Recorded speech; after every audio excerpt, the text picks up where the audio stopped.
Tell me where do I go? Tell me where do I take us?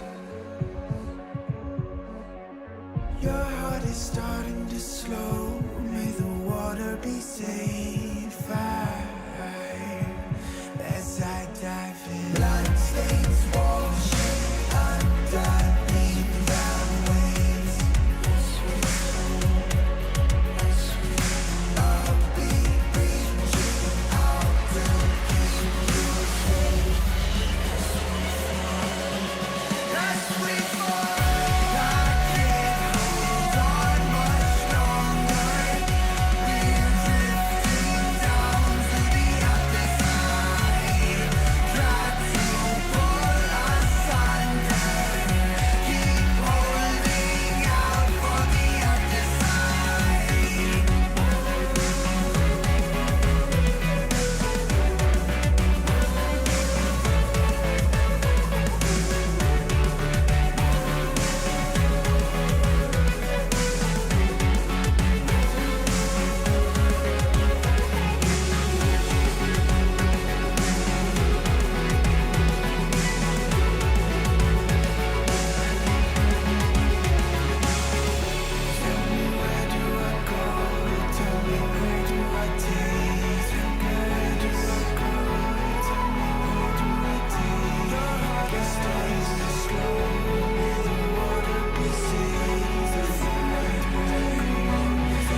Wanna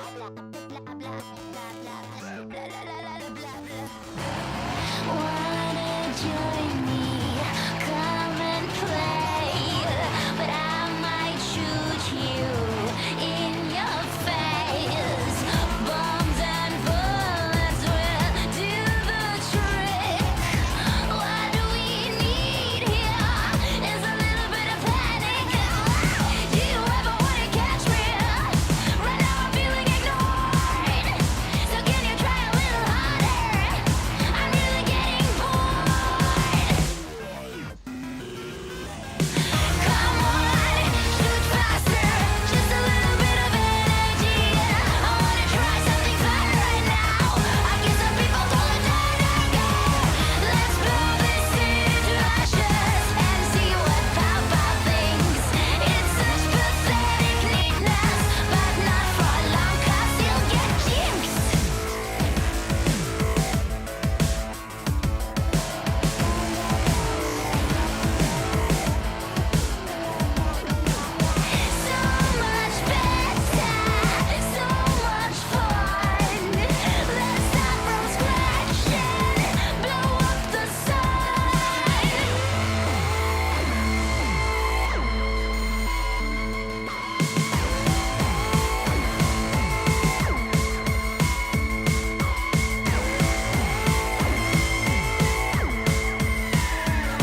Welcome, ladies and gentlemen, to LCK Spring 2023. I'm Atlas, joined by Wolf here for the final day of Week 3. We are really getting through this first round robin, Wolf. Yeah, it feels like it's been forever that we've been on this patch. Today is the last day that we will be on 13.1. Next week, we're moving to 13.1B. So moving into a new meta potentially. Could be the last time you see a lot of these picks, but I think some things will still stay the same as we move into next week. We'll talk about that later.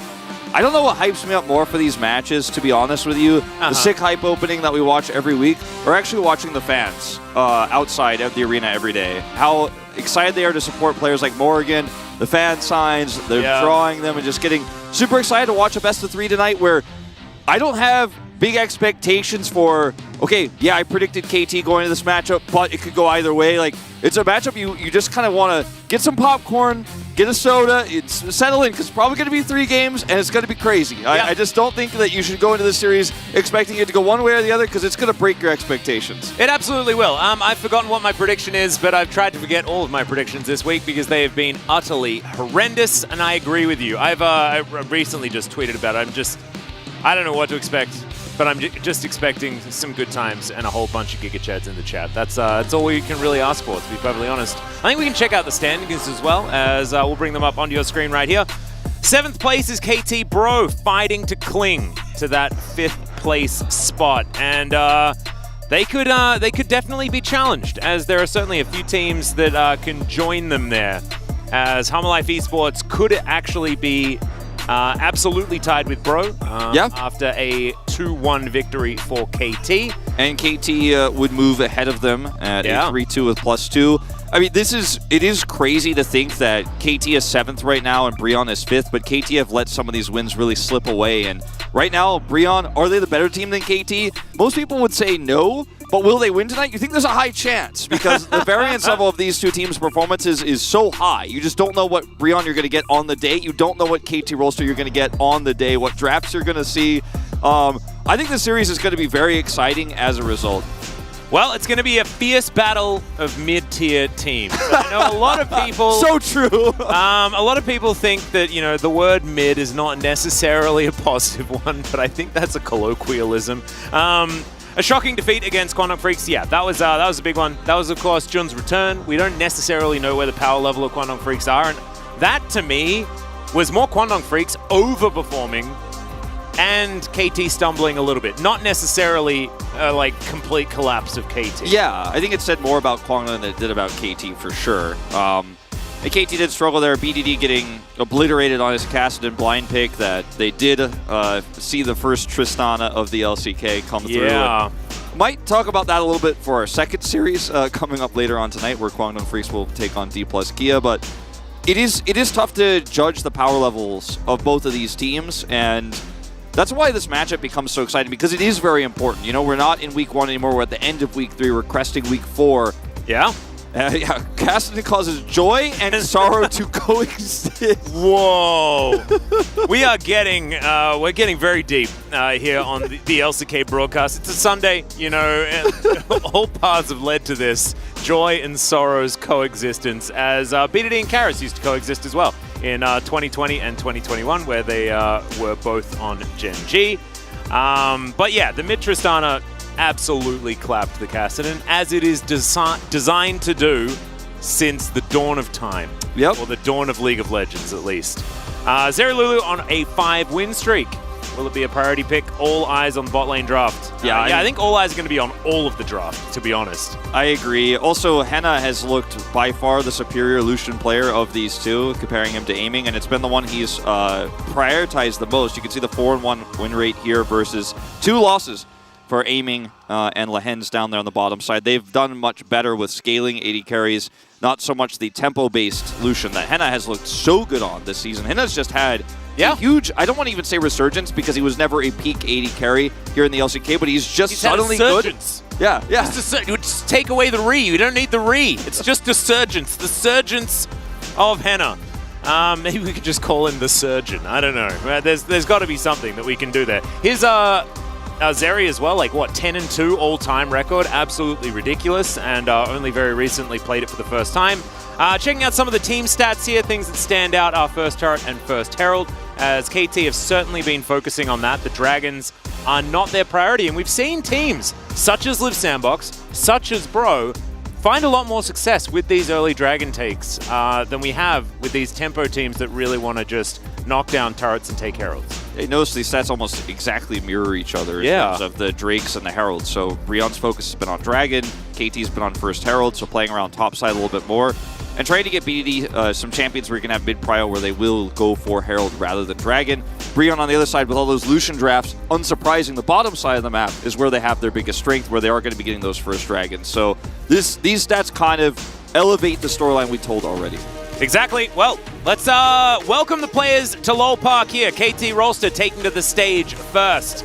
They have selected red side moving into this one. We've seen both sides of the Rift actually vary in strength a lot over the same patch. It's been very, very strange. Often at the very beginning, it was red side, red side, red side. Then week 2, it was blue side, blue side, blue side. And then this week, it has been a little bit more to the side of red. Very interesting that even without a patch change, we see teams really wanting to go from one side to the other. Yeah, the solo lane counter picks started to kind of creep up, and I think the longer you are on a patch, the more of these counters can be found, the more of these Irelia picks come through, and you start to see red side teams have these really cool trick picks they bring in as specific counters in a best of 3.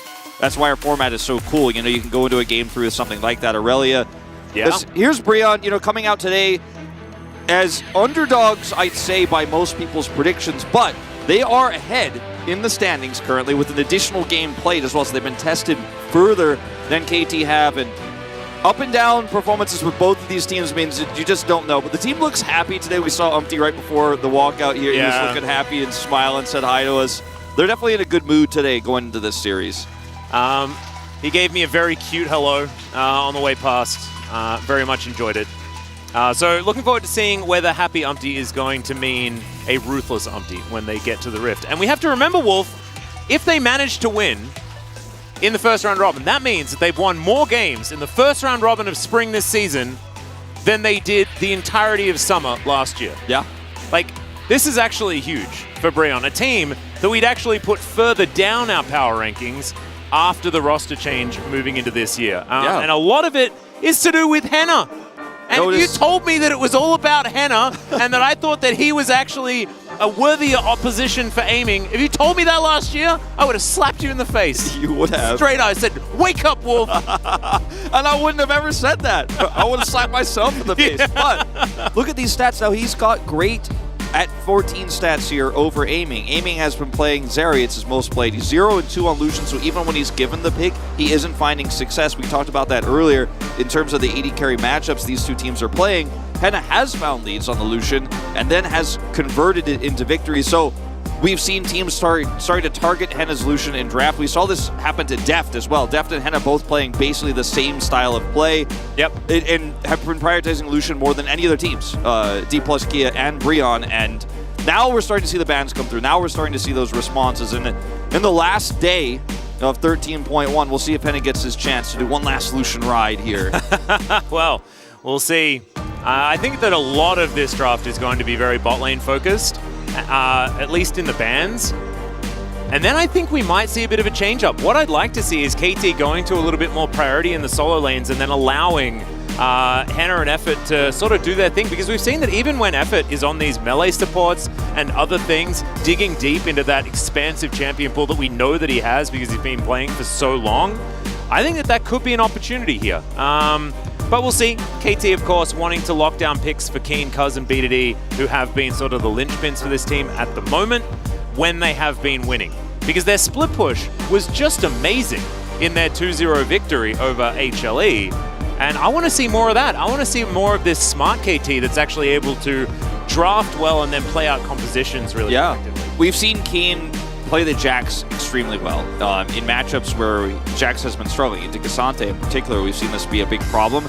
Keen is 3-0 on that. He's played the Urgot. He's played Fiora. Both of those losses, but I think it was not his fault. He played both of the side lanes of the Fiora and the Urgot very well. So I'm hoping that KT can identify the win conditions here, and playing around BDD has been a mixed bag for them. I think, you know, his rise looked very good early on in the season, but then is Kasten getting a little bit abused by the Tristana mid. The Karma he's tried to play twice, hasn't come to fruition. Those games look very weak for KT. See what side selection looks like here going to this one, because red side definitely feels like the one that both these teams would prefer. Yeah, and KT are going to get it this time around because, of course, they have side selection, being the home team moving into this one. But yeah, it has switched back to red, and we'll see what Hirai and Rapid Star have in store for us as we head over there. Unsurprisingly, red side for KT confirmed now, and this does mean that Rion could try to get that first pick Lucian Nami set up if they want to go into this first draft, if it's not banned, because I advise KT Roaster to not let that one through. Yeah, actually, I was there. I was watching Wolf talking to Rapid Star saying, please, please. Anyway, Caitlyn going to be banned away here first up. Kind of what we expected. Get rid of a lot of those priority bottom lane picks. The Lucian to go. Ashe probably to come out next. And then if Varus gets banned, then it feels like a relatively even playing field down there towards the bottom side. The Zeri stock goes up, things like this.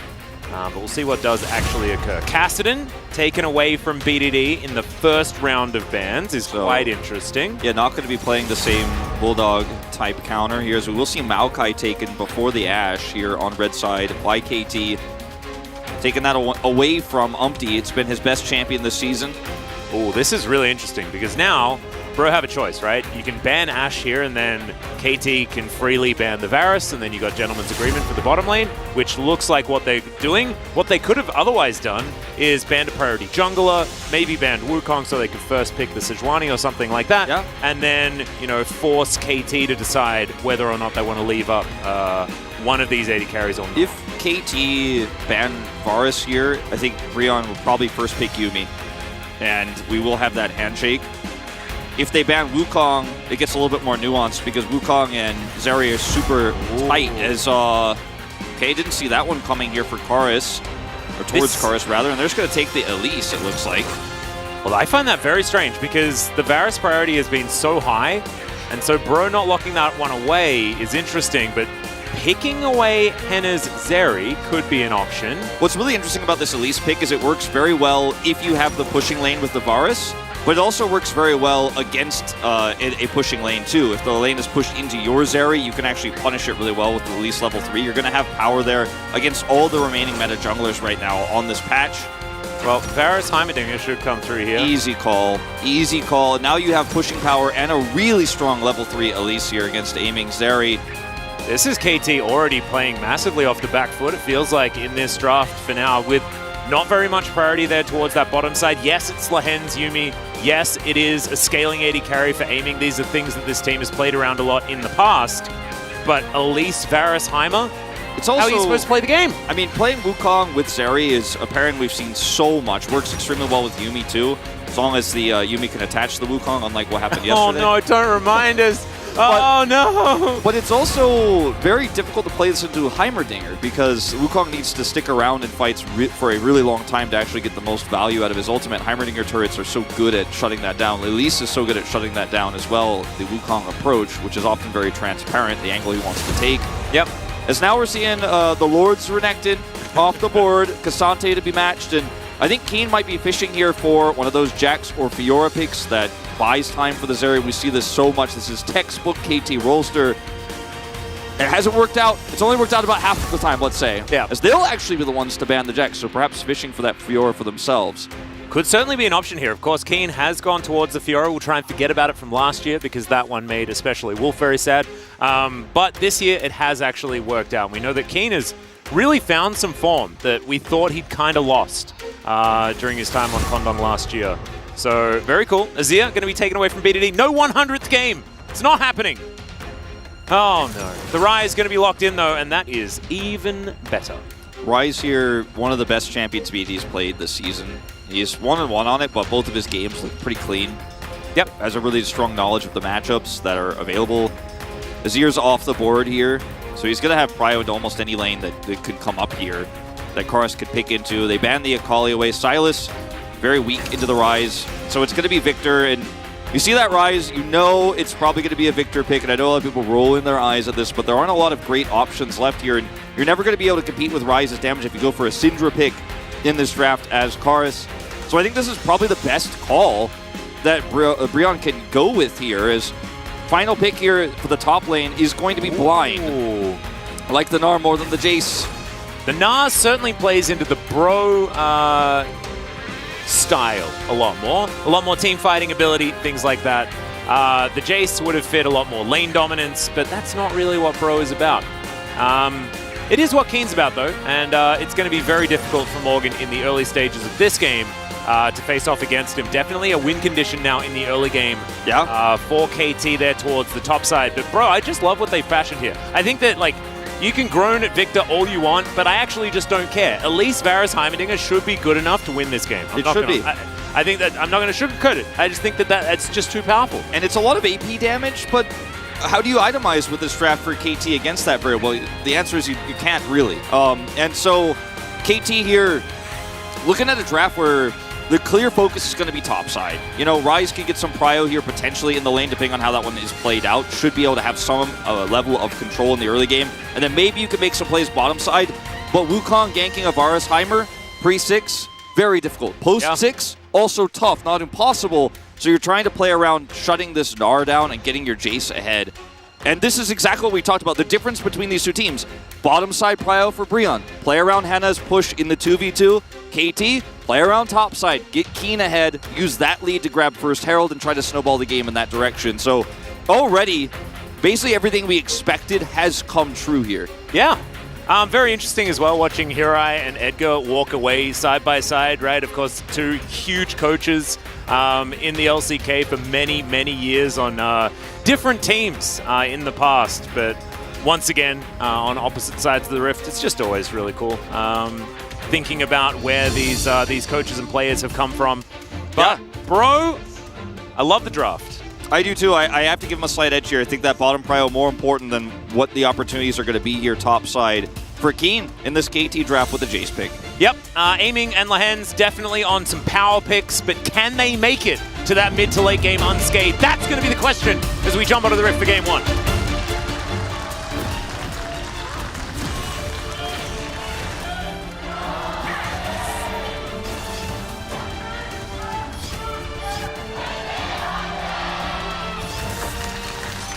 All right, here we are, ladies and gentlemen. Make sure you get your Gamba in. I think Bro is pretty free at the moment, having a look at the channel point distribution. We'll see how this one is going to go, though, because KT have a lot to prove moving into this series, and I imagine that they are going to be coming out guns blazing, or at least prowling projectiles blazing. Certainly. As Lahens has done that. Look at these. Some Zeri finger guns blazing. Yeah. Yeah.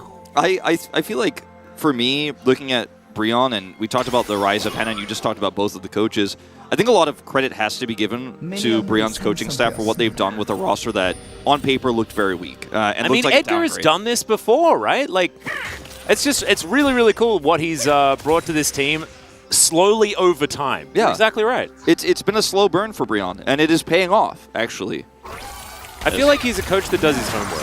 Edgar, he doesn't try to rush anything. As Henna is ghosting, Aiming's healing, but I don't know whether it's going to be enough because this ghost is lasting. You know, the bopping and the blocking's coming through.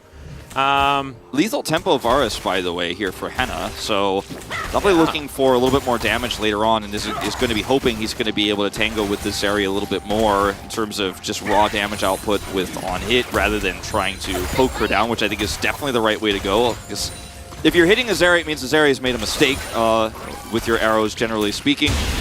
And, you know, obviously in this draft here, you're going to have a lot of power bottom side. I like the idea of Aiming and Lahens there sticking around for that trade at the level 1 in the brush, but it's only going to give you a small advantage before those turrets come online. We That's double the win rate, Wolf. Yeah, we see this stat every now and then, and it always has been pretty Victor favored. Wow. A lot of this, by the way, during the time period where tank rise was a thing and was not working. Yeah, yeah. Certainly there's been a lot of Victor throughout the ages as well, so it's been a lot of iterations of which rework of the Rise are we actually talking about. That's true. Is kind of the question. as Umpty is going to come on over here. The Elise power level very high. This is priority picked for a reason, as Umpty is going to get spotted on the ward, and Cuz lose one of his small Merc Wolves. And this is what I was talking about with the first pick, Elise. You can use it defensively against the Varus push if that's what KT went for, but you can also use it with the Varus extremely well. And he did not go PTA. He's just going for Electrocute here, so a lot more damage later on, but still can be a bully here. You can put this Heimerdinger turret up and take the blue buff away. This is very common, very standard stuff here. And this is precisely what we expected from this bottom side of the map, right? Like, this is the power that Bro have afforded themselves in this draft. And so far, utilizing it quite well. But KT, very much like they know, right, that this is what's going to happen. And it's whether they can weather the storm effectively. Saying weather twice, but with two different spellings, that was confusing. That's going to be really what we're going to be looking at moving towards, 10 to 15 minutes. Like, how far behind is aiming? Yeah. BDD finally gets control of this lane. Now he's vulnerable. Yeah, Umpty's going to come on over, finds the Q in Spider Form first, holds the Cocoon, then throws it to Narnia, and he will skitter away. Yeah, the gravity field there from Karis, nice attempt, but he's rooted, and perhaps that was a flash predictive Cocoon. Either way, BDD definitely didn't need to with the root that came down onto Karis there. It's actually totally fine. This ends up being pretty nice for him, in fact, trading up. Yep. It was a very optimistic choice, but if BDD had have juked that direction, man, Umpty would have looked extraordinarily cool. Yeah. In the end, kind of the opposite does occur, as Cuz is going to move over, grabs himself some control vision, as Umpty, I believe, spotted that ward. But didn't ping it. Yeah, Cuz is going to steal that one away very comfortably. Yeah, I don't think he actually did see the ward. Maybe he didn't, yeah. Yeah, and just barely does not. Cuz actually gets a huge edge from this as a result. The amount of effort spent to actually steal the blue buff away from Cuz much harder than him getting it back, as meanwhile... Yep, BDD is going to get gravity fielded, as he is in turret range just barely, as Karis is able to get himself out of there. Man, I thought that BDD was just out of range of that one, but not quite out far enough. I need to play more co-op versus AI, apparently. Yeah, I mean, well, it just was very much a forced play here from BDD, and the reaction from Karis is instant. Gravity field catches him under turret, and that's the end of that. Doesn't have to flash, luckily, but will have to leave lane. It doesn't have teleport, because he utilized it earlier on. So very frustrating. He's going to get a little bit of a Yumi taxi back to the mid lane, but still, nice turnaround there from Karis. Could have been a disaster after losing the blue buff there. The second blue buff for Umpty. Yeah, Umpty's sort of not able to keep up the level of pressure that he had in the early stage, but it has allowed his bottom lane to do whatever the heck they want. Cat on a book going to be picked up by the monkey here, as Karis needs to be so careful. Victor without flash is very vulnerable, but Effort and Umpty going to move on over. And yep, Warrior Trickster going to get Cuz out of there. Takes his cat with him. Everything is going to be A-okay. And this is the first Drake priority we've seen from Brion so many times here. Obviously, Wukong doesn't have 6. It's not a strong point for the Zeri. Umpty, gotta be careful being this far forward. Yeah, aiming's coming down. There is the Realm Warp as well, as Umpty repels, tries to get himself out of position, and is going to have to flash. So KT, bit of a victory there, but the Qs are raining in. And Henna is able to even that one out, at least with some added health punishment. Karis missing some CS there, but could actually join in here, and they know this. So Brion here just going to control the choke point, try to get some more turrets set up. The longer fight always goes to Brion at this stage of the game, because the Varus Qs hurt so much through a choke point. You have those turrets set up. And even with Umpty forced to flash there and he's pushed away, he has repel. He was never in any real danger. Losing the flash does hurt, but you're always going to be able to regroup and contest with those Varus Qs. And despite KT's best efforts, once again, first Drake to Brion. Yeah. Brion, of course, huge fans of that. KT, not so much. Don't really mind about this whole situation. And on the top side, the control goes to KT, right? And the Herald is spawning in 1 minute time, or 1 minute time, and they will commit to that one. But because this Drake is taken so early, there's a chance here for Brion to actually team fight and contest straight up with this Varus pick. And Morgan as well is actually very, very close in farm with Keen. He's making his way back to lane now. Keen will throw that wave forward. But the Gnar definitely having an okay time up against this Jace. Of course, going to spike a little bit more mid, but still, good news for Bro.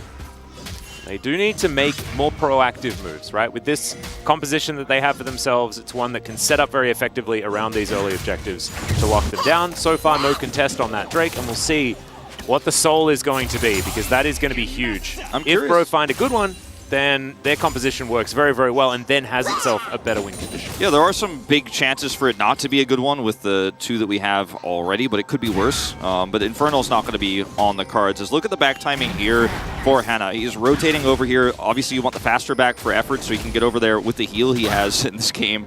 He took heal earlier. I was wondering about that. It's interesting that he takes that with Hannah taking the Ghost. They wanted to play that lane super aggressive. But anyway, he's coming over, and you can get this turret set up as soon as possible if you can get there faster, but KT already having the topside prio in the faster group here means that even though Heimer is rotating over, he's not going to get a whole lot out of this.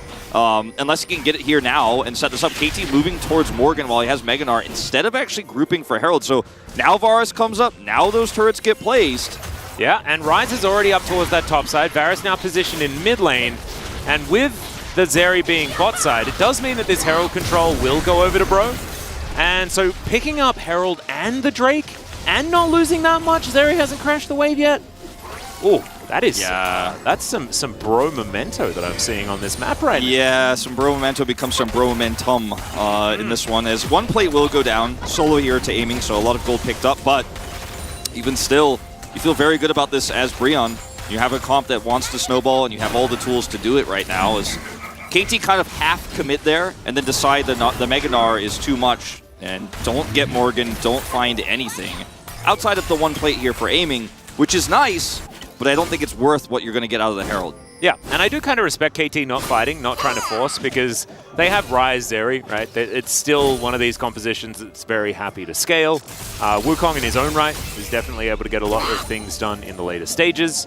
Yeah, they'll need to respect things like the Victor and the amount of damage he can do late, but I still think that KT are pretty happy to take this one slow. And Bro are always that team, so expect that maybe this 0-0 may stick around. I think it will for a little bit longer. Because KT gave up control to try to collapse onto Morgan, they shouldn't have fought, right? It would have been a terrible fight for them, so it is the right call in that case. But what you lose from this is big. And plated steel caps up early for Morgan is part of why he's not falling too far behind in CS here. Does have Megas. Keen's waiting, setting a trap. Oh, once that expires. Yeah, there's the acceleration. The Gnar goes completely wide as Keen goes aggressive. There's the flash forward. Will he be able to flash over the wall? The answer is yes. The Realm Warp now going to come through as Morgan. Yeah, not a whole lot of options. And it's in fact Keen that picks up the kill in the end. Now, Wukong is down here with 6-2, so I don't think that Breon can actually make a cross-map dive happen, as Cuz should be able to deny this. And now with teleport available for BDD, should be able to defend this plate. So KT with a really nice macro response. In fact, lose Herald, but actually gain something right afterwards there on the top side. Now, plates will crash through, but still, could have been a lot worse here for KT, and I think they turned this around really well. And Cuz being bottom side there is massive, because you know they're going to try to drop mid. Now the Gnar dead. Keen gets free plates here. His teleport's coming back online. This is a really good macro move from KT just across the map in all 3 lanes. Yeah. You lose the plates, but that was a given. No, absolutely. And this is also in one of those lanes where we were like, oh, wow, Morgan's doing a lot better than expected in this Jace matchup. Jace isn't accelerating like we expected him to, no pun intended. And now, yeah, Keen's 30 CS up, has himself a kill, like a very, very happy Jace. Yeah. Top side, rolling in plates. And he knows the Gnar bar is coming up, so he can just wait for this and then let it time out, hides on the brush here. And this is one of those moves where we could talk about how KT like to play around topside, and yes, BDD does come over here for the assist to make sure they can get this kill. But this is essentially a play that Keen set up on his own, alone, without his jungler, and BDD just realm warps to make sure it's a kill. But you've already won the play, even if Morgan somehow gets out there. So the power of Keen. With a winning matchup, he gets the opportunity, he sees it, and he seizes it. Ooh, yeah. Sees and sees it, and then he seizes. I seed what you did there. Very good. Karras clearing out waves in mid and aiming. All right, he's going to get shot. Umpty's making his way down. Final chapter comes in. It's a lot of damage, but aiming's still going to have to get out of there. I liked Lehenz's idea, though, fighting fire with fire. That was really clean from Lehenz and aiming there. We'll have to expend summoners, though. It's not over yet. Yeah, Cocoon going to come forward here as Cuz takes so much damage. Umpty with these Stalk Boots and his Hex Tech cookies feeling pretty good. As Keen takes 2 turret shots and some hyper procs. Not and, sure about this one. There's no blast cone, remember? Yeah, will Morgan find himself a boomerang? The answer's no, he's just going to walk it off. Never mind, there's a flash forward though. Oh! Lehens is punished punish instantly. Another dragon goes to Bro. Don't have a look at the soul if you're a Bro fan. It's not exactly the greatest of news, but now BDD's in trouble. Oh, okay. We're coming online here, Wolf. Yeah, well, look, those 2 elemental drakes they got are pretty good, though. That's true. Singular Drake's feeling fantastic now, Bro. Never need to worry about dragons again. And this is, I feel like this is always how it goes with Bro games, isn't it? Bro, Oh, yeah. Drake priority early, bottom 2v2, they win fights like this one. Jace not involved in this whatsoever. It's not a problem about the Gnar and the Jace tussle topside. It's just about Bro having bottom side control here. And unfortunately, a little bit of an overextension. Another good flash from the Varus there. Henna grabs a kill for himself early on in this game. But it always goes like this, where Brion get 2 Drakes, but then it's a bad Drake soul, or a bad elemental soul, and then you're just like, okay, we're going to a long game, aren't we? And it goes that way. Pretty huge lead for Keen on the top side, pretty massive that he got away, did have his teleport so he could come back to lane here. So this lead does continue, and he's going to the lethality build as Jace always does here, and he has that pretty accelerated. So there's a lot of damage in this comp for KT, and because they don't really need to force this next fight, they can kind of just sit on second Herald fight, play that one safely, and then wait and see how many opportunities Aiming has to get kills, or otherwise just put him in mid and let him farm. He's still got his turret up because this hasn't been the most dominant Varus lane we've ever seen where the turret goes completely down and all the plates go over. So Aiming kind of sitting pretty right now, and this game is very close. It is, and that's a bit of a worry here for Bro, who we said want to be in control and gather tempo for themselves. I think if this was one of these Hextech Soul games, Mountain Soul games, something like that, we might be saying that Bro are in a better position, but with Chemtech Soul, you're not exactly trying to race towards that particular outcome, because it's not really a win condition in comparison to some of these other souls that have a lot of power. So a little bit of a different idea now for Bro to figure it out. One thing that Bro does have, at least that's not terrible, is the Victor is another late game win condition. It is lethality, or no, excuse me, it's not lethality, it's lethal tempo. Another usage of the word lethal, but a completely different reason. Yep. Here for Varus. And so there is some aspects of late game scaling here, but the range problem that Victor has into this area that's super mobile, and the upfront damage that KT's comp has with this accelerated Jace that's super far ahead right now, is going to make it really difficult to contest even objectives like Second Herald, right? Like the Baron that's coming up here, you know, in 5 minutes time. Like when we get to that first Baron fight, it's All right, Keen just going to get booped into the wall, and Morgan's going to say that that's enough. Umpty's here. Well, yeah, maybe it isn't enough, as Umpty's going to just repel right on top of him. Keen is just going to explode. Pop goes to Jace. Now Cuz looking to return the favor. That's a great Rune Prison. Gravity Field not getting enough done. Flash forward from Cuz, and Karras just walks it off. But the turret is going to be enough to kill the monkey. All right. He just barely died there. I thought he was going to live, but still. Yeah, I thought he was fine. That turret shot really had a vendetta. Yeah, Jonas Strong knows the exact calculations, so I did the weird zoom in. When he zoomed, that's when I started to worry. Yeah. But he does go down here, so really nice play. This is 2 really aggressive ganks from Cuz onto Karras that have both gone sideways in a big way. So a lot more money now onto the Victor. All right, Aiming looking to just win this 1v1. Oh, good heal to come through from Effort there to keep Henna alive, who stood his ground. This Varus doesn't explode quite like the lethality version does. Of course, these arrows aren't going to hurt as much either, but still. That worked out a bit better for Bro than I was expecting it to. Yeah, shield bow trade here. Heal goes down, as you mentioned, for Effort. And Aiming does actually win out on this one because he's got a cat on his back and can continue to push forward because he has that extra sustainability. As yeah, this is just Keen deciding he wants to go a bit aggressive and takes a trade because he knows, okay, he can't do anything to me after that trade. Just doesn't know that Umpty is here, which is realistic because with where Cuz is at this exact moment in time, you feel pretty safe that if Umpty's nearby, he'll be seen. And this is just one turret shot too many. Oh, dear. Yep. Good flash from Karras. It was. So it does definitely a fantastic flash, but a little bit of a force there from KT when I don't think they necessarily needed to. Even gold completely. So we have 35 seconds on this streak. Yeah. Very late rod for BDD as well, for, you know, compared to a lot of the rod timings you want for Caston or Silas. For Ryze, it's not a terrible situation, but they're not going to be transforming that one anytime soon. We're talking 26 minutes before that's going to come online. Yeah. So right now, Karras, with the lead he has in the Leandries, can do a lot of effective damage on these next few fights. And I think for Brion, even though it's a bad soul, quote-unquote, I think you definitely group up for this one and fight it. And it's very awkward for KT with the strength of their comp right now, outside of the Jace, to force a fight without Wukong having flash. That's another tool you don't have. I think Brion should just be able to walk in and take this one. Yeah. And if KT mess up a fight here, this is the best case scenario for Brion. I think cross-mapping is absolutely the right choice. BDD pushing top and trying to siege up this mid turret instead of fighting for Drake, 100% the right play. I agree. I think KT might even want Bro to take the soul so that they can then just get the Elder faster. Yeah. Exactly. Might be the way, because KT's composition could be spiking around that time in theory. Is teleport going to come through? KT looking to try and dive Morgan. It is instead just going to be a gank on the turret, but they aren't going to succeed in doing so. They'll trade for the outer on the bottom side. Yeah, it's a trade of turrets here, and the inner obviously worth more gold, but this is a 5-man group up. Varus is getting free farm mid, and that's a teleport used from Keen to force this play. And there's no other objective here on the top side. It's not like we're looking at a 25-minute play like this where you can turn on to Baron and go, okay, you guys cross-map, and now you have to teleport over because we're going to start Baron. It's a big 5-man group up to kill a turret, and Varus wins, Victor wins, and otherwise KT grabs some inner gold here. So it does feel like Brion's still very much in the driver's seat right now. Oh, aiming. This could be an overextension, but he is Zeri. I guess he can just jet set and radio his way out. Effort is standing in wait, but he manages to get exactly the correct angle, and aiming's going to get out of there.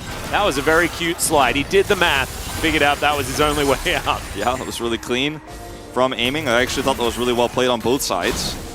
As you always feel fairly safe with Zeri because of that escape, but don't expect the Heimer to be in wait, but he still gets away with it. Morgan gonna be trading turrets here again.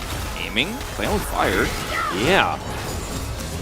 Karras does a lot of damage at this point in time. Nice sidestep to avoid the arrow as Tower's gonna go down. They're on that top side. Bro, they can just play this one relatively slow. Aiming is definitely not doing that. He's trying his best to keep up the tempo in this game. And Brion, I mean, this is a trade of turrets again, but Brion trading even in this game in a lot of different game states where KT maybe had a little bit more control or a few Drakes. You feel like, okay, this is actually good for KT because Brion are losing tempo, but getting this Varus further ahead, it's not lethality Varus. This Victor is in a nice spot, and the fact that Jace is just allowing Inar to take that is pretty massive. But they're just going to start up Baron because Ryze's bottom side here, they got Heimerdinger turrets. Greedy, but there's no vision here for KT. Yeah, they did manage to trinket it very quickly. Now they are completely out of trinkets. It's going to be, I believe, no, none available for the next little while. But still, that is going to be enough to get Bro out of there. I do like that idea, though. You know, just test the waters, see whether there's an opportunity. Rageblade now complete for Henna. Probably going to go towards that Wit's End for the next item. Needs to respect BDD when he's playing a lot more of the kite and shoot version of the Varus. Definitely think that's the option he'll be going for here, and it has been the most common third item when you have a strong AP mid laner. It's KT now saying, we forced the vision into our hands here, and we're just going to start taking away some of your camps here. And with all these turrets traded early in the game, there's not a lot of side laning to do here. You're just kind of catching waves on the opposite side of the map. As you can see, Morgan is like, not going to push too far, but I know you're grouped up, so I'm going to take my chance. Keen doing the opposite here. Then he'll, of course, go bottom side and catch this wave, or Ryze will go bottom side and catch this wave, rather. And just kind of going into a lull state here until this next objective. And this does feel like it's a game where KT will give it. We're going to tussle around Baron a little bit, but it is going to be an Elder Flip game. It does feel that way. It definitely does. We got a slight pause coming in. Not sure what this one's about. We'll make sure to inform you as soon as we know. Looking at all summoners, everything looks normal. So probably a hardware issue is my first guess. Yeah, it looks like it's either Henna or Karras that are struggling with something. We'll just have to see. That's just me judging based on, yeah, it's a Henna client issue. So yeah, referee sorting that one out. I believe this will probably just be a bit of a restart. Yeah, usually these things are pretty easy to resolve. Yep. Very tense game, even though it's been pretty slow and there hasn't been a ton of action, and the comps have kind of played to their win conditions well. I think the big reason why Brion feel okay despite not getting a ton done with their comp is because of those failed dives in the mid lane, where the Victor is actually kind of ahead. And yeah, Karras is huge actually this game. The ROA is pretty late for BDD, so right now, as KT, you wanna force a team fight you can win. You want to start pushing your leads, but Drakes are stacked against you. You didn't have Baron vision. You're not threatening, inhibitors or anything like that because we're still early on in the game. It's a tense one. Yeah. Cuz he's finding the angles. This is, of course, purely about Cuz and the Elder Dragon. He's getting it into his mind so that he can steal that one away. Wukong versus Elise, if you're talking about a smite fight, give it to Elise 9 out of 10 times.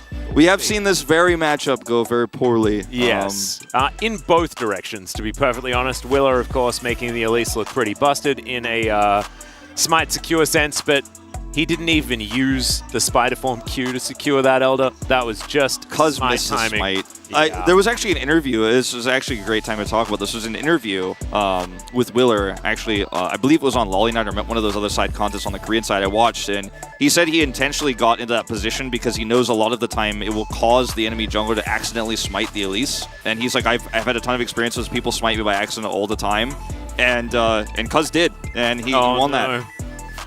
So he's reporting this game freezing issue, which we've had a few times this week. So hopefully pretty easy to resolve. It's been pretty easy to resolve so far. Yeah, I think that, yeah, just a bit of a restart situation. Get yourself in there. And I think that we're going to be getting back into the game. Issue has been resolved. Very nice. Pretty quick pause. We haven't really had too many pauses so far this season. It's been a couple of these, like, just turn it off and back on again. If you're dealing with a computer, I mean, we ain't going to complain about that. Season 13 has been pretty clean bug-wise, at least as far as we know. There might be some bugs out there we haven't been identified yet, but there were a lot of problems last year that took a long time to get fixed, but... We call it, it's League of Legends, so it's like Krug Trio or something like that. You remember the Krug Bros? Yeah, the Krug Bros. Good old Krug Bros.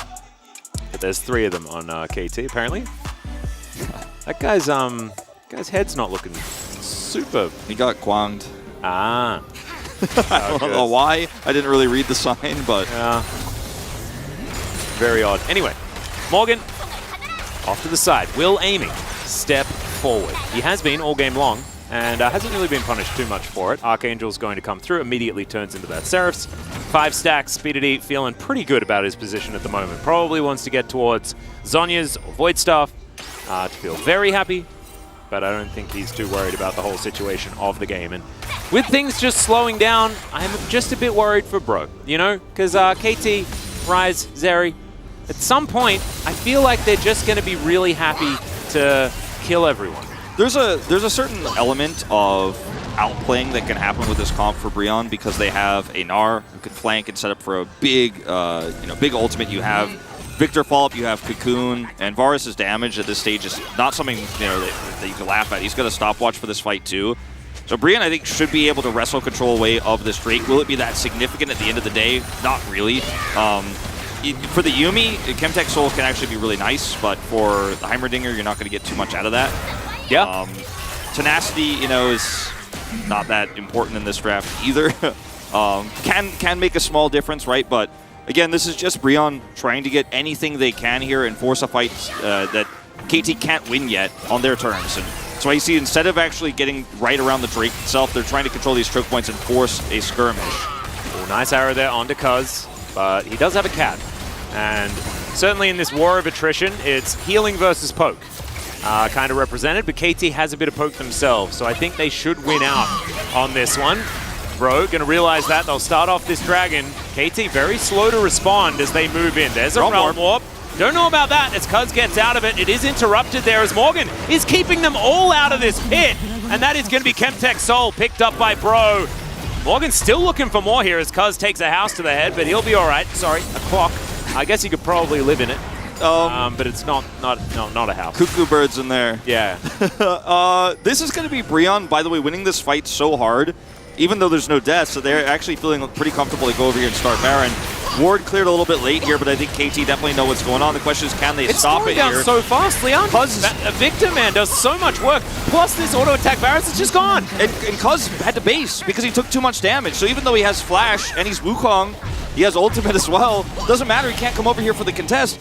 And this all goes back to KT not being on the same page on that Drake fight. You got to either be willing to just say, let's give it up and Realm Warp to Baron and trade this Chemtech Soul for Baron, or commit to the fight faster. As soon as you're half in, half out, and a Realm Warp goes down, everybody has to stand in the same place. And you either walk into a disaster on the right side of the Realm Warp here, or you take a ton of damage from this Victor. As soon as Victor sees the Realm Warp, he's like, free damage, thank you very much. Morgan's got Gnar. You guys can't get past the Gnar now. It's done, it's over. And Chaos Storm also interrupts the Realm Warp as well, so you're grouping up so that you can all get hit by Chaos Storm, and also the Realm Warp doesn't work. Like, huh? You know, It was a bit of a puzzling call from KT. Puzzling is a beautiful word, Wolf, that we don't use enough. And that perfectly describes KT Rolster this week. I would have much rather seen them roam more to Baron and try to take the trade. I think that would have been a more decisive call, but they were a little bit slow on the trigger there. Yeah. Okay, well, we'll see whether KT can regroup after this one, because we need to see a little bit more from this guy. 40 CS down, that is 10 camps that he is behind. Umpty has really been able to play forward in this game.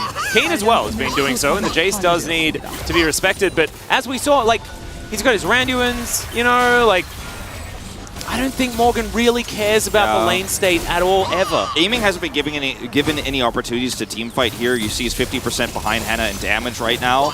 And he's sitting on 2 items. He's looking for that IE, but it's going to be a little while here. And Elder's up in 4, so he might have it by then. But so much map control here goes to Brion with this Baron.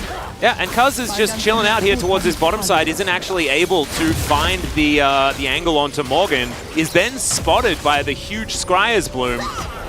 Maybe we can call it a Scryer's Boom because it's so big and it goes boom around it. That's actually the best. That's the best one I've heard so far. All right, heck yeah. All right, Cuz gonna get himself out of there.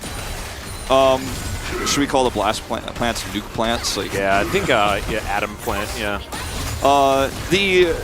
Cuz shadowing there of Keen allows him to push really far, but it doesn't matter how far you push if you can't actually take that inhibitor or the inhibitor turret down, right? So he's at least prevented the top side of the map from being an issue for a long time, and they stopped the mid inhibitor from going down here. But I think Brion very happy with the amount of money they've been able to pick up from this. Stopwatch is still unbroken on Elise, on Varus here, and Brion just trying to get all the tools they can with this before the Elder fight that decides the game. Yep. And bro, I mean, we say that Chemtexol isn't that important. It is still stats, it is still stuff, and you avoid a bunch of CC, things like that. The prison's not going to be too much of a worry. Good for Varus. Yeah, definitely good for Varus, especially when he wants to be standing there auto-attacking, right? Anytime that he's CC'd feels a lot worse when you are the auto-attack variety. As Realmwarp going to come forward here as Umpty in position, does have to repel immediately, and I think the Spider could be in trouble. He goes golden for a moment, flashes out, and it'll be fine, never mind. Yeah, still losing a flash here before this Elder is really rough, but KT not able to capitalize as well as they would have liked to there. BD level 16 as Morgan did not have Meganar, or he had it, but he was losing it right before this fight. Doesn't have teleport anymore. I believe he used it to come into this fight. Didn't actually get to turn anything. A bit of an awkward reaction here as Brion like, maybe we should fight this, but I'm not sure. And then Elise loses stopwatch and flash. So still a big win here for KT. We're just kind of like counting the ammunition right now. We have to like go in and look at the stock room and see who has the better tools for this Elder fight, which again is going to decide this game. And right now I want to give a very slight edge to Brion, but they did just lose a critical flash for the Smite fight. They did lose a critical stopwatch for the Elise. Yep, and KT are going to, because of this Keen push bottom side, have a little bit more control around this for the next 90 seconds, so they should be able to have the faster setup. There's something that is, I don't know whether I should say it, Wolf, you know? I think that Bro are the more decisive team. I think that what they have I agree. is also initiative. And that's not something that I say lightly. This is Brion that we're talking about. But KT are playing so slow, and this is not saying, I'm saying compared to KT. Yes. That's what, because we're sitting at 28 minutes, it's 3-1 in kills. This game has been pretty glacial as far as the pace is concerned. But I think Bro have just kind of got everything that they want. They really did. And including the neutral objectives that KT has. Oh wait, you can't. Yeah. And they are a draft that comes online later. I think BDD missing the opportunities to get those 2 kills and giving a lot of money to Karas is part of the problem here. As Karas sits 1,400 gold up right now in this game. Aiming ahead on gold, finally has IE, and maybe he'll actually get a chance to have a team fight now. Because so far, he's just been walking around killing minions, but not shooting at champions. And this is the fight KT needs to win. You can't back away from this objective. Yep, and this is exactly that item timing that we were talking about, right? As Morgan is going to up and skip. Death cap for Victor, too, in this fight. This is the right timing to have that. Absolutely, actually. 3 items for both, but so much more damage here for Karas. He's gone full damage. I love it. As Morgan heading towards his Mega BDD, Narc. where are you Gets at? the pick out onto BDD. The chain CC's gorgeous as well. Does manage to get the flash, but Henna's still going to finish him off. Final chapter is going to come in, but bro, they ain't reading that. They don't care about your final chapter. They care about this dragon. They've lost a little bit of their health bars here, but because they have this Victor, they're very happy to just turn around and say, fight me, I dare you. At this point in time, they still have a Gnar, and he can build up a bar, and like he's pushing in the side lane right now. He's like, KT can't contest this, right? Well, they'd be crazy to is try. Still alive. Can he return the favor? Although it was Willa that stole his away, but it was against an Elise. As now KT looking for that opportunity. No this vision. is 100% a turn. Bro, they have to turn, and I guarantee that they will. As Karis frontlining here, he's huge Morgan on preps, this Victor. He preps his Gnar bar to 3/4. Oh, that is a fantastic shot blast from Keen. It's just, if it's actually going to mean anything, is it going to be enough? Morgan could flash ult. He's going to look for a wallop here. Keen's just going to get taken down, though. There's the Cyclone. Cuz gets towards the Drake, and they turn. They do it. Umpty is now in there as the Zeri's starting to pop off, but he gets walloped. Lahens pops out as well as BDD. He's back into the fight. It was all a bait the entire time. As Umpty and Morgan are going to back away, and this is what happens when you're slow. You get a pick, but they respawn. Oh, God. KT going to roll over Bro. They'll take an Elder. And fortunately, I think Bro's gonna lose the game here. You ever just start off a fight losing it for your team and then come back and win it? You ever just both lose and win a team fight for your team? That's BDD in this game. As look, at the beginning of this, he's walking up here, he's got a control where he feels safe, but he's absolutely not. There's no peel for him here. Aiming is a million miles away, and Cuz is just not in range to actually save him with the Cyclone, so he just dies instantly here. And then KT just slowly wait this out as he respawns and teleports back in. Keen's deleted here. Cuz with a really nice Cyclone. Baron being taken by KT meanwhile, but this fight is very messy here, and it's just so slow that BDD has the time to come back in. He still has his Banshee's Veil because he respawned with it. And they can just walk forward here and win the fight. And Karis also stepping way too far forward when it was time to go, just really out of position there when the Wukong ult comes through. And you can't give a Zeri this much space, or she'll pop off. Yeah, you absolutely can't. And this is exactly what we were talking about, right? Like, KT did nothing until the Zeri had 3 items, and then she had 3 items, and they did team fight when BDD came alive again. And now they're in a position where they're probably going to win this game. They're 3,000 gold in the lead. They've got themselves the Elder, and they've got themselves the Baron. And I mean, Bro should have won this game. Bro should have won this game, right? But we kind of just, I don't know. Well, you and I just know both of these teams so well at this point in these organizations that you and I both just looked at this game state at like the first Drake, and we were like, it's going to be an Elder flip. I mean, to be honest, I feel like we looked at it in the draft, and we were like, oh, it's an Elder flip. You know, and it's just a shame. It's a shame that it was a good start for Brion too on the fight as well. They picked BDD. And I just often find myself a bit biased towards the team that is playing on the front foot, the team that's doing things, not the team that's waiting to be stronger than the other team. Yeah, I mean, just losing with a lead is the worst feeling ever, and sometimes it's the hardest thing to commentate as well when you watch someone just have it all and just watch it slip away in one single moment. Yeah. KT are like 1 Drake better than 4. Sometimes you let it slip. But, I mean, they're not getting these inhibitors here. It's going away from 20 seconds here, so we might have the double Elder flip. Ooh. Did you consider that? 15 seconds on this Elder buff. You're exactly right. And Still got a minute of Baron to worry about, but Elder is the big problem. They could actually try to flank. Problem is they need the Gnar bar in order to do so. Morgan just wandering past Cuz. Warrior Trickster going to be used is all right. The altered grenade not going to land. I liked the timing there from Effort, though, right when that Elder Drake is wearing off. And Morgan was trying to get around there. Cuz actually perfectly positioned to make sure there's no Gnar flank. Ouch!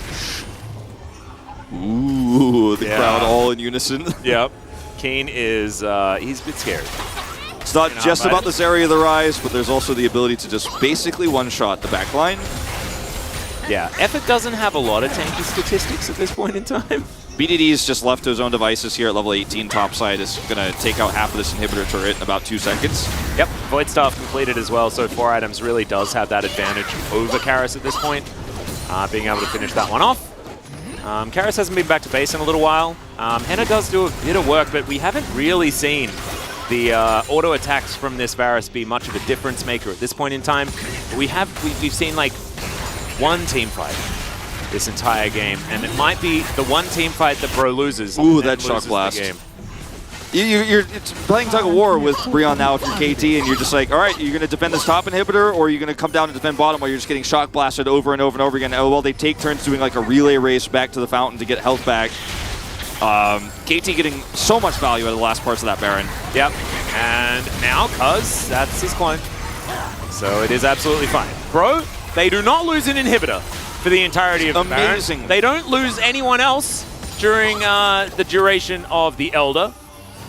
And, you know, I guess the game of tug of war, like the rope hasn't broken, to go back to your analogy, but I think it's definitely feeling quite strange. It's very strained, and now also there's really easy win conditions for Keen, who has teleport right now to backdoor, take out an inhibitor. Ow! Zeri poke also, even though significantly nerfed from release, still a thing, still a problem. Yep. For Breon, I don't think it's a problem in the game anymore. I think they nerfed it pretty well. But yeah, it's an issue here for Breon, who are just trying to get out of the base in 90 seconds. So that Elder Part 2. Oh my goodness. If KT have all the positional advantages this time. Yeah, and they may have this inhibitor as well, as the rope is about to break. There it goes. Yeah, eventually you just will crack here as Breon. Trying to chase down BDD2, pretty hopeful, pretty ambitious, with Cuz here to help peel. Back timing here, grab what you can. Even a little bit, just one more Dirk here, Keen, with the complete of that MR. He's going to come over here, and this is like the fight that KT, the first fight KT in this game says, we have a huge lead, like we will dictate this fight. For the first time in this game, that is what they're looking to do here. Oh, there's a flash BDD. Okay, well, maybe not anymore, with BDD having the flashes back being completely stopped, and now Breon having complete control over this objective. Yeah, it's 35 seconds to go, and KT are going to move back to the Elder Pit again. Oh, Atlas. Oh, It's going to TP straight to mid. And can Umpty set something up here? He's on a nice angle. Control ward, blocking vision. Shock blast going to be avoided there. Trickster down. Inhibitor under fire. Remember, there are super creeps marching their way down that bottom side. KT have a lot of control. This is the split push win condition I was talking about. You can, as KT, just try to end the game here. If Breon start the Drake, you just delay them. They've hidden BDD and aiming here. Realm Warp available for BDD2. Yep. Cuz looking to have his cake and eat it too here, as he could possibly come in and try and go for a steal. Kars can TP, so he has the advantage here in terms of rotation. Yeah, Morgan not going to make it over the wall. Oh no, he's going to flash. As there's the final chapter, Morgan just pushes them away, tries to get them out of the pit. Cuz gets in there, Karis, he locks down the Elder, bro! They have the big buff, but the big damage belongs to Keen! And KT say we need no dragon! If you're in the death chamber, you still lose! And they'll march it down the lane that's open, and they'll take some Nexus turrets, and we have another one of these games, Wolf, coming up after the break. Yep, well, I'm just going to write the Keen vote down now and watch the Nexus explode.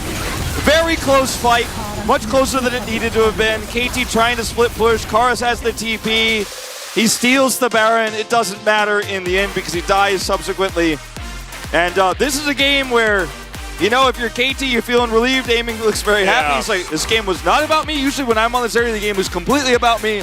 But in this case, it was not. It's just about letting objectives go and flipping for Elder, having the better setup there. Still almost lose control, but are ultimately able to take it.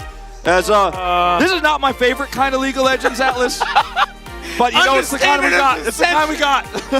Oh my god. Very cute seeing Aiming and Lehens having a little bit of a chat there towards the end. Obviously discussing how the game went and stuff like that. It's the expression on Aiming's face that made me pretty happy, showing that they have started to build that synergy, that camaraderie towards that bottom side. But bro in the coach's booth, man, they were winning until they lost, man. It's straight up exactly the Skara quote. They won, they were winning, and then the game was over. And they really just, all control was done, and KT just spopped them. We could talk about drafts all we want. We could talk about item spikes all we want. We could talk about who has a lead, who has control, who has prio setup, but this game is just all about the clutch. Yeah. Who's going to stop BDD's back? Then are they going to be able to get the push to the inhibitor to end the game? And then, okay, Kars has teleport advantage, he comes in, but then everybody's just grouped up and it doesn't matter. It's all about who kills that Elder. Yeah. And if you're whole focused on the Elder, then the enemy team does more damage to you and you lose it. Look at Kars, 10k ahead. 10k ahead in damage, doesn't matter. Keen? Yeah, Keen is like 21k ahead. And Kars did like nothing in the early game. Not all that much really for the Wukong, but Keen, certainly a phenomenal performance on this Jace. Kept them in it, and aiming in the end was Azeri with a Yuumi. Great. This is the type of game that just makes you want to forget about the intricacies of League of Legends. Makes you want to just hide the bottom part that shows the CS and the items. Yeah. Just show me an Elder spawn timer. And this is precisely what you got us ready for, Wolf. You said, just grab your popcorn, come and enjoy some League of Legends. It could be a long day. We don't know what's going to happen. Definitely don't know what's going to happen in game number 2. You said clutch. Do you know what happens if you pull off the clutch in the wrong timing? You stole the car, Wolf. That's the kind of clutch I'm talking about. Let's go to a break. Then it'll be the space in game 2.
나 포기할게. 이번에 집 끊는 거 어때? 나랑 같이 돌자. 나 돌게 나 돌게. 이거 텔만 끊어줘 그러면. 오공 나랑 돌자. 오공아 나랑 돌자. 공 쓸게.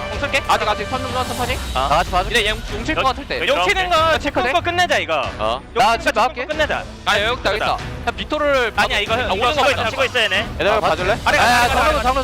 우리 라이드 공수 갈게. 쓸게. 사람 와봐. 그 천천히 보자. 엘리스부터. 야 나를 높을 쌈 봐야 돼. 쌈 보자. 쌈 얘들아 쌈 보자. 앞에부터 괜찮아. 야 바루스. 자 미드 가자. 왔어. 바텀 가자. 나 바텀 펼쳐할게. 오케이.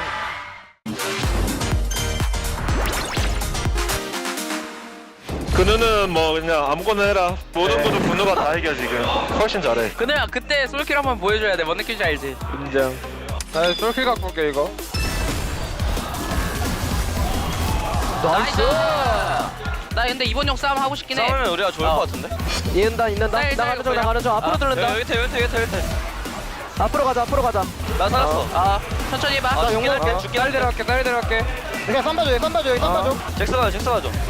천천히 해봐. 이거 볼만해. 와줄래? 가봐. 사이 노플이야. 끝내야 돼. 되냐? 소리. 까비 저거 죽이면. 천천히 다시 봐도 돼. 봐보자. 사이. 오케이. 몰랑 제리 노플. 갈게 이거. 가자. 계속 나 이거 공 빠졌어. 얘네 들어올 수 있다. 제리 생각해도 돼. 노플이야. 천천히. 괜찮아. 이거 봐줘. 진공 송송기. 쭉 가. 야 끝낼 강 나오니? 끝낼 강 안 나오고 그냥 억제일 강 깨져. 끝낼 강 나와. 30초야. 흥분하지 말고 천천히. 얘들아 약속 하나 하자. 터지자. 약속할게. 약속 하나 해. 어떻게 할까? 죽여줘. 어떻게 해줄까? 이렇게 해줄까? 나이스. 좋았다. 다행이다. 유성이 형 그거야. 아니 네가 아 진짜 다행이다. 아우 떨려. 그래서 심호흡해. 긴장하지 말라 해도 긴장을 할 수밖에 없어요. 해도 안 돼. 심호흡 5번 해. 인생은 직진이다. 야 상대 긴장 더 많이 했어. 하지만 내가 더 많이 함. 내가 긴장도 많이 했다. 괜찮아. 우리 한 판 질 때 됐어. 한 판 치고. 아니 왜 질 생각만 나? 역경 진짜. 오케이. 중공만 한번 간다. 중공만 스택 벌써 쓴다고? 중요한 날 해야지. 스프링 4경기만을 쓴다고? 아껴놓은 그러면. 어때? 강 나온다. 나 볼수 있고 여기 나래? 내가 나래 있다. 정면 아니야. 정면 아니야. 나르부터. 나를? 정면 잡았어. 나를 잡았어. 달려. 바로 먹으려나 얘네? 바로. 고고고. 쳤어. 할만할 때 이번. 너 그때? 칠게. 안 됐어. 됐다. 뒤에 탔어.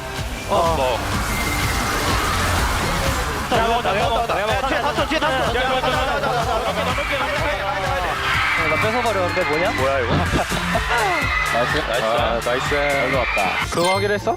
그냥 하면 될. 그냥 해보는 거지. 해보는 거지 뭐. 이러면은 아까 말했던 거 그대로긴 하다 1번 당. 와우. 그냥 칼리로 라인전 터트릴라 하네. 준비됐지? 몰라요. 버스 태워줘 제우스. 피만 뽑을게. 잡아봐. 나힐 빠졌다. 이거 할게. 체크해볼게. 그거 봤다. 아 히리스. 잠깐만 빨리 될것 같아. 나이스. 와. 까비. 나이스. 아 이렇게마다 했어야 되는데. 나 이번에 굿다이브 한번 갈 수 있어. 그브 볼게. 네, 타기만 해봐. 다 잡았어. 그블룰 높을. 타기만 해봐. 다 잡았어. 나안 죽을 것 같아. 카타린 나올만해. 나 죽긴 했다. 다 너플. 높을. 룰루는 내가 때려볼게. 나이스. 룰루 높을. 2초 잡았어. 잡나? 잡았어. 나이스. 나이스. 개이득이다. 나 하나 6. 나도 하나 6. 너가 한 번에 해줄래? 나 그냥 맞으면서 할게. 제리 볼게. 룰루 잡았어. 못 잡았다. 나 형 잊을 수 있어. 나이스. 나이스. 아 이거 터졌네. 아이고야. 맞기 전에 치고 걸어야지. 우리가 급한 듯? 피 까이기 전에 그냥 걸어야 돼. 1500 때려볼게. 민영. 우지 현준아. 1500. 1500. 오른 고맙어. 오른 고맙어. 용모가 우지 민영. 하나, 둘, 셋. 지금. 싸워. 오른부터. 제리 1번 볼만한데? 제리. 들어가자. 맞다.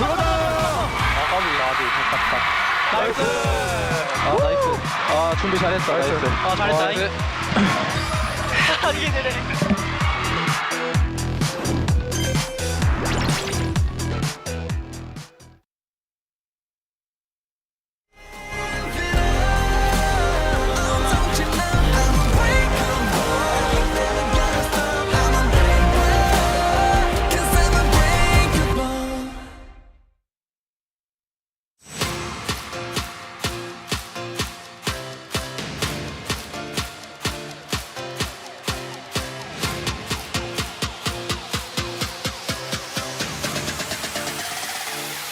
Hello and welcome to the space. I'm Valdez. With me is the Big Hoon and of course Chronic Cackler here. We just watched game number 1 of KT versus Bro, and boy, was that a game of League of Legends. Really enjoyed that one. Had a great time. Bro were winning until they weren't. What did you guys think about this game? I've summarized our thoughts. Nothing matters. This draft doesn't actually matter. If we're going to talk about it a little bit, so I personally thought that the 1-2-3, and we both were like, okay, bro, okay, looking really good, and then 4-5 made us less excited. Yeah, I mean, for sure, the Rise was like clearly like OP champ in the 4-5 especially, like 1-2-3 just ran up, like it was you couldn't pick. I mean, you just couldn't pick because like you had to pick like Zeri, Yumi, Wukong. At least Varus, the high Merdingers make sense, and like what is that? But at least Victor built a purple item and looking, much better than compared to other game. But our into Jace is kind of rough. They have clear, like KT, I think brought a really good counter on top, and it was like really impactful in the middle of the game. Yeah, playing Gnar without engage always feels really bad.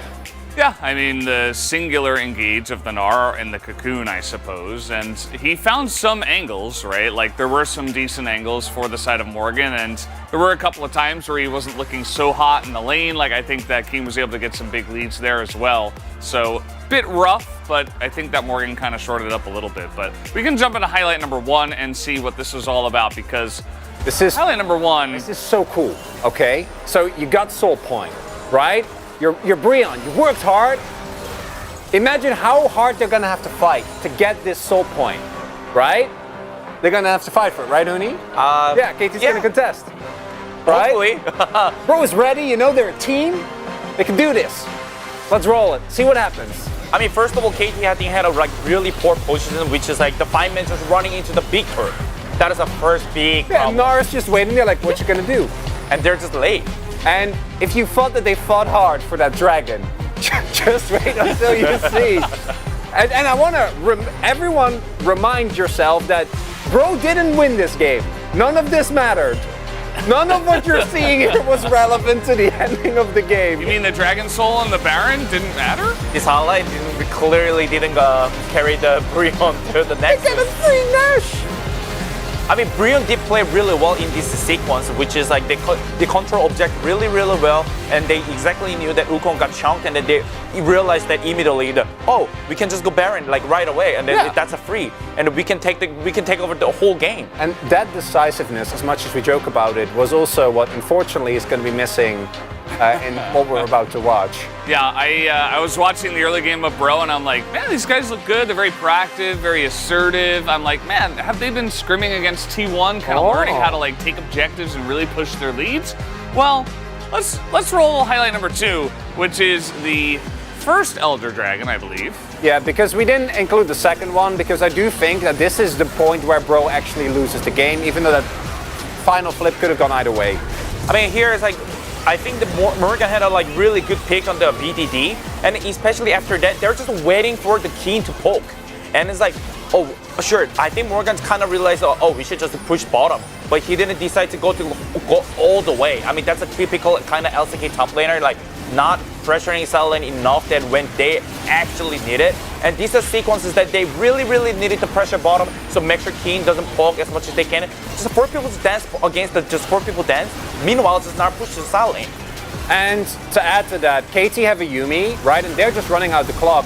And if Morgan keeps pushing, then him not having his Mega Gnar doesn't matter, right? Because that's what's actually what's happening there. He has Flash, so he's looking to get back Mega Gnar, get a Flash engage, but instead, at this point, like, the clock's run out.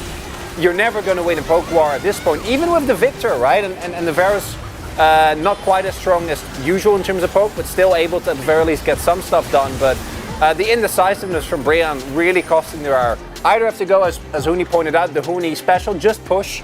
Just go to silent, just push.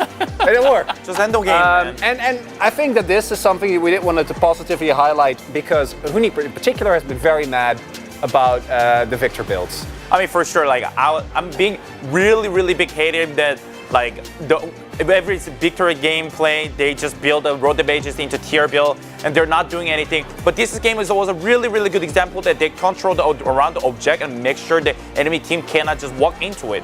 And that actually worked. That's how they got the soul point. The Victor was doing so much in the mid game. Like the amount of damage he was doing with Leandries and then into Shadow Flame, he was just bursting squishies. And Bro were in a great spot.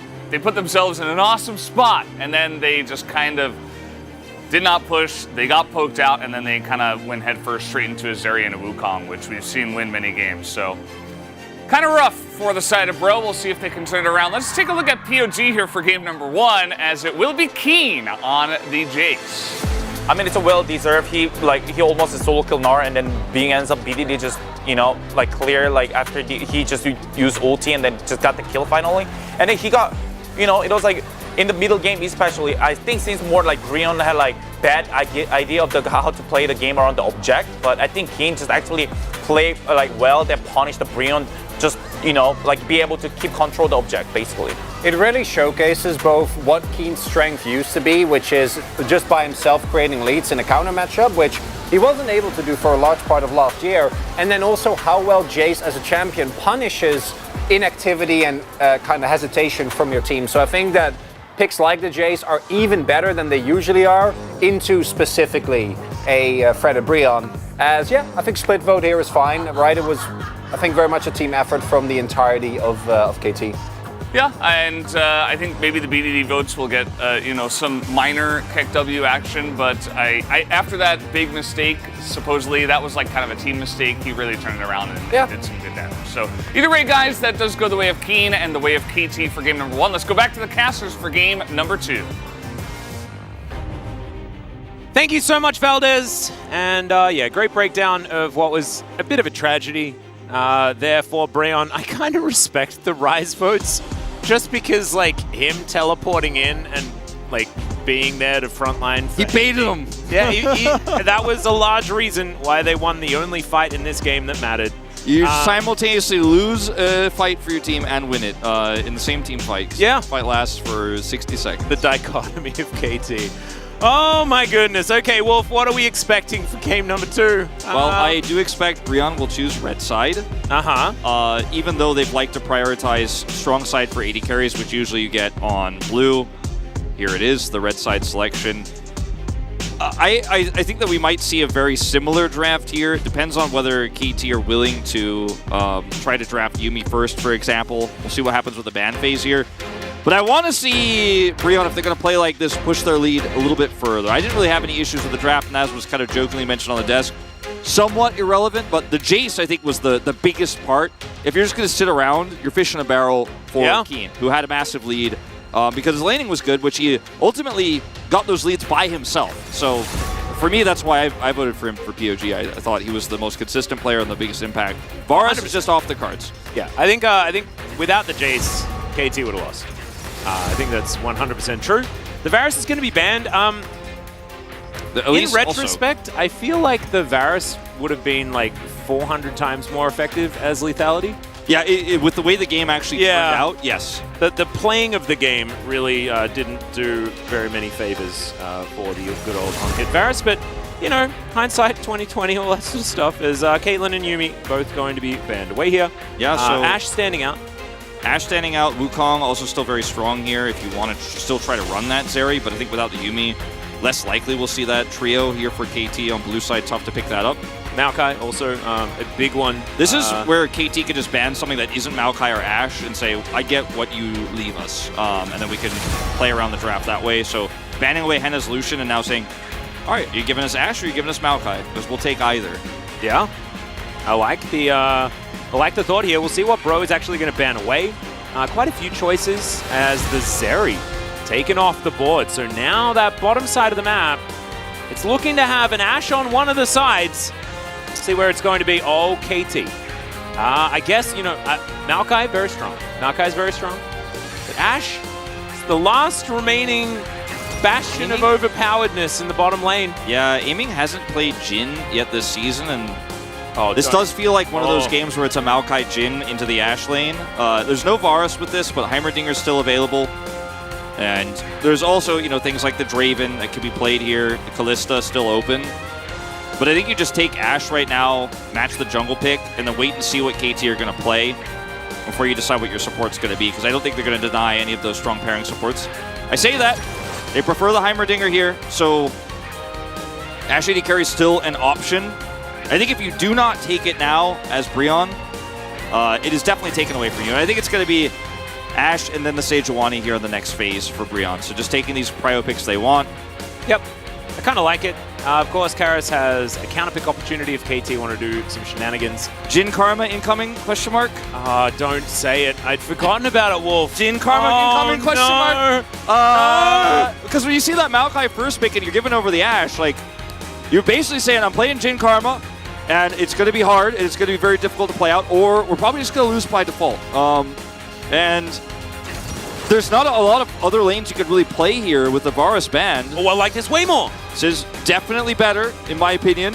Oh, yeah. A lot harder to get kills in the early game with the Maokai, but still just has a lot more range and poke and scaling, and just is overall safe. You know, you're not going to get caught by an Ashe arrow and a Sejuani ult as much as the Ezreal. Yep, and also you can True Shot Barrage over the top of things like Nature's Grasp that are coming forward. Yes. And then you can Arcane Shift forward and do damage. As that's Kassadin. All right. Blind Kassadin, but obviously can be protected now by Brion's second banning phase. Yep, but it also means that if they do try and you know, go for some more bans onto Morgan perhaps and things like this on KT, so I think they shouldn't. They should try and get rid of junglers. One thing they will definitely not get is the Ashe Sejuani. So the KT 100% can ban that. Yeah. And will BDD be willing to play the other side of the Tristana Kassadin matchup? I don't think so, actually. I don't think this is something Brion are particularly worried about. I also think some of the counters to Kassadin pair very poorly with Ezreal, actually, in terms of what you're trying to do in your draft. So I don't think you want to play Yone Ezreal here. I don't think you want to play Tristana Ezreal here in terms of what the draft is going to look like straight up, unless you can get a massive lead early with this Maokai. Ooh. Wow, that is really that's really surprising. In fact, I thought 100% they go for the Sejuani ban here. Yeah, it seems like KT... No, it has to be Sejuani. there is no real other option that they can ban as the next one, as there's Jackson Jace. Yeah, Jace also good into the Cassian if you want to play it mid. It's really strong. Flex pick. Keen had an amazing game of it last game, obviously. I think they are going to ban the Wukong and the Sejuani here. Right, Atlas? I've already written it down. So I just if don't it's think not this... banned, then I'm going to be very confused and sad. I mean, we'll learn a lot about what KT's thought process is here if they do not. I mean, it seems like a no-brainer. Maybe they're just using this time to think about what they're going to do next, but there it goes. And Breon will have to reveal their jungle pick now, and there's not a whole lot of great options left. At least also banned. Cassante going to be the one to come through here. Is I wonder whether Umpty's going to look at the Lilia again. That's what I was thinking. Lilia here seems like the way to go in terms of what Umpty's played. You know what the angle is?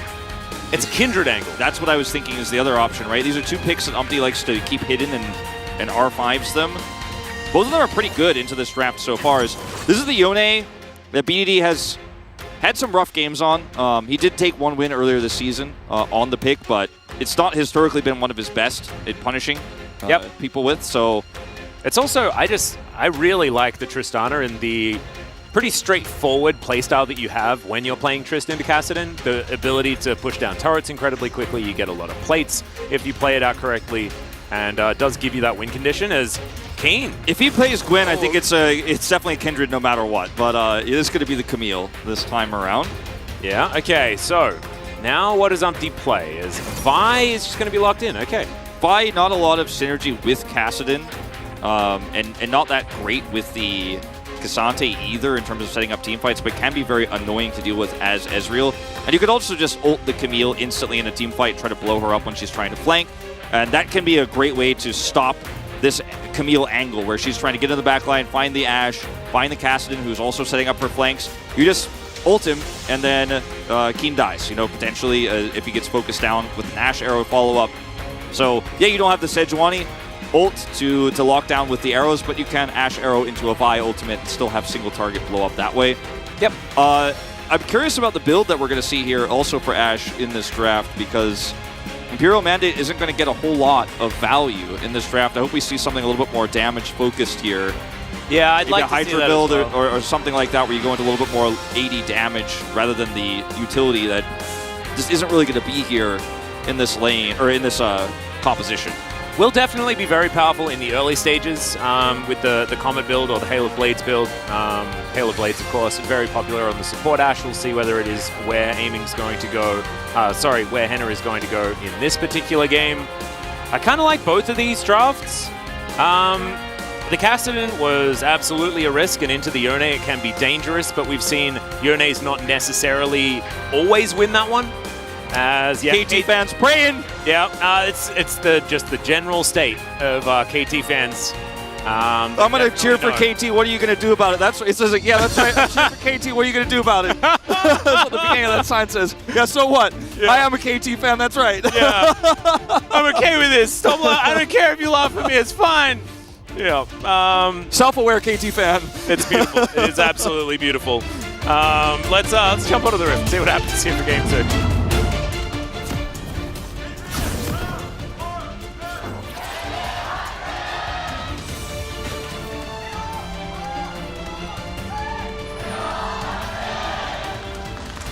There are a lot of Breon fans here today. They're just exploding in size, it really feels like. Yeah. It's just such an easy team to like. I think Breon and Nongshim certainly are the surprise teams when it comes to fandom. It's just, there are teams that you just really want to root for, Yeah. And even when they make mistakes and stuff, you're like, okay, well, some of these players are still figuring it out, right? You look at KT on the other side, and you want to root for them, and there's famous players on this team, and they're very successful. Like, literally all 5 of these players on KT's roster are legends. This is why we've jokingly called it, like, these are the super team. Depends on if you could set the year to certain dials for these players, right? But yeah. Aiming and Lehen's having the most recent success in terms of their performance in 2022. As a KT fan, you're just always left a little bit wanting. True. And this is the kind of KT match you're scared to watch if you're a KT fan. You're like, we should win this one, but will we? Yeah, and you're scared to watch it, but also you're not because you're a KT fan, right? So there's a lot of weird stuff going on. This roster for KT is about the most KT roster that you could ever get as well. It's kind of beautiful in the poignancy of just KT in general. But we'll see whether they can actually win out here, because being able to especially take a decisive win here in this game, that would be so huge for the momentum of this team. Yeah. It is the lethal tempo variation here of the Ashe. Ooh, I like it a lot. Yeah, we've seen Hail of Blades, and we've seen Comet even on AD carry, but I think this is actually the right variation in this draft because you're not going to get a whole lot out of the utility build. See what he ends up building in general, starting with the sword here, long sword. Whereas first strike for aiming, he's very confident that with his Karma, he can take aggressive trades here, and every time he hits these Qs, he's going to be getting a little bit more gold, farming up pretty quickly. Yep, and without the Halo Blades build and things like that, and having the support Ashe being a poke threat, it's harder for you to get the kind of control that a lot of these other Ashe lanes have picked up. With the Heimerdinger, if you have control of the wave, you are in much more. You have much more power.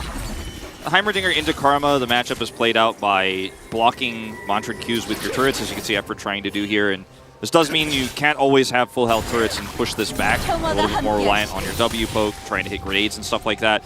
And we talked about how Maokai Jin is so popular right now as a duo with the Karma, but Ezreal will also get a lot of value from his ultimate if he comes over for a level 6 gank, because you can line up for the True Shot Barrage that way, do a ton of damage to go forward aggressively. Whereas Unsealed Spellbook for Karis, also pretty standard. Yeah.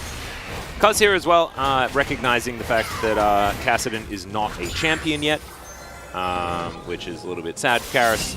And Lahen's on a bit of a roam here. Soccer ball going to chase after Umpty there. Or football, depending on where you are. They should know that this is a possibility, because he's missing in lane of the back timing.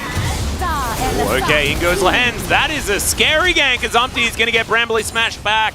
And he will be taken down. That is first blood going over to the Maokai. EDG? Lahen's? What?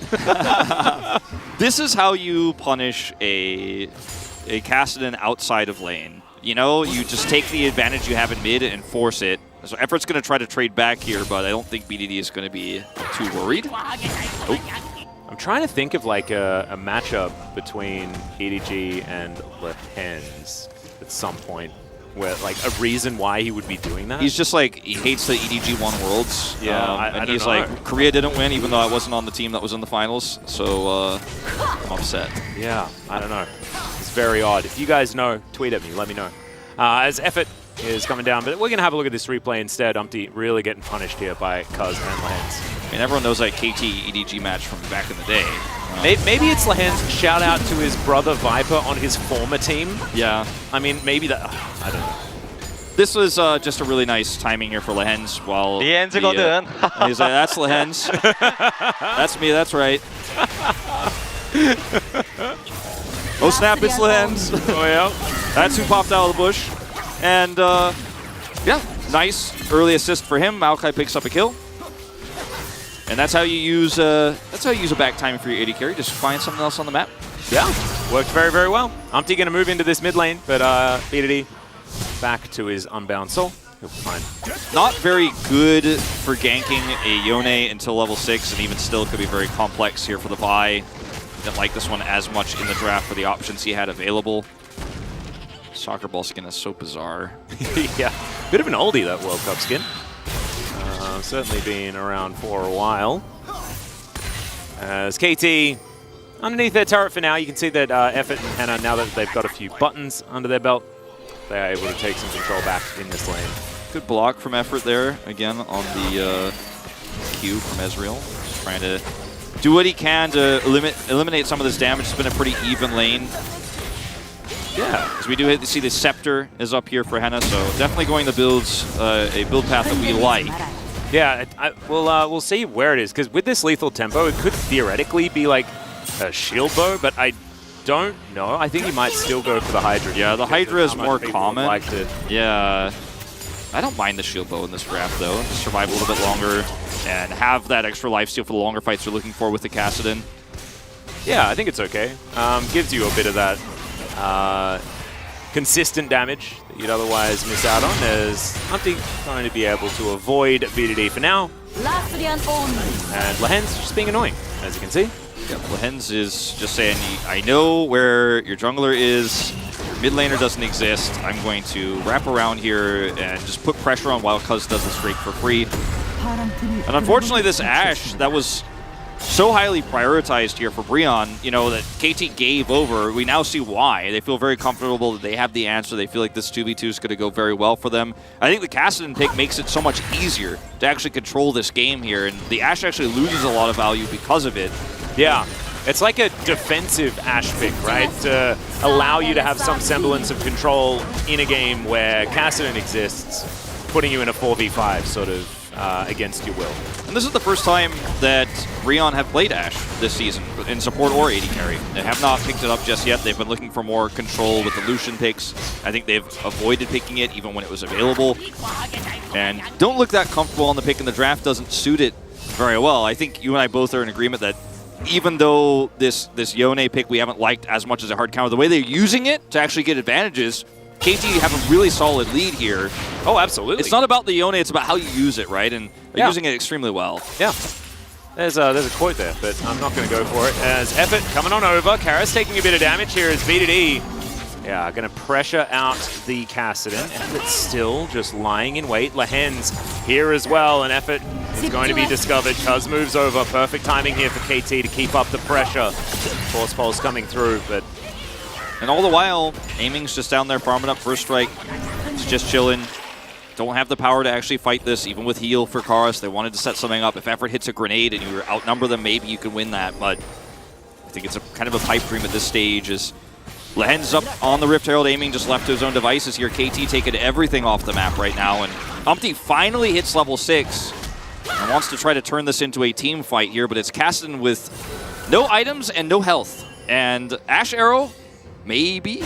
Yeah. Hopeful. Difference maker does have Ghost available as well, as Umpty's going to come on over, pick this one up. Lahen's taking a bit of damage, but dishes a lot out himself, as Karus is very low. Cuz just going to leave this one, I think, as True Shot Barrage flies forward. Now they're going to go in. Keen, flashing, gets over the wall. Karus in a lot of trouble. The arrow is going to land onto Lahen's, but the Kassadin's already gone down. The Heimerdinger is also dead, and Cuz is going to flash. He gets himself out. And Morgan needs to run away as this Cassante. Not going to be able to get anything done. There's the hook shot. And my God, KT, what an amazing fight around that Herald. Super clean, and they have the better win conditions here. They can also, by the way, do a ton of damage with Aiming when Breon are holding Herald aggro there, because you know the True Shot Barrage is going to get some value there, and it actually does damage while he stays in the lane and gets plate gold. Meanwhile, Henna goes up, takes an Ashe Arrow towards BDD, or rather towards Lahen's, who's playing the Karma in this case, and still doesn't really add anything of value, doesn't add any additional damage. This is obviously a much stronger timing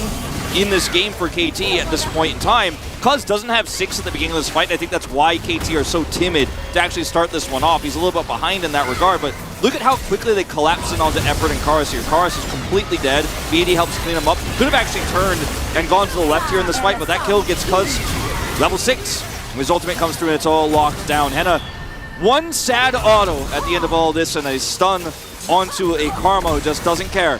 Yeah, and that's sort of what you get trying to pick a fight when your composition isn't anywhere near online. Right? Sometimes that positional advantage can be enough to turn the tide, but not in this case. Well, Arrow is going to come through. BDD, ooh, nice little sidestep there. Listing lazily to the left. You love to see it. Zumpty has to get out. There's a hook shot from Keen, who is absolutely in his element. My goodness, he has definitely been the most positive part of KT so far this season, I think. I would say he's been performing extremely well. And I would say that Keen's difference in performance versus last year is just something we couldn't have expected to happen this early. 100%.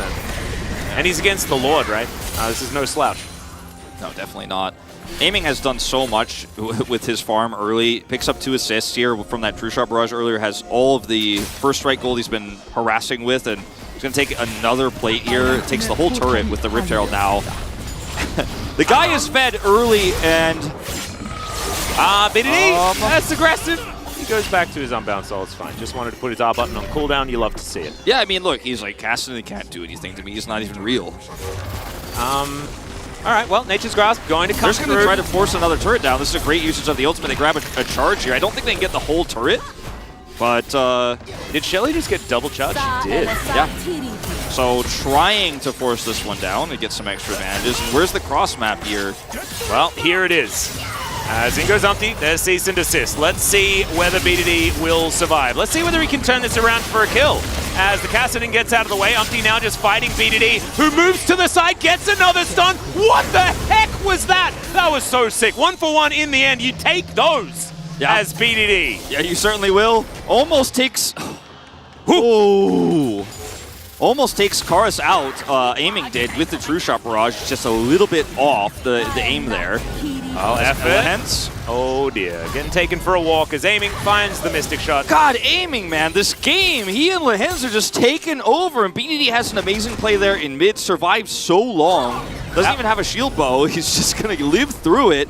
That 1 kill onto BDD is actually the only thing so far that has prevented a perfect game. To go from the last game to this, I'm getting a bit of whiplash as we check this one out one more time. Man, BDD almost survived. Yeah, he almost survives here, and this is with an ultimate coming from the buy. Gets the double knock up here. Karis flashes away, he knows he can go back to his soul here. And then Umpty gets knocked up, and this is Bro saying like, okay, so he ulted, we can do this, right? And yeah, technically, if that True Shot Barrage hits, then that's actually another dead Kassadin as well. Another kill for Aiming. He picks up one here with Lehens' help. And Aiming is just taking inches and turning them into miles here. Oh yeah. Level 9 in this game. Aiming's always been very good at the Ezreal. Now has a couple of items built up as well. And yeah, Karis with his Cleanse Teleport, with his unsealed spellbook in his hands now. But having a look at the clock, I don't think that it's the Monka W situation anymore. It's really a Kassadin that is having a rough time. The Rod of Ages is going to be pretty late. Hasn't put it together just yet. He's going back home now, so it might be like a 13.5 minute. It's, I mean, look at the items here for Aiming versus what Henna has. Henna has Greaves, a Scepter, and 2 Longswords versus the completed Essence Reaver. And he's gotten this Muramana done so fast, he's like not even hit 300 on his tier stacks just yet. Yeah, I just need to hit more skill shots. I've been hitting a lot. All right, Morgan is really dead. The Cassante, not enough dashes as it turns out. And this game is a wash. How is Henna so far behind? He has nothing at 14 minutes. He's 20 CS behind. And I mean, he's got to be sitting on some gold here. He has to have like so much gold in his back pocket. Like I just want to understand why it's like 0 items. Why that? Has he been buying too many control wards? Oh, that's definitely what Reddit will tell you. But yeah, I think he hasn't backed for a while because he's been under so much pressure here. Like the bottom turrets, or the bottom turret, the mid turret down. He's just trying to farm minions where he can. He's always under threat. And Kassadin's also like, I need to share some of those with you. Please let me get the easy minions because I'm also massively behind. Just got my Rod of Ages at 14 minutes. All right, Umpty, this could be your time. The arrow is going to... No, never mind. That was a grenade, I believe, onto Aiming. And Umpty is going to do the slink away tactic. No plates. 0 plates to 1750. That's another Rift Herald as well. You add the fact that they are able to take out the bottom turret, first turret blood, damage the inner, and do a ton of damage to mid. I mean, will Umpty be found? Yes. Oh, he is, going to take this one. And there is the Hextech Ultimatum. Effort, can you change this? Can you stop this? Cease and desist comes through. There's the flash over the wall. Keen does not really care. BDD looks for the ulti, doesn't get it onto Effort, but closes the distance. Lehens going to snare him up, and that is going to be enough to get that kill for BDD. KT, where have you been? Like, it's every second series, Wolf? Is that how it works? Yeah, for I guess KT? so. I guess so. I mean, that's the rule. So right now they're at 2 and 3. They got to even it up to 3-3. They'll lose the next one and will be disappointed, right? You love to see it. That's it's KT Fan Stream or Nightmare or all of the above. An inner down at 15. Basically, too. By the way, BDD is pushing said inner in the bottom lane right now, uncontested. Another charge here on Inhibitor turret. Keen is free side laning. Is that... So she got 2 charges there. Shelly got 2 as well. 4 charges total. Ooh. And yeah, Umpty, I mean, he could try to save himself here. He has his ultimate. He's here with effort, but the vision that KT have on the map, their understanding of where all of Brionne is just so immense. As BDD's like, we get both, by the way. I'm not going over there for Umpty. I'm making sure we get effort. That's 2 kills here. While Brionne are trying to push for red buff, you know, I mean, these are risky choices you can make when you're far behind, and when you are far behind, you have to make some sort of aggressive choice, otherwise you're just going to slowly lose the game. But the punish has been so quick and so precise And on the now side of KT. I'm just sad, Wolf, that that one kill happened. Because this could have been the first perfect game of the season, right? And it's also an extremely perfect game given the fact that there was 0 plates taken. Exactly. And unfortunately, BDD had to die in that mid lane. It was a pretty cool play. Managed to get a kill back in it, but still. The shield bow is done. It's 10,000 gold at 17 minutes. Like, this game is super over. It certainly is. And it's one of those games, unlike the games we saw yesterday, where it's kind of you have a laugh and you're like, okay, this one's done. Let's make some jokes and see what Nongstrom are going to do. This is one of those games where you're like, wow, KT, like play like this every week, please. Like on one hand, you're really happy for KT. Like this is really impressive play. Like this is exactly what we expected to see from this roster. But on the other hand, you're like kind of disappointed by this game because why isn't it always like this? Yeah, why isn't it like this more? Lahen's gonna get snared and stunned and stuff and nothing. And nothing happens except the inner is gonna go down. BDD swaps back top, and he is pushing the other inner. It almost makes you more frustrated. Exactly. Yeah. Like who's winning here? Yeah, well, KT. I can answer that question. But in the long run... Which fans are winning here? Yeah, no, I think, well, bro fans are always winning. If you're a bro fan, you're just perpetually winning. And in fact, the results don't matter. You're a happy bro fan. That's why it's so easy to be a bro fan, right? Because no matter the outcome, you're always just having a good time. Aiming has always been so good on scaling 80 carries, but this is not what this Ezreal is about, this game. This is him dunking on an Ashe Heimer lane and Lahen's stealing the show. Yeah, I think like this Lahen's is the most it's the most proactive Karma I've seen in a very long time, and I kind of want him to get POG so that in the interview he can be asked about that EDG flare that I'm still thinking about. Wolf. Yeah, I don't know if you're gonna get that answer. Here comes a Maokai ult. Yep, that is Nature's Grasp. True Shot Barrage lands onto 2, picks the gap beautifully there, does aiming, gets over the wall, and that is so much. Umpty out of the fight already. BDD's just gonna tidy this one up. So comfortable. Morgan fighting against Cuz, but aiming just wants to find someone to shoot. He will find Morgan. Bramble Smash a little bit frustrating as Morgan is looking to pull Cuz around and does get back to his turret. He's just some Cassante things. There's a Bramble Smash and there is a kill for the Ezreal. Base is broken. KT pre-20 minutes. Just in here running amok. Yeah, they can't end right now, but I think Breon kind of wish they could at this point. They don't want to play this one out anymore. Like 13,000 gold might be a record pre-20 here at the LCK. Seriously, this is one of the biggest leads that we've seen, and I'm so mad that it's KT that's done it. This season, I think it is the record for pre-20 gold leads. Yep. Because I just can't imagine another game. Maybe that Live Sandbox D+, but I think that happened after 20.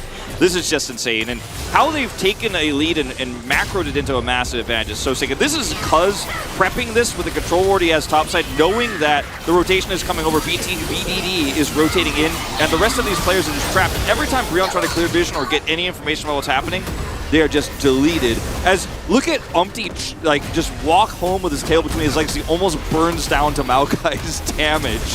He's just having a sad time. His Cuz just gonna keep running forward. And it's a sad Morgan. They give the kill to aiming. Couldn't be better here for KT. Minus that one kill, that one death. Yeah, it's still triggering me. I'm not gonna lie. There's a few things that I'm getting frustrated about so far this series. I apologize, everyone. It's okay to get frustrated about KT. Yeah, that's the F1 we're allowed. I actually think that it wouldn't be correct if we weren't frustrated about KT. This keeps happening where they set up in these brushes and then KT just annihilate them. I don't think this time they're as set up to do so. They do have a lot of vision, bro. That's cool. Henna, he's hit by a football. And there it is. Nature's Grasp to come in yet again. More choke points, more control for KT. Arrow will connect as they engage onto Cuz. Effort and Henna almost just die for it though, and Cuz is tanking so much over the wall, aiming, trying to create distance as Cassante is already taken down. It's the second kill for Bro. You're happy about that, but I think it might also be the end of the game, and you're not so happy about that. Effort's gonna waddle back home, but this inhibitor is not long for the world. And KT might actually just win it here. Most honorable way to lose a game of League of Legends. What Giga Chads? You know, look for the kill Cuz, take him out, you know. He's very tanky, but we did it. We killed him. We killed the boss. That was the objective. Refusing to waste their fans' time, Giga Chad, you know, it's absolutely true, Wolf. And Bro, we'll never stop loving you, but this has not been a fantastic performance here in game number 2. Well, when you fall as far behind as they did, it doesn't get better than hiding in a bush and hoping for the best. No, And absolutely. we got some setup manipulative vision here, and we're going to go, okay, well, maybe we'll find someone, maybe we'll pick somebody. Cloud Rift also just, That was actually not Cloud Rift, that was a speed up from Shirelius. I was like, how did they chase that fast? It's Shirelius proc there. It is Hextech Rift. I didn't pay attention to the dragons this game, I'll be honest with you, Atlas. No, it's understandable. I mean, frustratingly, it is a Hextech Soul, which is a really nice one. Bro would have liked that in game 1. Any 5,000 gold leads in the chat? Woo! We're getting close, we're getting close. Yeah. Amy and Keen definitely very, very big. As Keen's just going to put Umpty in the Death Chamber, which is another name for his Hextech Ultimatum. Karis Rift walking around, but he's just not allowed to be a Cassid in this game. True Shot Barrage going to come down, and Keen just flashes over the wall. This game is well and truly over. This is not about the blind Kassadin. No. It's just about great teamwork around it, right? Yone here used so well to give so many advantages here to KT. Don't blind Kassadin into this team. It's everything. Every single lane for KT obliterated. Obliterated. But he's dead already. Oh no! It's a tragedy for KT in the end. We knew it. The Nexus is going to go down from one of the longest, slowest games to the fastest game we've had and the most one-sided. The dichotomy of KT continues. Just be like that more, KT. Yeah. You pick the blind Kassadin and then KT grabbed the Yone and just pushed so much with his... there she is. Shirt says paradigm shift. Ooh, I feel like that's also appropriate here. Yeah. It's one of those losses for Breon where you get a little bit frustrated after game 1, the game was in your hands, you go into game 2, and then Lehens is everywhere. I actually wrote down the vote for aiming, and I'm rescinding it, and I'm taking it back and writing down the vote for Lehens and putting it back up there. 'Cause, like, the amount of pressure that Cuz and Lehens put on the map with that Yone Prio is what gave KT such a massive lead. And also, like, once again, another phenomenal performance from Keen. His Jace, absolutely pivotal in game number 1. And that Camille, 8-0-5 or something like that, 9-0-5 at the end of that game. Very happy here right behind aiming right there, who had a really good time in his Ezreal. Of course, one of his favorite picks has been for a very long time. His name's Aiming. Give him some skill shots and he's going to be a happy boy. And BDD, they did take over this game. BDD lost earlier this week on the Kassadin and was punished. This time he punishes the Kassadin himself. And we talked about how BDD's Yone has been a bit of a mixed bag. In this game, he got everything he wanted. He gave his team a lead. And then he played mechanically extremely well, even though it was ultimately pretty unimportant. A good game for BD, a big bounce back from him after having some shakiness on the rise in game 1 and, you know, the Bulldog situation in the Quantum Freaks match. This is what happened. They obliterate Bro here today, and we're like, wow, they're playing like a contender for the western side of the bracket. And we were watching them 2 days prior, just getting slaughtered by Quantum Freaks. This is why you just don't get blank for KT. You don't get blank for KT. You don't get rescinded, redacted for KT. Yeah, you just don't have feelings. Don't have feelings for KT, and KT will flourish. They will thrive. But as soon as you start, even if you have negative feelings, any feelings at all are dangerous. Well, I'm starting to realize that it's not even just being happy about them. It's even when you're sad. Yeah.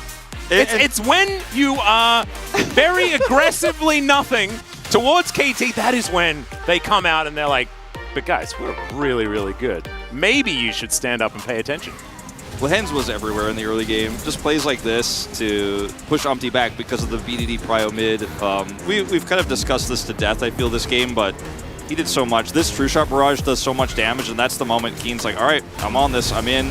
BD's like, I would like to do something in this team fight. Ash Arrow, unfortunately, non-impact in this, and I think Hannah gets one shot off. One. Yep, that's it. And all the while, aiming is getting played bottom side. Like, KT just out-macroed Breon with the prio they had so incredibly well. They were decisive. Yeah. It's hard to become attached to feelings about any team right now in the first few weeks because you just know that there's going to be some upsets. We don't know exactly who's on top. Like most people would say T1, but we're not factually sure if that's the case right now. And this has been the week of upsets. I wouldn't call this an upset, but the way it happened in Game 2, certainly unexpected. Yeah, no, this was a complete blowout for KT with a 2-0. I think now they are actually tied in 5th place. They've, I think, pushed Bro down to 6th as yeah, well. they grabbed +2 with this because they, win 2-0, so they're going to get one tiny block, one tiny step ahead. Does mean that Bro are still, technically in a playoffs position, but they are on the eastern side of the bracket and will need to really sort themselves out moving towards next week. Find some more decisive play, convince the Rift to give them better souls, things like that. So some comms here, very clean. BED shot calling a lot here about what to do depending on which direction Brion went there in mid. Just pushing down to end. It's a very happy Lehens today. Lehens wants more, but it's over. I wish you had have kept the Lehens vote. I did. I gave it to aiming at first, and then I pulled it back before they took it, and I switched it to Lehens. Oh, okay, good. The world will never know that, except the production will never know I first voted for aiming. I was gonna say the world all knows now. The official vote is the Lehens vote. Yeah, I mean, Kane's a good vote, Cuz's a good vote, Amy's a decent vote. Should be a split Lehens is the right vote because we need to know. I just need him to be interviewed. I need to know about, the EDG flare. There's lots of things. And also, he was so incredibly animated and excited during that game that I think it would just be great to talk to. I think it's going to be a big split vote. I hope Lehens gets the credit he deserves. That's all I'll say about it. Yep. Now it is time to head over to Huni Chronicler and Valdez to break down that KT victory at the space. Take it away, boys. Thank you, casters, as always, for that wonderful cast of that game number 2, which barely lasted 23 minutes. I'm Valdez, with me is Huni and Chronic Cackler once again. And what did you guys think, first off, about that second game, which was very different from the first game? I prefer not to speak. you take this one, Huni. Come on. Yeah, you guys see the new skin of the Kassadin, which is the gray screen of the Kassadin with the red hearts on it? I swear. LCK teams, we have seen Kwangdong stomp KT. By KT are freeing Kassadin. By just right-clicking. By right-clicking. You do it yourself as well. Stop blinding Kassadin. It's not a thing. Stop trying to make it a thing. Stop trying to make it a thing. It's not going to happen because everything else about this draft, even though I think that the early lane in terms of the Ashen Varus could have gone a lot, or Ashen Heimer rather, could have gone a lot better had it been played out a little bit more aggressive in the level 1 because they weren't able to set up control. That could have been okay, but this Kassadin just meant that they had no prio on mid at any point. So then Maokai just gets to do whatever he wants. Ezreal and Karma gets the perma shove because they can't get punished. I mean, for additionally also, I think the LCK, especially the meta right now, I think the Maokai looks much stronger as well. Especially if you know how to play around Maokai Sapling and the vision control and the object control, it's so easy. Especially when you have a lane prio, it's just Maokai could be basically anywhere. I mean, that's how the, Cuz got the first blood on the Vi. You can't do anything because there's saplings in every brush because Maokai can just walk into your jungle. Yeah, that's why Kassadin was gray screened here. It happens to the best of us, but especially to R3 Kassadin. And yeah, I mean, Maokai has just been slowly but surely getting more and more powerful here in the LCK. He does insane amounts of damage even, and he's picked as a solo AP source in the top side of the map for KT. More than enough, because, especially the way the game went, it just spiraled out of control. We can take a look at highlight number 1. There was only one highlight in this game. It was this fight, which we've already seen maybe 2 or 3 times. Yeah, they ended the game here, unfortunately. Already here, Bro is 1k gold behind, and I do think that if your setup is better and you can outplay the upfront burst and maybe target someone, then maybe you can win if you also have good Heimer setup. So I don't know if you're hearing by how much conditionals I'm asking. It's or adding. It's probably not a good idea to try and harken test for first Herald here. I mean, especially with the mid laner who has a Kassadin inside, and the Brion was so desperate the first Herald. Yeah. But I think the movement of the Botio was not definitely synced. It was clearly just 4v4, and like especially when they have like Camille, like especially those champion, you can always get killed no matter what. Like you can't just get desperate like that and just get greedy for getting Herald. But worst thing, it was like Cause had a phenomenal of the just losing the getting the smiting the Herald as well. It accelerated the game like so much faster. And after that, as what he said, game's done. You can't do anything about that anymore. Because you don't have combat mechanics, right? The one way in which I can see you win a fight at that point is if, you know, you get like the Ashe Vi Dream combo and then you kill someone. And then you can contest. But you can't just walk up to the pit and not expect to get dove by Camille, Maokai, and Yone. Yeah. They did. And then it was... We didn't get any other highlight because we didn't... It's funny you mention that because I can actually see the Korean stream from way off yonder. They actually went for a level 1, level 2 bottom lane highlight. Great. Just the focus on like how they were able to get prio with the Ezreal Karma. Yeah. And then they went for a highlight where Lahens was able to use that prio and then roam up to the top side and essentially just boom Umti out of the game. Which again was like kind of the precursor to how all of this kind of went kaboom, especially when Bro really forced it on the Rift Herald. So, you know, game number 1 was a tough one. I think any team would be frustrated to lose that one for Bro, and I think coming into game 2, they really tried to force some stuff. They weren't even able to make that Ashe early pick work for them, so if I'm them, I'd feel pretty frustrated too. Friends don't let friends are free Kassadin. Please. Listen to me. Listen to who? I mean, unless you have a clear counter, you know, like someone pick like something bad. Yeah, no. Just go for it. If they man. already picked like a Zir, Yeah. that's okay. Yeah, It's not blind. Just try. Just Never not the blind. Yeah. Never it's like the blind. same thing as a Road to Mage is the, you know, Road to Victor. Mage is Victor. Yeah. Or the Syndra as well. Like they're doing pretty bad, you know. Like everyone can see it. Not in this game, honey. Yeah. I guess so. Like, you know, we can see it, but I guess they can't see it. I just had this image, you guys were both on screen, and Mal was like, you know, friends don't let friends do this, and like Hooney's just nodding right behind him. He's like the famous guy in the commercial. It's like, you know, please donate to this cause, and Mal's like kind of like the spokesperson. Hooney's just there. Hooney's just Yeah, I also agree with this. I am also on board with this. This is the way it is, and yeah, we don't have the Pog just yet, so we're buying a little bit of time. I don't know. I'm curious, what do you guys think about the Pog? Because it seems it might be a bit split. Yeah, I'd like the Lahens and Cuz would be my front runners. I think Lahens, when he's playing his best, this is kind of what he does. He spreads his insanity around the Rift, but Cuz's engages were really good. Yeah, I mean, it was like really, really great, the ulti middle of the game. And I think I want to repoint it again, the Herald fight, like how well the Cuz actually, he managed to leave as well like, at the end. And the fight was like, it wasn't actually that easy, but he actually made it into the jump into the pit and just getting it done. What's happening?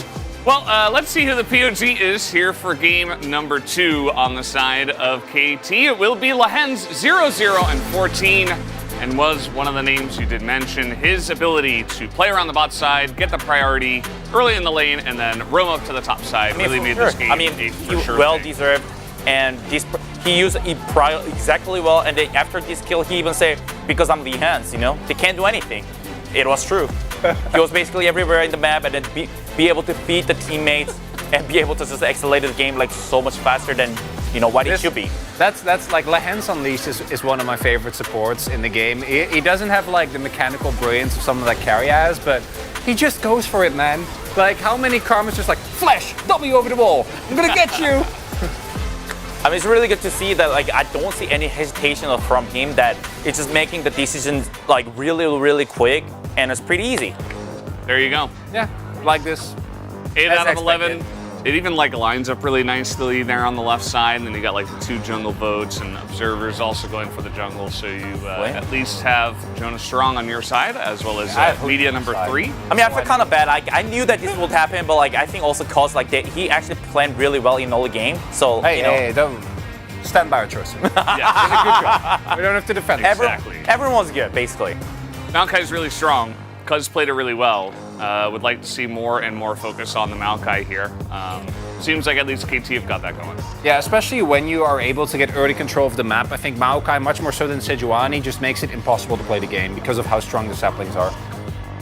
I agree. I mean, I already said more than 3 times that Maokai is actually too OP. I don't know why teams are actually opening the champ. Like, blah blah blah extra. There's so many reasons why the Maokai is actually really tough to play. If you think Okay. Uni, sometimes I'm a bit of a poro. I don't go in too hard, but let me tell you, and you should have heard about the Maokai. Huni goes in hard, he doesn't hold back. Guys, we do have the interview ready to go. Let's hand it over to Ji-sun for the translation. Thank you very much, guys. This is Ji-sun for the PUG interview, and we are joined by Keen and Leehan on the side of KT Roaster. Congratulations!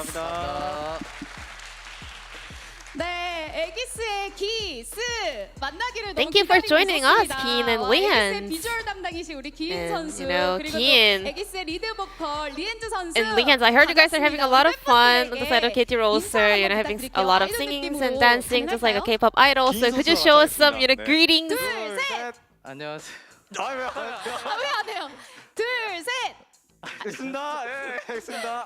So K-pop style intro is a little bit difficult for those two boys, but yeah, let's get back to game. Today was a must-win series for KT Roaster, and then you guys are able to get a very clean win. How do you feel, Keen? 이제 저희가 전 경기 이제 0대2로 졌었기 So we 때문에 lost 오늘 the previous 이기고 series 중요했었는데 0-2, so we really wanted to get this win, and I'm so relieved. 저번 경기 이번 Keen, 세트만큼 잘했으면 I wish he played this good last time. It could have been a win as well, but too bad that he didn't perform like this last time. Speaking of the last time, the KDF series was a little bit rough. What kind of feedback did you guys go through after that loss? So aiming is my bot lane partner, so we had a lot of communication after that match. I think KT had way better communication this time around. So Keen, in game number 1, it was pretty close actually. Bro also had a solid control throughout the game. So how did you keep yourself concentrated in the game? Yeah, I mean, Bro got the early Dragon stack, so we were not in a good spot, but we were able to catch up a lot. We scaled enough, so we were keep reminding ourselves it's still doable. I was so scared. I was so worried, says Leehan. Let's get back to game number 1 one more time. So you guys were not able to get any of the neutral objectives early on, and no dragons, no heralds, but the Elder fight was a huge turnaround for KT Roaster. What kind of communication went back and forth at that moment? When we are just hovering around objectives, we can do a lot of poke damage. Jace, Yuumi can do damage prior to team fights, and it worked really well. So I guess you guys are pretty confident, even though you guys let go of all the Drakes, you're still gonna win in the end, right? We had some games where we actually won after giving away the soul, so we were not too worried about it. And with the Jace poke damage, KT secured the win in game number 1. Let's move over to game 2. Keen, you played Camille, but you were winning lane against K'Sante. Could you break down Camille-K'Sante matchup? K'Sante early on wins lane pretty good, so Camille has to just hold on to her lane and scale for late game, but my teammates did a great job early on, so she was able to kind of accelerate her lead early. And then Leehan, early on in game 2, you actually went for a very sneaky counter jungle action and got a first blood. So let's take a look at this replay together. Who set up for this play and how? You got the kill, and then in the voice comm you were like, this is Leehan's, Were you pretty confident about this play? So we had full understanding of Vi's early jungle pathing, so we knew where she was. So as long as I can avoid the enemy vision, this is gonna be a kill for sure.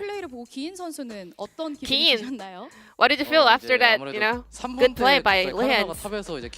Like at 3-minute mark in the game, Karma got a kill around the top side. I was like, why is she even here? And then Wayhands. 요즘 서포트 아이템으로요. So we have a lot of different itemization on the support item, especially for the beginning, starting items.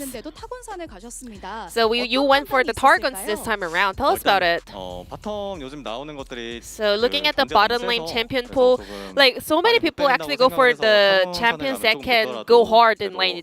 Some champions that can trade a lot, so Targon is a lot more stable in terms of, you know, keeping your health bars and stuff like that. 자, 그렇다면 다음 주 목요일은요. And next Thursday, KT Roaster is going up against D plus Kia. Are you ready for that matchup too? 사실 저희가 못 이길 팀은 없다고 생각을 해서 저희만 I mean, there's no team we cannot defeat, so as long as we play well, it's gonna be doable. We're going up against Deft in the bottom lane, so I will do my best. Thank you very much, guys. Before we go, there were so many fans even praying for KT to win today's series, so what do you have to say for them? 이제 저희가 뭐 경기력이 늘 좋진 않았지만 Our performance was not clean all the time, you know, there were a lot of ups and downs, but still, thank you for supporting us continuously, and also thank you to all the team staff who worked for us. Just like Keen said, you know, our performance was not that good, but I will make sure that the performance we showed in the previous series will never happen again. And this will be the end of the interview with Keen, Wayhands, and back to the space. Thank you. Thank you. Thank you, Jisan, as always, for that wonderful translation, as I interpreted that last bit as we will never R3 Kassadin ever again. Let's take a look at the standings and see where KT do stand after all of this. They will take Bro's spot in 5th place, as Bro will move down to 7th. I mean, yeah, welcome to KT on the west side, huh?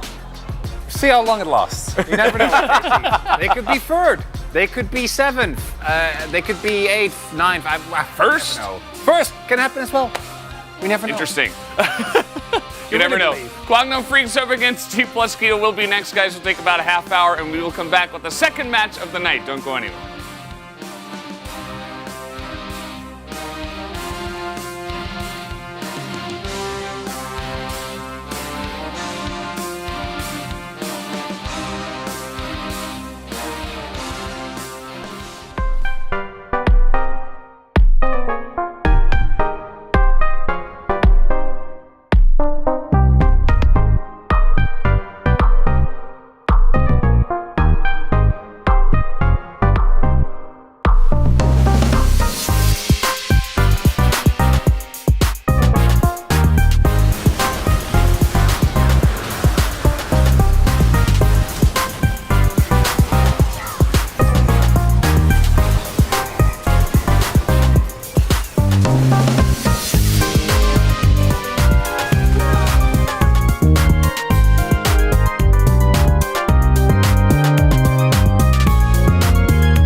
야, LA 어디 있어? 네, 국장님. 야, 이놈 새끼. 야, 팀 리퀴드랑 프라이캐스랑 하면은 팀 리퀴드가 이긴다며. 28분 35초에 팀 리퀴드가 이긴다며. 저는 그러면 팀 리퀴드 28분 35초 승리 예상합니다.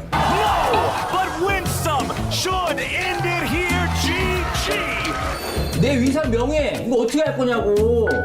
제가 느슨해진 LCS에 긴장감을 조금 넣어봤었는데 게다가 그것 때문에 바로 표식 그냥 은퇴했다면서 새로운 정글로 왔다면서. 그 새로운 정글로 닉네임 어떻게 되는 거야? 마크입니다. 마크라고? Hi, I'm Kyushik. Today we rose to Frycast, and I retire. Sorry, my fans. Hi, I'm Mark. Hi Mark. Hi Mark. Where are you from? I'm from American. 아 이거 어떻게 된 거야? 그리고 아유 그냥 너도 임마 어떻게 된 거야 이거? 뭘 아니 뭘 워야 내 말이야? 뭘 워야? 야 질투랑 바이탈리티가 그렇게 잘한다면서? Found the upset, they will find their second win in the winter split, a triple for LCK to finish it off. K knocking down G2, knocking down Vitality, and that man on your screen right now irrelevant. 이거 어떻게 된 거야? SK 게이밍한테 둘 다 졌잖아. LEC는 정글링은 단판제예요. 스몰 게임. 오케이? This is LEC. 아 너무 당당하네 이놈들. 아무튼 너 LPL도 너 조심해 너네. 일 똑바로 이렇게 하면 내 월급 못 줘. 어?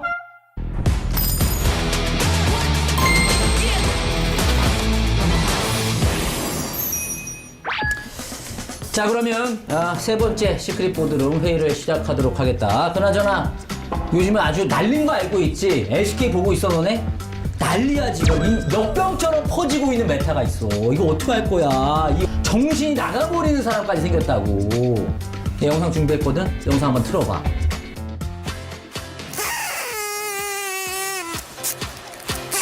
Lushinami Zeri Lulu Lushinami Zeri Yumi Lushinami Zeri 아이고 극심한 스트레스를 받은 상태인 것 같습니다. 저 방송 중에 저래 되는 거야 쟤네? 아주 잘 프리하네. 맞습니다. Fix your hair. Everything's okay. 루시아, 나미, 제리, 룰루, 유미 그냥 계속 나와. 바텀에 그냥 뭐가 뭐 됐던 간에 요거만 계속 지금 돌아가고 있어. 이거 어떻게 된 문제인지 이제 해결책을 좀 봐야 되는데 그러기 위해서는 왜 이런 픽들만 나오는지 그 원인을 좀 알아야 된단 말이지. 자, 서포터 출신 우리 베를린, 넌 좀 알 거 아니야? 우선 바텀에서는 바텀에 있는 골드 아이템에 대해 알 필요가 있습니다.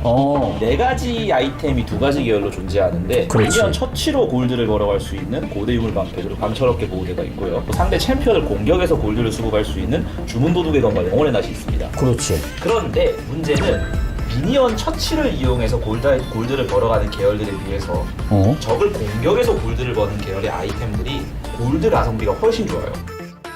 때려서 돈을 얻는 계열 같은 경우에는 30초에 3번을 터뜨릴 수 있는데요. 반대로 이제 그 미니언 처치 계열 같은 경우에는 35초마다 돌아옵니다. 확실히 이게 5초 차이긴 해도 계속 도는 거잖아. 이게 뭐 1분, 2분이 아니라 계속 5초, 5초 쌓이면은 돈 모이는 속도가 확실히 다르겠네. 그렇죠. 그만큼 또 와드가 빨리 업그레이드가 되었을 경우에는 시야 장악에서 오는 찰나의 변수도 존재할 수 있는 거고요.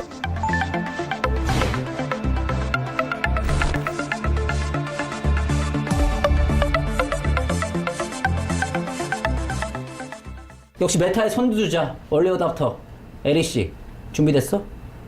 Of course. 나 버터 빼라 진짜. 혀에 바텀 쪽에서 계속 나오는 것만 나온다고 하지만 또 나오는 것만 나오다 보면 그 친구들을 잡는 전략은 반드시 스크림에서 연구가 되거든요. 그렇지. 무나미를 상대로 뭐 너희가 라인전이 그렇게 강하냐? 라고 한번 물어보는 또 G2의 멋진 플레이가 있었거든요. Marcoon, he kind of exploited that. He was like, "Cool, I'm just going to immediately." 1레벨 때부터 우선 적극적인 딜 교환으로 상대를 뒤로 밀어냅니다. 그리고 상대가 미니언 웨이브를 통제하지 못하게 만든 다음에 3레벨 타이밍에 미니언 사이를 끌어내서 저 앞푸시를 점거한 다출 한 방으로 정글러의 백업이 있는 타이밍에 상대 바텀을 말리죠.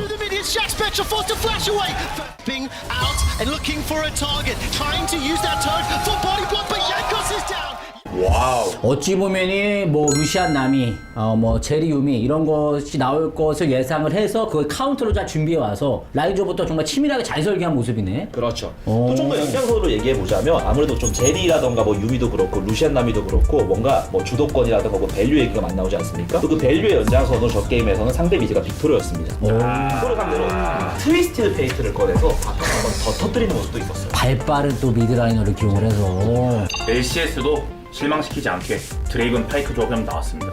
그래? 그럼 뭐 당연히 또 승리를 가져갔나? 당연히 졌죠. Thing is, we've got Draven and Pike in the bottom lane. Immortals made it down. That guarantees they're gonna get the dragon, but they want more. Chime is flashing in, Boogie is flashing in. They know they. 한 가지 더 준비된 게 있습니다. 또 있어? 이것 말고도? 루시안 나미 상대로 또? 칼리스타 소라카를 꺼낸 경기가 있어요. I thought we were going to get an action for a second, so I got stun locked. But they're going to go back to their Kalista Soraka. Won them a championship. Yeah, expected we will still see the demonic embrace build. Bubble going 어떤 식으로 하는지 한번 볼까?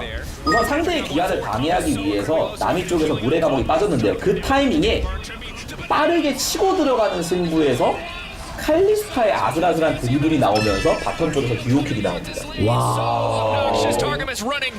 They need the flash banana. They need flash banana.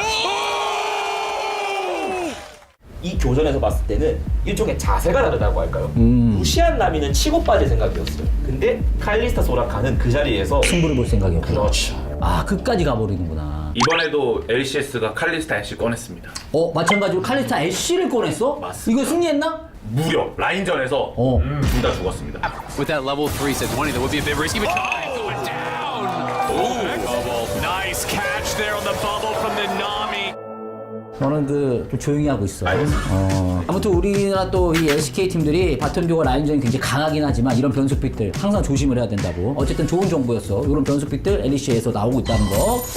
자, 그럼 베이징 굉장히 조용히 너 있던데 뭐 대단한 거 준비했나 봐. 데이터를 좀 뽑아왔습니다. 작년에 LPL 서포터 뱀핑률입니다. 작년 점 혹시 안 보이시나요? 뭐 작년 걸 왜 들고 왔지? 뭐 특이한 게 있나? 노틸러스가 저렇게 많이 사용이 됐었나? 노틸러스가 129번이나 픽이 됐어요. 그리고 이어지는 픽들도 메나트럴러스, 브라우 먼저 이니시를 하거나 그게 아니면 들어왔을 때 맞받아치는 픽들이 서포터의 줄을 이뤘다면 더 놀라운 건 23년 서포터 뱀핑률. 유미, 나미, 아이머딩거, 룰루, LCK랑 그냥 똑같습니다. 작년 롤드컵 이후에 확실히 유틸 서포트 내지는 이제 시너지를 내줄 수 있는 서포터들에게 되었다 보니까 지금 LPL 시즌 초기는 LCK를 따라가고 있습니다. 흡수하고 있어요.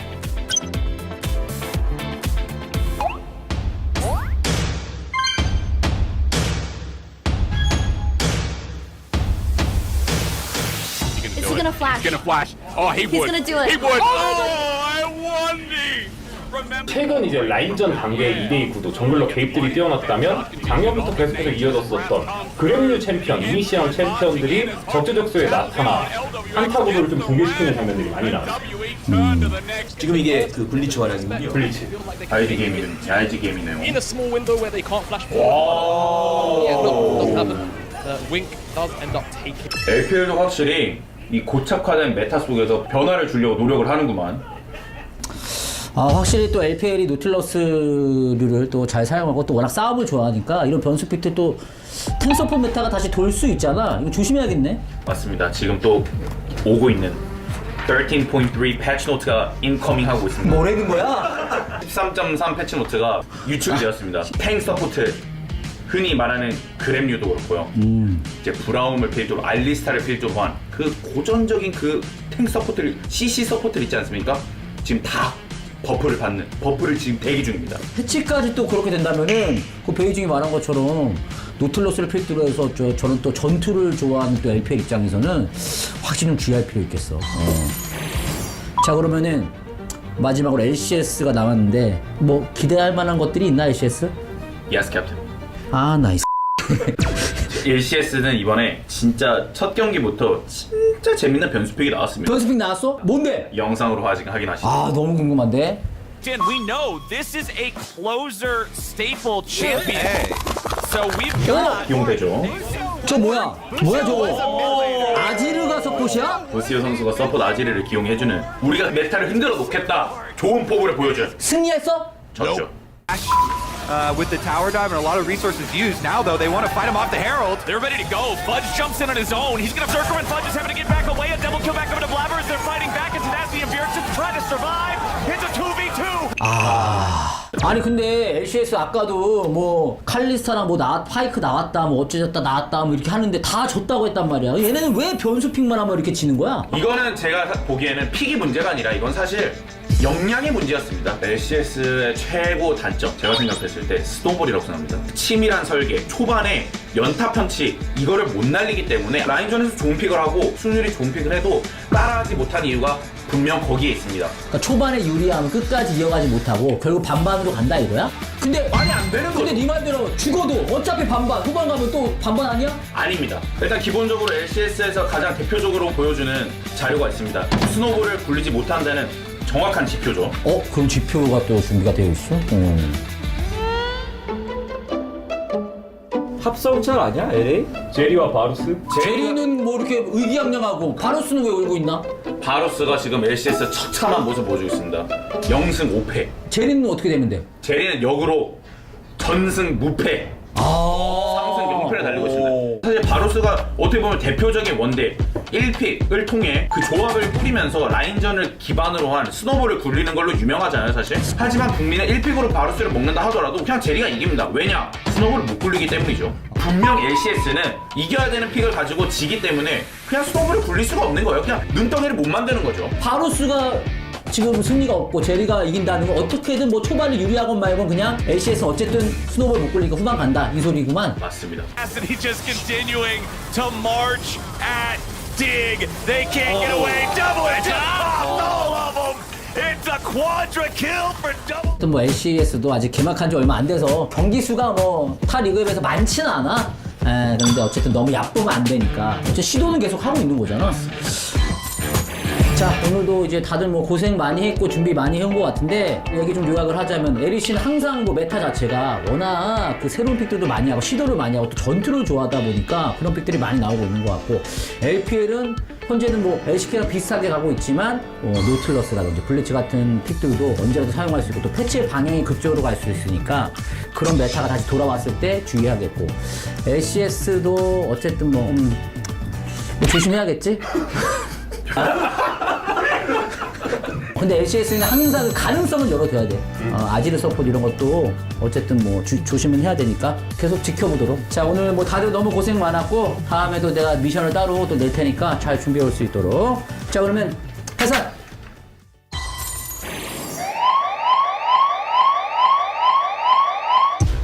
요원들 긴급 사태다. 각 리그에 엄청난 폭풍이 분다는 제보가 들어오고 있다. 국제대회 때 LCK에게 큰 피해를 입힐 수 있으니 각 리그의 주요 선수를 철저하게 분석해 오도록.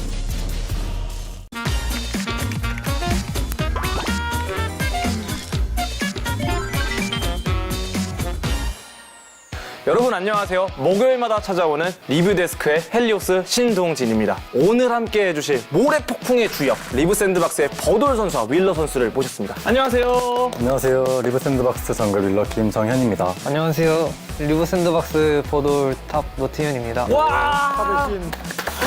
와우! 모래폭풍의 주역! 네, 영상을 본 후에 2주차 리브 샌드박스의 팀원들 중 3연승을 할 때 가장 큰 지분을 누가 가졌는지에 대해서 얘기 듣고 나눠볼 겁니다. 준비되셨나요? 네, 됐습니다. 그러면 첫 번째 영상부터 바로 확인해 보겠습니다. 그래서 엘리트 지금 준비. 와! 엘리트! 윌러! KT 세트에서 윌러를 찾아라 이거. 아스마 싸움 지렸다. 나 신의 아스마 싸움. 저런 장면도 있어요. 그래, 나도 기억 안 나는데? 다시 넘어가면 우리 시합. 윌러!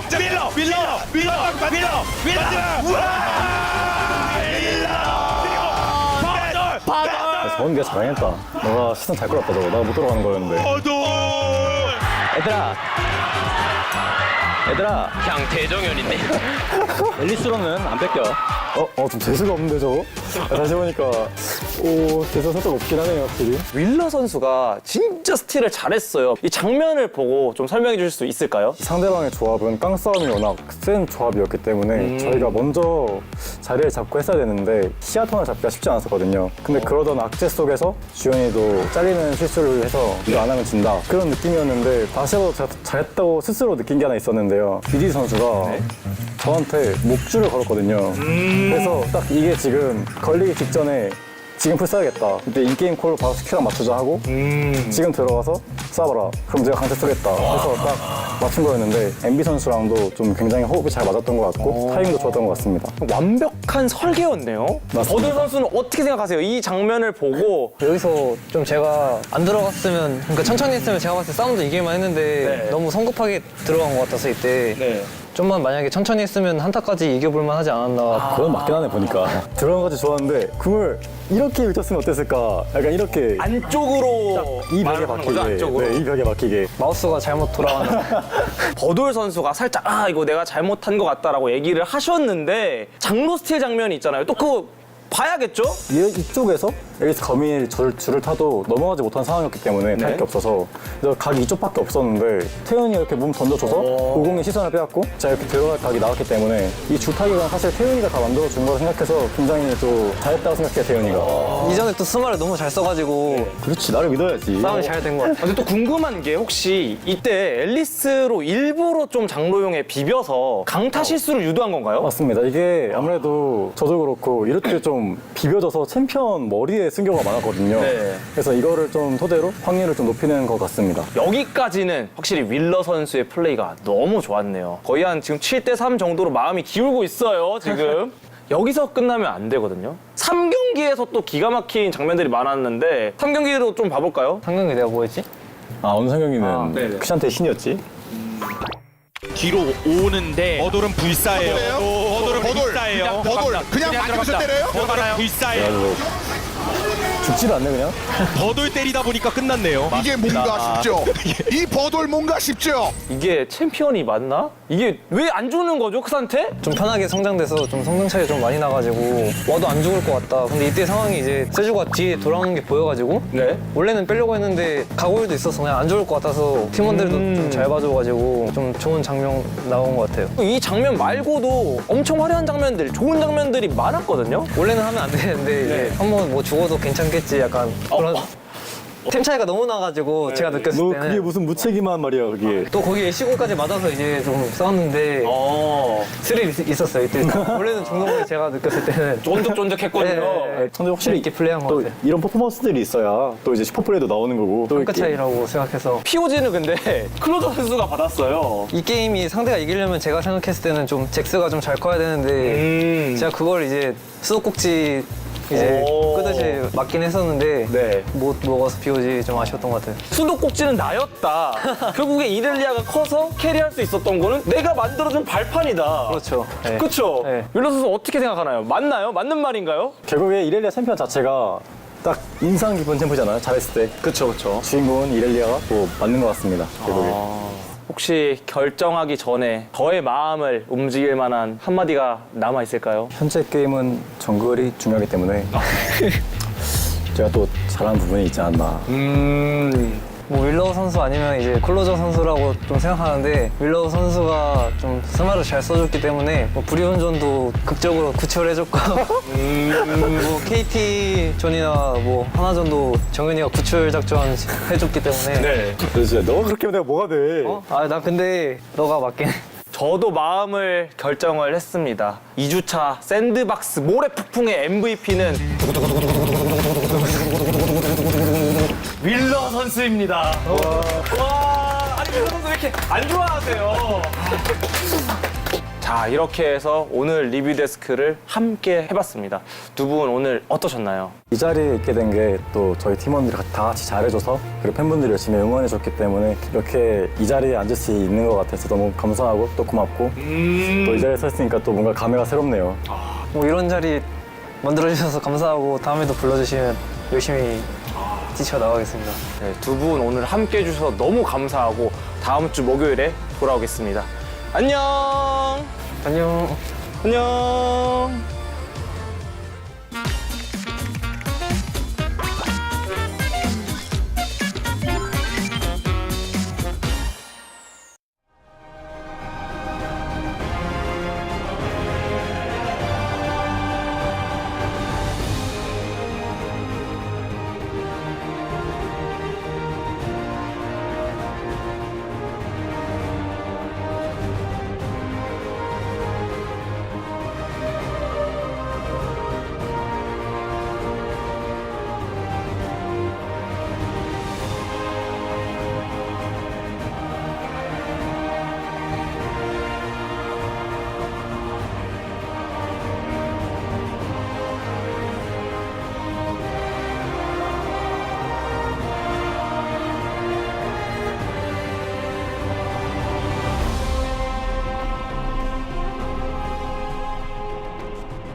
Tell me where do I go?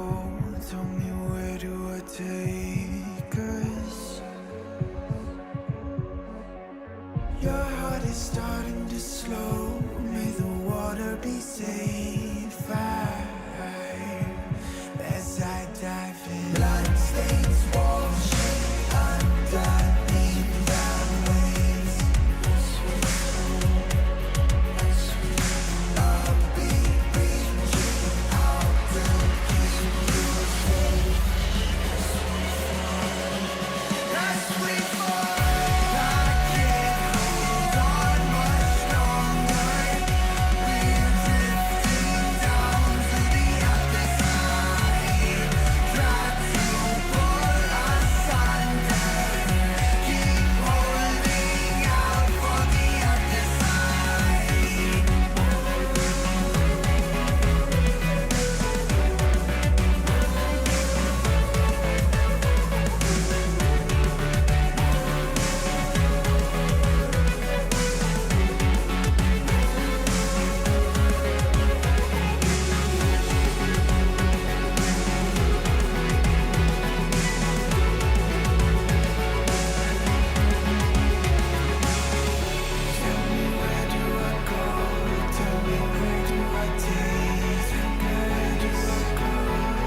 Welcome, ladies and gentlemen, to LCK Spring 2023. We're here for our second series of the evening. D plus Kia looking to bounce back from a loss, and Kwangdong Freaks looking to grab a second. They looked absolutely fantastic in their last series, but now up against D plus Kia, this is going to be a difficult one. This is definitely the toughest match of the week. You know, taking that upset win against KT Rolster earlier on, surprising a lot of people, especially when you consider KT's form in the previous series that we just watched today. But I think this is going to be a mountain to climb here with D plus Kia, who stumbled a little bit, right, coming off of that loss earlier this week, and it's been a rough few matches for D plus Kia. They started off the season so dominant that a few people were like, this is the only team that can contest T1. We've learned a lot since then, but a lot of people are like, there's only two teams in this region now. Genji's taken, you know, a top spot here as well. You have Hana Life Esports on the rise. Every win matters right now if you're D plus K to keep yourself in that top three. So an upset win here for Kwangdong would really hurt their chances. Oh, it absolutely would. Let's bring up the standings and have a look just how close it is, because there was one name that you missed out, Wolf, and that is Liv Sandbox. We have no idea the actual power level of this team. However, we know that they're pretty damn good, and they've been picking up win after win. Hana Life Esports, like you mentioned, are making a run for the top of the standings. But you can see Kwangdong Freaks moving up from dead last to 8th place after DRX and Nongshim continue a bit of a downward trend.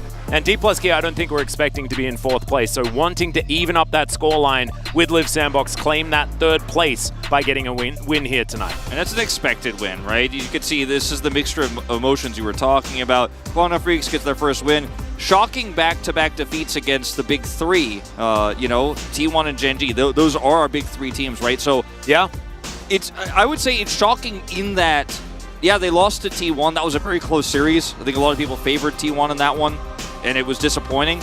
The Genji one was the one that shocks you, though, because that's the one where D plus Kia looked very weak. Genji looked by far the better team. It was a one-sided affair. And going into that series, everybody had D+. Not a single person predicted Genji to win that one, and D+ looked very weak there. Yeah, you're still expecting them to take the win tonight, but you do wonder where the power level's at, how quickly can they emotionally bounce back? Well, Youngjae scaling over time versus max level Canyon, looking absolutely terrifying with the red eyes right there. Youngjae gets his first POG since debut against KT, and we'll now have to see how he's going to perform against the almighty Canyon. Of course, Bulldog picking up the other POG in that series. His Tristana, absolutely fantastic. We know that Showmaker really does like to play the Kassadin. If you've been having a little bit of a snoop around in the solo queue accounts of these players, Bulldog, there are a lot more options outside of the Tristana. Let's just say that. As far as taking on the Kassadin, I think that is definitely not a pick that Showmaker is going to blind pick. And he does really like blind picking good old Kassadin. Bulldog. I'm a Showmaker wannabe. Oh, okay, there we go. And Katarina main? Is he a Katarina main? There we go. Bulldog faces his role model in Showmaker, and can he fetch another victory? It's going to be pretty difficult to do so. Yeah. You know, before this series, I told you guys, our casting team, I was like, I wouldn't be surprised if Showmaker, because Showmaker's history with the champion Kassadin has been picking it into sometimes inoptimal situations. Everyone remembers that finals where he played it against Faker and did not go well. If he wants to prove something tonight against Bulldog and he gets the blind Kassadin pick, he will be punished, I would say, in this particular series against this particular player. Now, still, despite momentum here for Kwangdong Freaks being with them and against D plus Kia, they have still been one of our most dominant teams, and for a long time were by far our most dominant team, taking early leads and snowballing with Deft's Lucian. But we've seen this is now a target ban against Deft. He hasn't been able to play it in a while. It's just constantly taken away from him, and the team has looked a little bit weaker when they don't have that bottom side control. No, I agree. And you can see by the KDA being larger, they do generally stomp teams that they consider beneath them. I think what happened to D plus Kia in their series against Genji is that they got into their own heads. They tilted a little bit moving into game number 2 as well. They didn't have that really solid mental that we've seen from a lot of our top teams, and I think that's what put a lot of worry into a lot of the fans. But Kwangdong Freaks, they will be the team that has side selection. I believe we'll choose blue side here this evening. Jun is still in the roster as well. And another update on the other side of things, we have confirmed that Kellen's foot is feeling a whole lot better. So he's going to be able to walk out with the team. Yeah. Kwangdong Freaks here with June, they have looked to be much more coordinated. And even in that opening loss in week 1, when June was there, the shot calling seemed a lot crisper. The vision game was good. Objective setup was better. And with Moham in, he's had some good mechanical plays. June hasn't been as much of a standout, which I know sounds very weird to say when you're comparing this player who's the icon of this team now versus Moham, but the shot calling really seems felt. And when you see the team comms and those few wins where you get the chance to, you can see how vocal he is. And it's made a huge difference in how well his team has played around specifically those objectives that D+ Kia have dominated this season with. No, exactly right. And here is D+ Kia, Deft and Kellen joining that top side of the map of Canna Canyon and Showmaker. This could be a team representing Korea at international tournaments, but they're going to have to get their minds in it. They have to stay away from the emotional responses to losses and things like this, and just continue to play the dominant League of Legends that we've seen them perform. Especially, you know, in their very first debut, that match against Live Sandbox, the most unclose series that we've had until KT faced off against Bro in our previous one.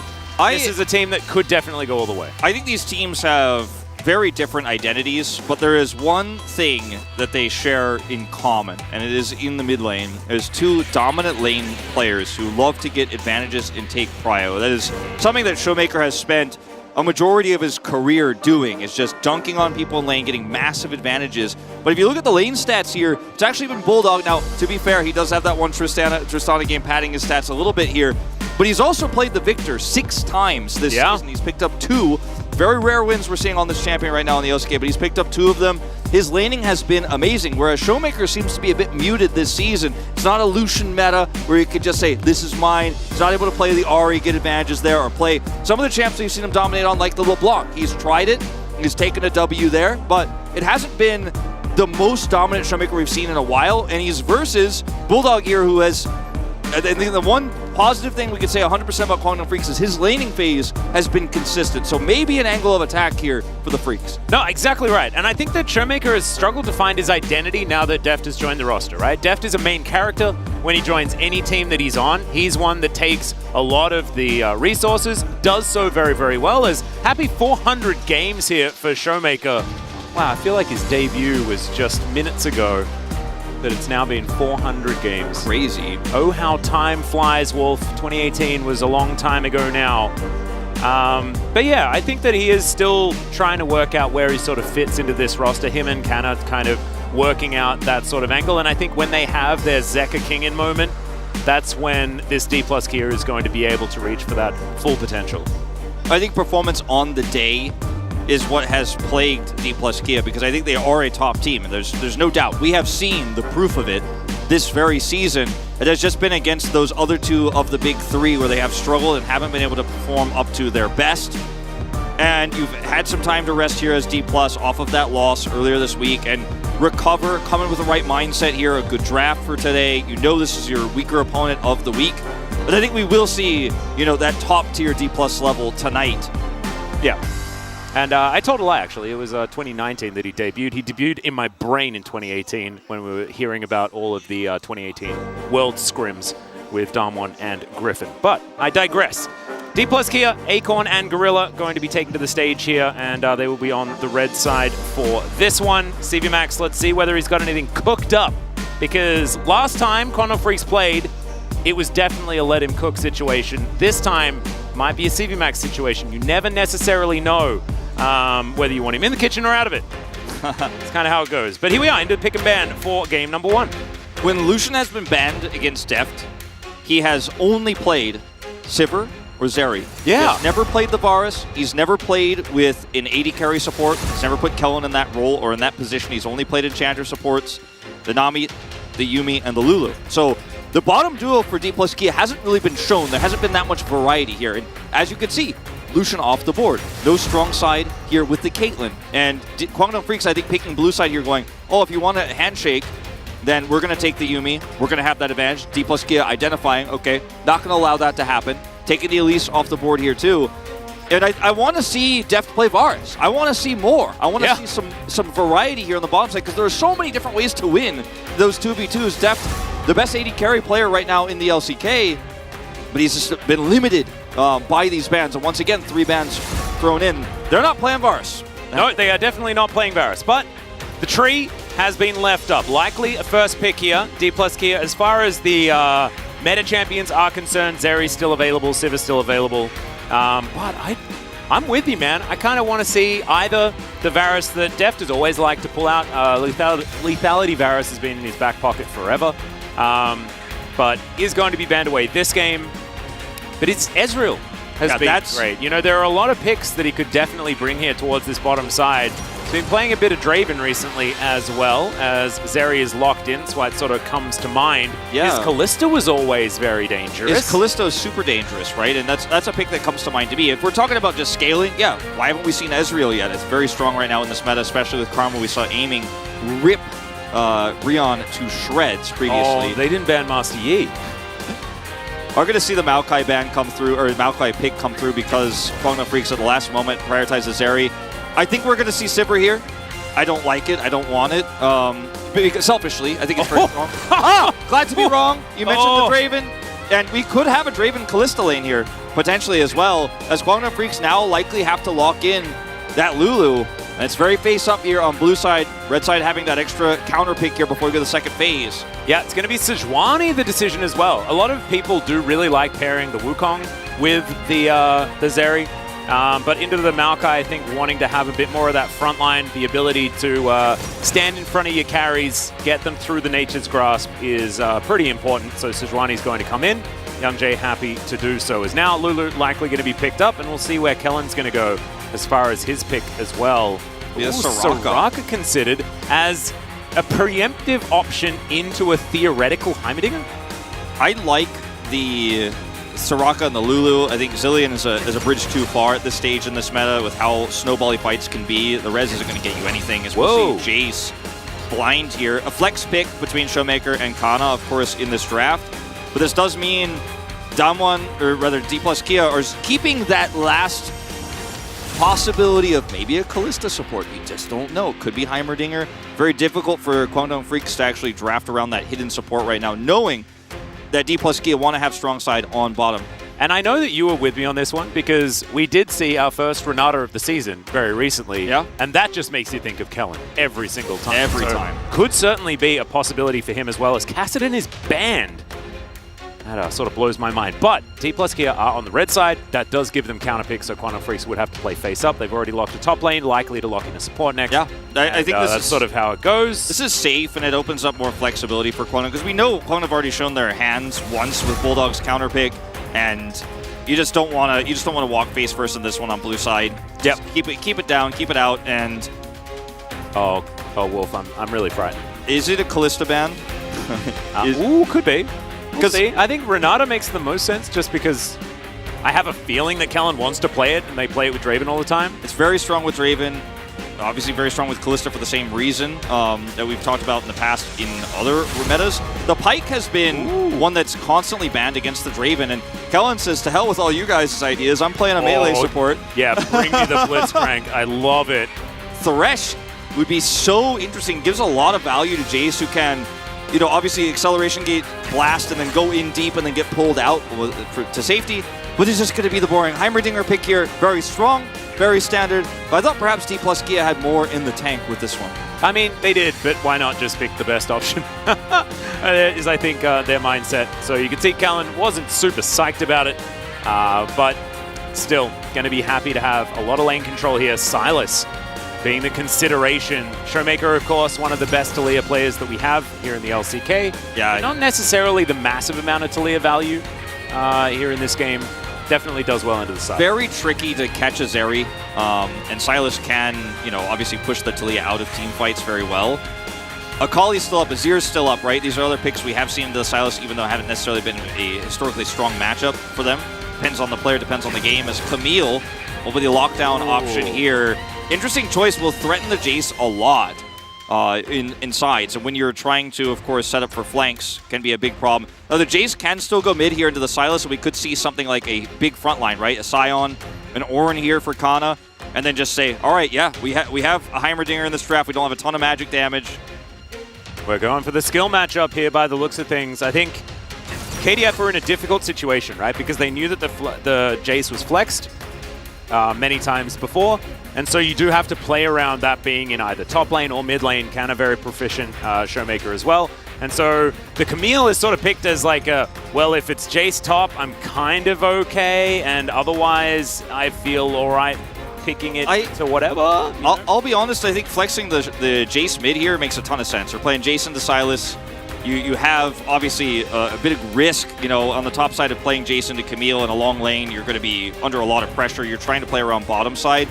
What I don't like here is the Fiora and how this draft is going to work for team fights. In side laning, you need to get this Fiora ahead to actually win comfortably against the Camille and have it. Yep. And I would have much rather seen a better engaged champion, like a Kennen even, or something like a Sion or a frontline tank. Now, nameplate's very relevant here in terms of how these drafts are going to play out, but I do have to say, if we remove them, I like the draft of Guangdong Freaks a lot more. I think it has a lot of scaling options. I think it has the Silas, which is so strong right now. It's such a great front line. And if there's anything that goes wrong for this Fiora on the top side, the Camille side laning just kind of counteracts what the Fiora brings to this draft anyway. So a lot of volatility in what D+K have brought together here. Now, we know they're the stronger team mechanically. We know they're the veterans. But if something goes wrong here, Guangdong Freaks have a very stable and safe, easy-to-play draft. I agree with you. And they play 1-3-1 very well. They have a Silas, right? You talk to Valdez, he's going to say that's enough. That's the win condition right there, and I don't blame him. It's Bulldog as well. A lot of agency for this young prodigy type player in the mid lane. Definitely a lot of good things. But the Fiora, to me, is a fire versus fire pick, right? Like, you see the Camille, you're like, you're going to try and split? Well, I'm going to play Fiora. I'm going to split, but I'm going to do it gooder than you. We'll see whether he can as we hop onto the Rift here for Game 1.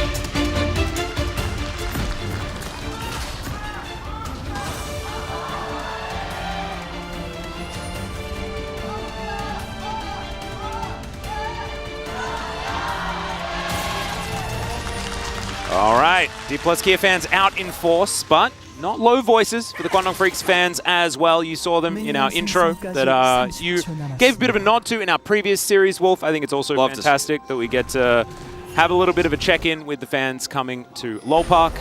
And yeah, the Guangdong Freaks fans, definitely a lot of Bulldog fans. And I think by the end of this season, that number will have quadrupled as well, because this guy is so fun to watch. He is such a good player.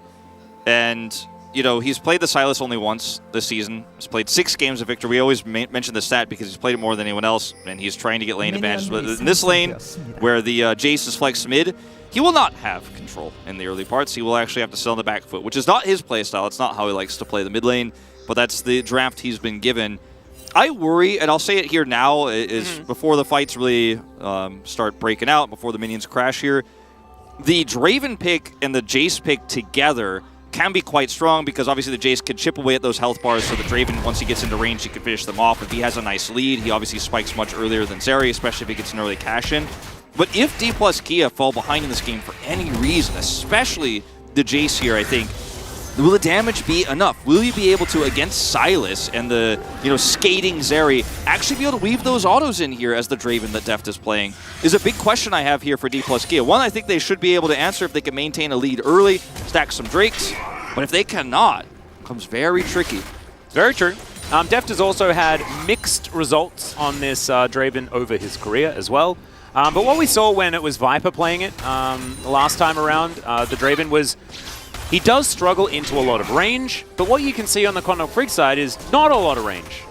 Yes, they do have engage range, things like that. Deft has the cleanse, so Glacial Prison not going to be something that he needs to worry about quite as much, and I think he will have a little bit more room to move in this game as the Draven than what we have seen in previous Draven drafts. I'm really glad he did take the cleanse, because sometimes you want to sacrifice that to get more lane dominance with picks like this, but absolutely correct in this situation to keep that, because if you get caught by Silas, Sejuani, you're done. That's the end of it. The damage is gone. Jace won't be able to. Jace could do some good burst, but the sustained damage in a real 5v5 where you're not just poking isn't going to be there. Yeah. Well, Bulldog just holding onto his wave will be able to take that cannon. All the best players can. Chains aren't going to land, though, as Showmaker pretty happily hanging out in this lane, getting stuff done. Silas is always a looming threat anytime he is there, as do, I think he just threw a hookshot at Canna. That looked a bit weird. Yeah, it's like using the hookshot in Zelda on a thing that can't attach it to anything. Yeah, right? It's like when you're out of arrows. You don't have the red dot, you're like, yeah, what and you start shooting the enemies and they go blue and you're like, wait, it doesn't do damage, just stuns them, it's so annoying. And then you just keep doing it over and over again because you don't have very many other options and you can't slash them with your sword. Yeah, it's kind of what it sort of felt like there. That took us on a... Yeah, that was we like bit Zelda. deeper than it needed to be. We like Zelda here, I don't know. Showmaker playing this very carefully, trying to pull the wave back to his turret. And Bulldog was actually manipulating the wave towards his side earlier, and now Showmaker's going to do the same to him and kind of abuse the range advantage here. And Bulldog just going to have to, like I said before, sit back in this matchup a little bit. Yeah, and that's going to be the early game, right? I think that Taein and Jun might be the ones on the receiving end of a lot of the pressure, or at least it feels like they should be. We do have Canyon lurking towards this top side, looking for an opportunity. Oh my goodness. This is how you get the Fiora ahead. Yeah. And I think he's expecting here it is. This counter gank timing is just insane. Dudu is mega dead. Okay, never mind. Canner is going to be able to pick it up. There's the lunge. That's the first blood. Canyon's brain is so big, Wolf. He just literally sees the future. We actually need to make sure he hasn't already played this series before. Yeah. The vision they set up early allows them to know the pathing of this, and they know that they're trying to play around top side, because you're not going to get much, as in early game Sejuani here, bottom side, obviously, with the Zeri and Lulu. 3-6, there's nothing you can do here. There's no play. This is not an Elise game. It's not a draft where you can kind of Lee Sin gank and punish that Draven, Heimerdinger, and do some extra burst damage. So it's likely he's pathing top here. They have a lot of vision set up, and then Canyon just is willing to sacrifice time and kind of Malrong it for a second to set the trap, right? And you stay in the brush long enough there, you wait for the gank, and you have perfect gank assist right in this situation with the damage here. And look at how far away, like they're just completely disjointed here because Canyon comes out so quickly. Kana starts the trade early, pulls him in, and Youngjae, because he's taking the long wraparound, he just can make no impact here whatsoever. Yep, and the hookshot was good, did avoid the traps that were set there by Canyon, but the positioning, the initial move, it was just, he does see the future, I think. And it's a terrifying thought. I'll have to ask him about stuff. Hopefully things are going to be okay. He's going to move into the mid lane. Bulldog is going to get lit on fire, dashes away. He'll be fine, but does at least get himself an upgraded something. Always have to respect the Heimerdinger, especially as the melee champion in matchups like this. Whenever the enemy AD carry is backed, you know the support's not in the shop. He's going to be coming over. He's going to be making an impact. We've seen this a lot. Heimerdinger just bullying melees. Yeah. It's one of those cases again where Bulldog grabs the Heimer ult, uses it. Well, let's see whether Showmaker is going to be okay. The upgraded grenade is actually fantastic as Permafrost comes in as well. Showmaker walks it off. Never mind. Yeah, losing Flash here can be very frustrating for follow-up ganks, especially when Youngjae hits 6, so that Youngjae's Flash there was great. I think Bulldog canceled an auto there, but it doesn't matter because Showmaker would have lived regardless. But taking his Flash away is still significant here. Good reaction time from Showmaker regardless. And Canyon coming down here, doesn't have 6 just yet, but this is a very far forward Zeri. Yeah, and in he comes. Let's see whether Taeyeon and Jun can get themselves out of this one. There's the flash. The Twisted Advance comes down. Bramble Smash is great as the grenade comes in, and that is a very dead Lulu. Taeyeon trying to offer some damage back as Deft is like, no. You're not entering the lane. Man, Canyon is, he's a bit upset that he's not one of the people at the top with the 400 POG points like he's used to. Yeah, I think he's, in this game, he's making a case to push it through. Now, he's lost a lot of farm due to his aggressive ganking and camping, but I think it's well worth it, right? As 1-0-1 kill score, but takes away Flash here from June. Kellen commits the Flash to make sure he can get that follow-up stun, and this is going to be first rake to the Heimer comp. And Showmaker losing Flash here less significant now because you have a lot of control on the bottom side of the map. And look at Kana just holding this wave under his turret, so there's no angle whatsoever for Youngjae to find here, and he doesn't even have 6 yet. It's one of the beautiful things about how that gank worked at the beginning as well, because that wave continued to push into Kana and meant that even afterwards was never under any threat. So Youngjae wasting his time a little bit there towards his top side. Look at this angle. This was the opposite.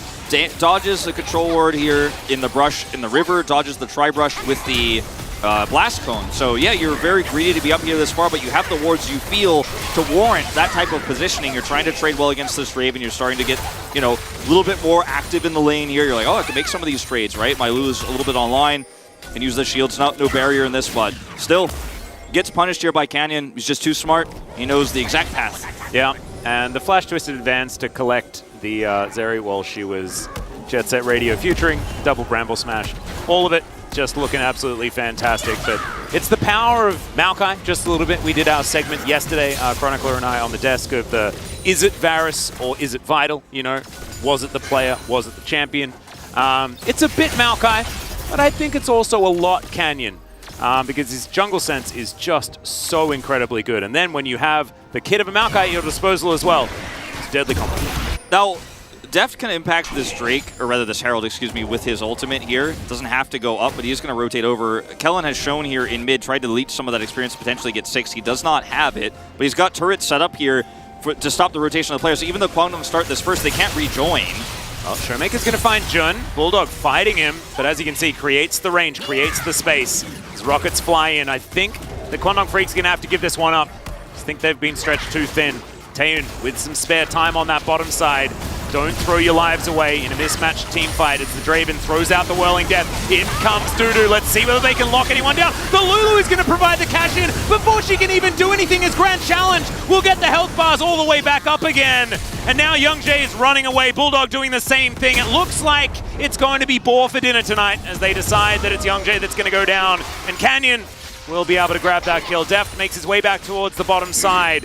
D+K getting everything. Yeah, just a very squishy roster here for D+K, I think, is why Kwangdong Freaks thought, like, okay, we could force this. As, like I said, Deft's ultimate, going to be impactful, even from the lane. He cashed in for 600 gold just by farming just by bottom pressing lane. R. It's crazy. And look at the setup here. If we like freeze frame it here, you never walk into this. Showmaker blocks out the Sylas. June takes a ton of damage. And this is just super clean here, of course. How did from they Deft. time the Whirling Death with the Nature's Grasp, Wolf? And then, as Kwangdong, you're really trying to grasp sand here tightly with your fist because this is just a roster that has more power this early in the game. They have Heimerdinger turrets set up. The Sylas has, or excuse me, the Jace, the Sylas has no prio, doesn't actually have control. Showmaker, in fact, does. So they can both zone Bulldog out, but also put in so much extra damage to June. Yeah. This is a game that is very quickly off the rails. Certainly is. And I want to sort of introduce a concept here as well, because D+K have a lot of what I like to think of as kind of conditional scaling.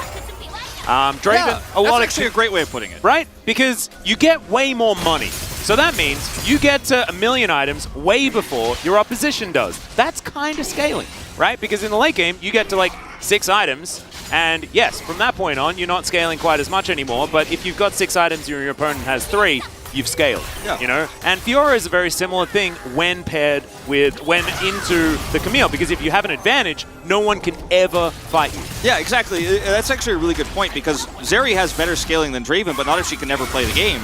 The same, the same is true, of course, of this the Fiora versus the Camille. Like you said, like it could be Camille has the advantage. Whoever wins this gets the lead when you're fighting fire with fire, but Khan has been set up to have the lead. Yeah. And so conditionally, you've used the tempo of this draft to get these 2 champions who need money early ahead so massively that it's difficult to have a conversation about scaling with the Sylas, who's got Rod of Ages now online, with the Zeri, who's hoping to have 3 items this game. When the lead is this big, this early, it snowballs even further. Yeah. You can see already in the side here at level 9, and we're 12 minutes into the game, and Dudu is struggling to play it. Yeah.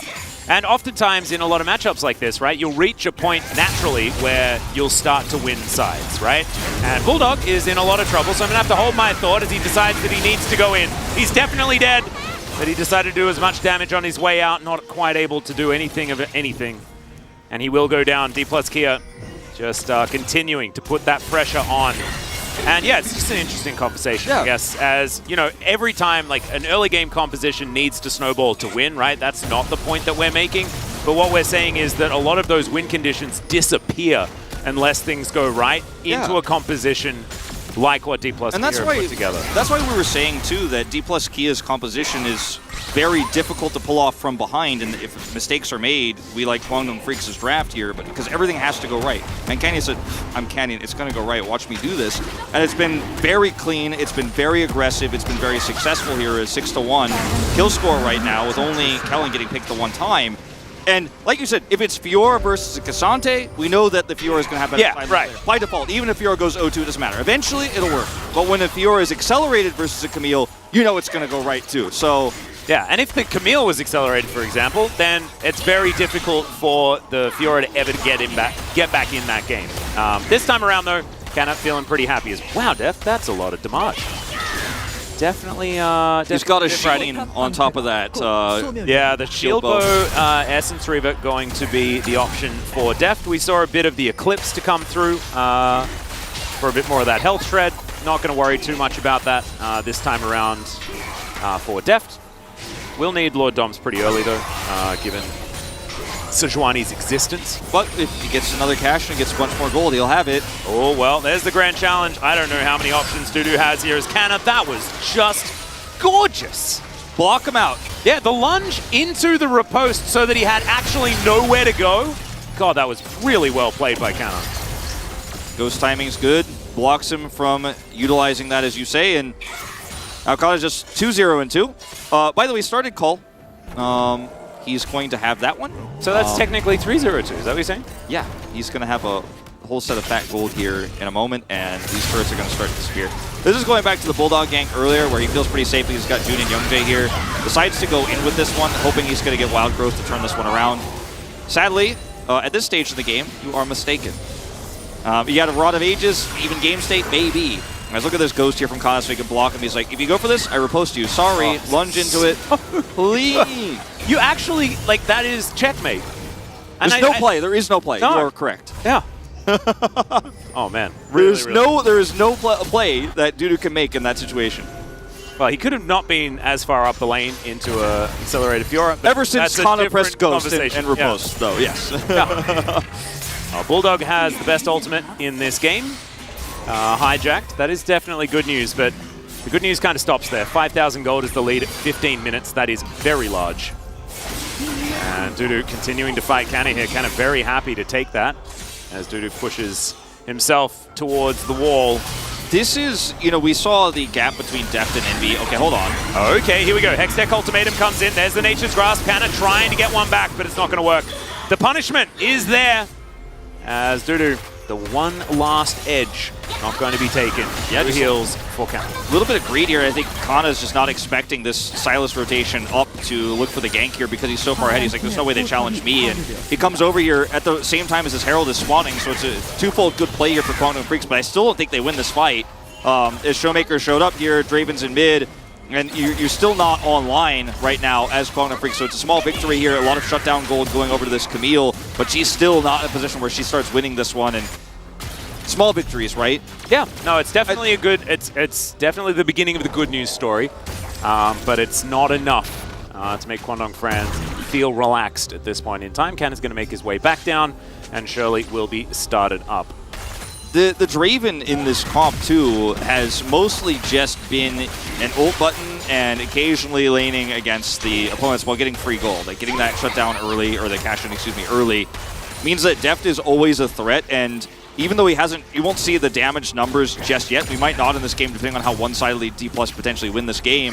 The threat of the Draven is so strong that the Zeri just has to respect it, has to be away, cannot actually contest, cannot actually fight even with the Fiora gone. You're like, that's not a team fighting problem. Team fighting problem is Showmaker, who's got an Eclipse, and this Draven that's super accelerated. We can't be there even if we kill a Fiora. It's a 5v4 quote-unquote, but your Zeri is a paperweight at this point. Your Silas is still so far away from being relevant that you just have to give this Herald up. Yep. No way that they can contest that. Not the end of the world losing a Herald, as now Canyon is going to grasp at Bulldog, gets the flash out, but that is a turret gank, and I think they might have a chance of taking it down unless D+ Gear respect and back away, which they are going to. Essence Reaver completed here for Deft. Cheeky Dagger as well. A couple of items for the Draven. Feeling very, very happy. Still needs another cash in to feel very, very good about how this mid-game's going to look, but, you know, can't have everything. And he's now going to move back and pick up this wave. Deft's like, oh yeah? Can't have everything? We'll see. Let's see when that cash-in comes through.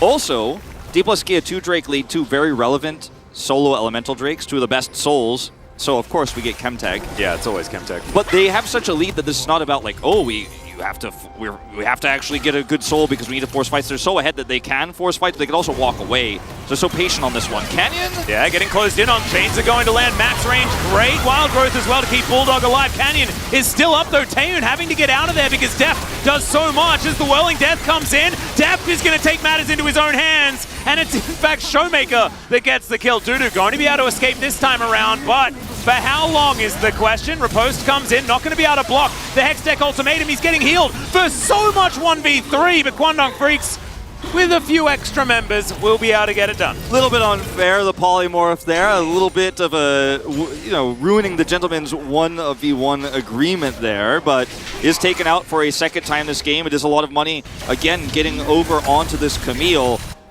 But ultimately, D plus Kia, again, cool, you killed the Fiora. We won the real fight, and now your Zeri still not online. Can't fight me here. Deft is just like, I'm going to walk up this Drake by myself with Showmaker being somewhat in the area. And Canyon didn't have ult in that last skirmish. He has it now. And this is just a free third Drake going over to D plus Kia. No objectives for Kwangdong at the stage. And you know, you can spend a lot of resources killing this Fiora, which means in a way she's getting more value than you normally get early on in the game. As she's not killing the deep turrets yet, she's not killing inhibitors, but she's forcing a lot of reactions, and how much survivability Kana has here. This makes I'm so proud This is an inside joke between me and Adam. Alright, here we go. This is the fight again. Canyon, so tanky at this stage, and look at how much damage Showmaker does here at the front, just in melee form with the AoE. They can't kill him. Zeri doesn't do damage. Bulldog is the one who takes a brunt of the damage when he initially goes in, so you can't do anything. And then in this situation where Kana overextends, so much has to be expended here to kill him. They'll look at D plus Kia, they're like, free backs? Yep. They're telling Kana right now in comms, I'm sorry, man. You are going to die, but we're going to get it back, or we're going to set for this break. It's pretty easy. And it was really nicely timed, the Hextech Ultimatum. Obviously, Dudu was actually waiting for the riposte this time. Presses Hextech Ultimatum, avoids that CC, and then all of that healing not going to be enough. So, still silly from Kana. Probably shouldn't have been pushed up that far, but that's an impick. And D plus Kia is still in a commanding position in this game. 3 Drakes to their name, as well as, you know, some Rift Heralds, all that sort of stuff. Feeling very happy about how the early game has gone. But do need to close it out. There is still, you know, the Zeri situation. You never really know how that one's going to go. And Silas as well, no slouch in his own right. And he's almost done with his Rod of Ages, building straight into damage second here. It's going to be a while before he makes the impact that Showmaker has made in this game already. Surviving is the win condition here. That's why you see so many side lane champions with Zeri, because if you have a bad game state, maybe you could side lane your way back into it. You could slow the game state down. You could pull D plus Kia off of objectives. But because this Fiora was accelerated so early, yes, Dudu has caught up quite significantly, and it is kind of a fairer fight now here on the side. There are some ways, you know, in a normal draft like this, in a normal game state, an even game state, to go, okay, it's fine, the Draven's strong now, but we'll be okay later. Yeah. But D plus Kia are kind of like, yeah, during that interim while you guys are waiting, we're going to just take the whole map. They're going to take an early Baron. That's the plan here. That's the hopes and goals, where they're going to have some vision set up here after they push bottom side. Showmaker setting up some threats here with these turrets. And for Quantum Freaks, you need some good picks. You know, you need to get some gold on this area. You need a weird, awkward fight where we can certify the Zeri, right? We need to see 2 kills here for Taeyun, and we're like, okay, now we can get a third item real quick right now, because he needs it very fast. Yeah, Young Jay coming on over with Jun here as Dudu. Now going to Hextech Ultimatum the Jace. He does get hit immediately by that Glacial Prism, but now Deft and Canyon are making their way in. Kana is looking for revenge as Dudu is very dead.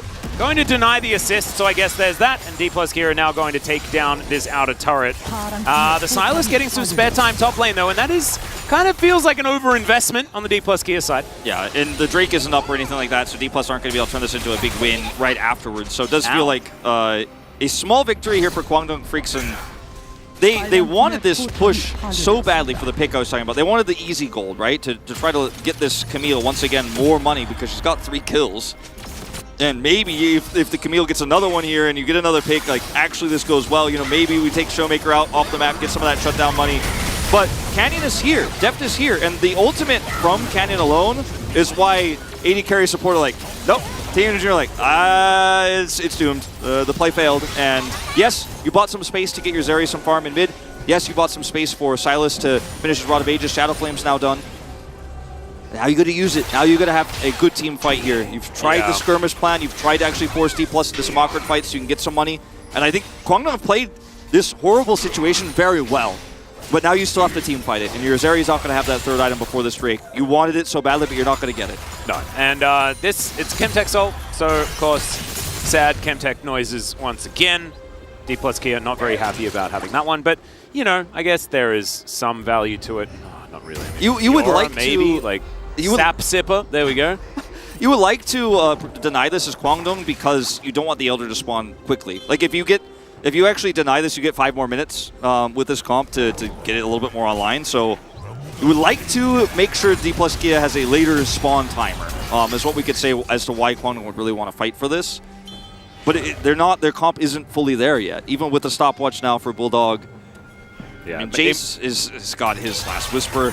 They might just need to fight, and because otherwise you give over a Baron. You have to. It's really rough. They are going to go for something here. Deft just fighting back though, standing his ground, and he doesn't have to worry about a lot of the things that Dravens often do, and that is getting outranged, because doesn't really get outranged that much this game.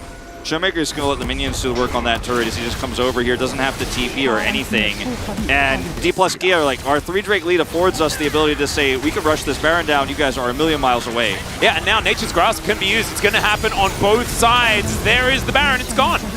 And that was a checkmate. There was nothing that they could do about that one. Shock Blast onto Bulldog. He's not going to be able to get in due to immediately over the wall. And they don't get the Drake. They don't get the Drake either. Camille loses TP. Oh, but there is a Glacial Prison. Twisted Advance is going to be the response as Deft immediately just kills Jun once again. Another cash in. Like he's just ordered it from a cafe or something like that. As Taeyun is going to be challenged. Kanna is going to get over there. Oh, the flash has to be used, but it does. And that is great news. Rhyme unintentional. And D plus Kia just going to get escorted to this Drake and take that one out. Taeyun has to go back. Lucky to be alive. Good flash here, but Baron buff minions now activated online here in the mid lane. D plus Kia can take this Drake whenever they want. They not concerned about it, not interested in it very much at all. And you saw that there was a split call here from Kwangdong Freaks. Like, can they do the Baron that quickly? We have TP on Camille. We'll send her over to the Drake. You can see Camille on the Drake right now backs off when these Nature's Grasp are traded. But your engage is just counteracted by the defensive Nature's Grasp, which is better. The TP comes through here for Dudu. He just instantly hook shots out. He's like, I wish I didn't come. But you're here. Yeah. And, I mean, committing the ult here from Youngjae is just hopeful that maybe they can get out. Maybe they can survive. Taeyun escapes barely with his flash here in just a moment. It's really clean from him, actually. Good reaction time on the riposte. And he actually does survive, which is pretty massive because he gets out of the Shock Blast. But huge win once again for D plus Kia. Their comp is well and truly ahead. And they're using it very well here on these team fights. Good macro decision to just go straight for Baron instead of a worthless Drake. Yeah, Deft as well now with the BF sword as well as a Crit Cloak. So he's very close to Infinity Edge 4th item. And with this build, I mean, he's doing absurd amounts of damage. Canyon looking for Kwangdong Freaks. Is the Whirling Death going to be used to cancel some backs? Youngjae, that Frost Armor not working out super well as the saplings come in. Not a lot of options here for the Sejuani, who's going to get slowed down. The grenade was fantastic from Kellen. Just a bit of a shout out, but he does have the Mega Blast Cone. And D plus Kid is not interested in taking the Drake at all, by the way, just playing around top side here, using the last part of this Baron buff. Taeyun might grab this turret bounty, because Kana's here alone. But what D plus Kia could do bottom side here is quite significant. Now, Dudu's going to pick this one up too. And now D plus Kia really need to get something done here, but I think they could be able to force the inhibitor, because somebody's going to have to back. They're trying to take Drake right now. I think this inhibitor versus one Chemtech, one Elemental. I mean, they got outer and mid, outer and bot, bounty gold, something. Money is important, but your Nexus, it's the 50 gold inside your Nexus that you really do need to protect in the end. This Nexus turret going to go down. D plus Kia will bring the rest of Kwangdong Freaks back, so they're not going to give this one up. But Kanna is going to be able to push up mid, so that is an exposed inhibitor. Top lane inhibitor is going to go down, making the best of a bad situation, I guess. As Nature's Grasp comes through, largely to zone, but is also going to catch out the Sejuani just a little bit. The poke advantage here from D plus Kia is just so large. There's no risk. There's no risk of a flank. There's no risk of a Silas coming behind you because you have Nature's Grasp. You can just hold that there. They use it to retreat. You know the flank wards have mostly largely been cleared, and there are some obviously on the Drake. You know that, but it's so far away because you know the Drake was just taken. So you're like, okay, there's going to be some wards over there, but it's so far away from where we're pushing top and mid. They're not pushing bottom. Notice we're pushing top and mid and getting those inhibitors down on the opposite side of the map. D plus Kia took a 3 Drake lead and then used the Drake against Kwangdong Freaks. Like, yeah, you guys want to take this so badly. We're not interested. We're just going to leave it up. And the second you try to cross for it, we're just going to get more because we have the stronger comp. We have really good push with this Jace, and 2 inhibs go down. And also, you get to avoid any potential Elder Flip situation. Yeah. Right? You perpetually just force Kwangdong Freaks to take Chemtech Drakes. And you're like, well, nothing good is going to be spawning in that pit. All we have to do is make sure that we're prepped around Baron. And with 2 of these inhibitors down, I mean, there's no way that they're ever going to have any room. So in 2 minutes' time, super easy. Now they can just walk 4-1 over and grab it. Yep, 4-1 on bottom side, get the last inhibitor. Yep. And Canyon's got his ult back up. This is the best sieging jungler that you're going to have in the game because he can just say, when I ult, the turret is mine, and if you guys try to flank, I say no. I think he's going to do it pretty soon, as he's just waiting. Standing on a ward, so that's suboptimal. That's all right. I don't know if they're really going to be able to punish him, though. No. But they will know when he says that he wants to ult. As you know, you see Dudu goes mid to push the Fiora back. Now she's just going to escort super minions on the opposite side of the map. Well, here's Bulldog's Nature's Grasp. There are just grasping hands absolutely everywhere, as there's the Whirling Death. Jun once again very close to death. This time will survive. So not another kill for Deft there onto the Lulu. A lot of handshakes here, a lot of hand-holding. Perhaps the Kwangdong fans are hoping for the fan next to them to do some hand-holding because this one is looking pretty doomed. Yeah. I mean, 3 items for Taeyun. Yes, he did get there. And the objective is spawning in 45. The problem is you're going to have to deal with these super minions before you can actually fight your way towards that Baron. This will be all D plus Kia need to push this one in. 16 for Bulldog, right? He bought that Shadow Flame a while ago, sitting on the stopwatch, wants to build Zonias. I think he probably has enough gold in his backing right now. Maybe if he has that Zonias before this fight, he can have a really nice flank angle. There's a way. Actually buys into a Void Staff instead here. I like that. Respect that. There is starting to be a lot more magic resist in this game, although not a lot of it like really built up, considering the Camille and Zeri threats on the side of Kwangdong Freaks. But still, D plus Kia just need to get into position around this Baron, clear out vision, and wait, because super minions will largely do the rest as far as pressure is concerned. These stopwatches here, look at the big gold differences. Okay, hold on. All right, we're going to go for the side lane. We're going to look for Canna. Grand Challenge does get issued, but looks like Dudu might be able to have this one. Bulldog's going to come in. That's going to help lock it down. So Canna's dead. Teleport invested. This is exactly does have his. This is exactly what D plus Kia want, is to put Kana down there because he can TP in if they commit to Baron. But if they commit to killing him, D plus Kia have the fast track. Now, they actually decide not to start this one up, even though they have a ton of damage. Just don't want to flip this, don't want to leave it up to risk. Going to clear waves first. And I think a little bit of hesitation here for D plus Kia, surprisingly, in this moment where I thought this is a moment of triumph, right? Kana brings 2. You already are on Baron. He has TP. If the Baron fight goes longer, he can actually come straight back into that fight. But now you've kind of just stopped entirely, and they get a kill and you get nothing.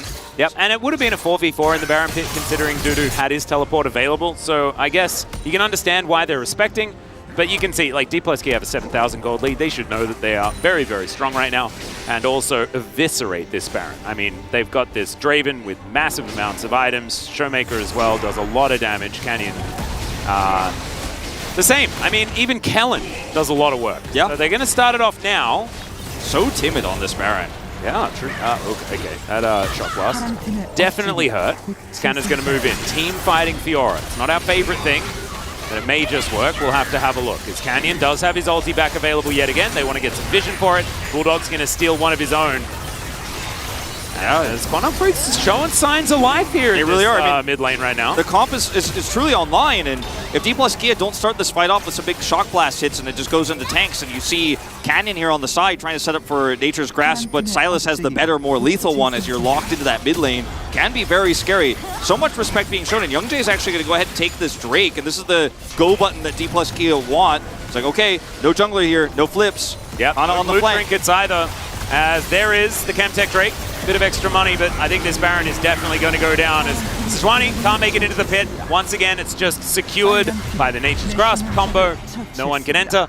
And Kwangdong will be able to now move over towards this inner turret. They get a little bit more money back there as well. Kwangdong really handling this very well. Again, not in a great place in this game, and it's a second Chemtech Drake for Baron, but are you really going to win that fight? You're going to force your way through. You tried to in mid. D plus Kia too patient. The super minions did their work, so you end up losing control. Now those inhibitors have respawned, and now you're going to just go on defense duty here against D plus Kia with this Baron, and we might see those inhibitors get deleted very quickly here. But Kwangdong Freaks, the fact that we're 33 minutes into this game, and it has not reached its conclusion, and now Zeri has 3 items, soon to be 4, you know, it's winnable. It's winnable, and I think that 10 minutes ago, we would have said absolutely no chance, and it's still a small one. But the fact that we're still here is a good thing for Kwangdong fans. Absolutely. I mean, D plus Kia really are kind of floundering this close, right? In order to win games of League of Legends, generally you need to kill a Nexus.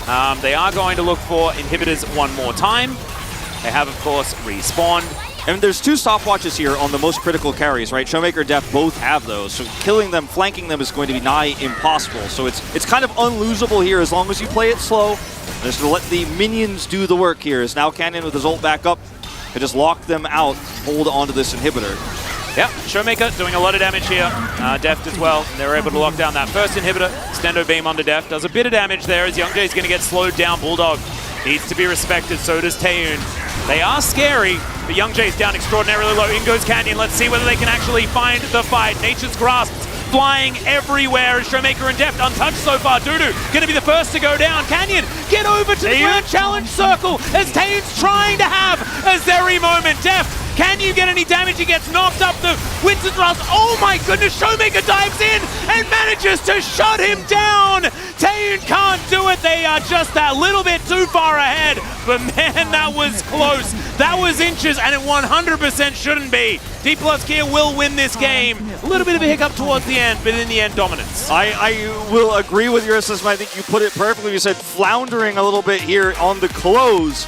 They do pull it off here as Canyon gets up, and he is walking out fast because he gave his team a massive lead. And that is why, even though Showmaker saved the day in that final moment in the team fight, he is still going to get my POG vote. But, man, there was some indecisive moments there for D plus Kia. In fact, there were some moments where I felt like Kwangdong Freaks out-macroed them and outplayed them in some of their decision-making. Initially, on the first Baron, leaving the Drake, those decisions were great for D plus Kia. But when the inhibitors were down, they just didn't make decisive calls. They didn't get the Baron as fast as they could have while the inhibitors were still down, so they could then push to do it a second time, that time on the Nexus turrets. They still win the game in the end, and it's really hard to criticize a D plus Kia that was 6,000 gold up so early in the game. Yeah. But Kwangdong, there's a lot good to say here about crisis management, keeping your head straight in a series like this where you know you're the underdogs. And I think winning that series against KT, having June back on this roster, you can feel as a different level of confidence here for Kwangdong Freaks on the Rift, despite the loss. Oh, I 100% agree. I actually think that they played very admirably, and it was a difficult composition to play out, right? Deft got multiple cash-ins at exactly the times that he wanted to, and you can see that, I mean, it wasn't really close at all throughout the majority of this game, but to be able to see, like, you can see that gold lead shrinking towards the end of the game, around that 25, 26-minute mark. And, you know, there are angles there. So Kwangdong Freaks definitely should keep their heads held high. I don't think this is a tilter by any means. I think it was a difficult draft to play out and things like that. Canyon played a great early game, but we might have a series on our hands. Well, if we are going to go to a short break when we get back, the space, and then game number 2.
그냥 위에 다 보이거든?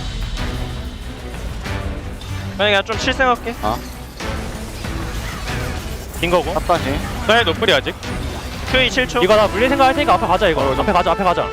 빡세게 해줄래 우리. QE 3초. 표시계도 많은데. 긴 거 2. 해볼게. 천천히. 앞라인부터.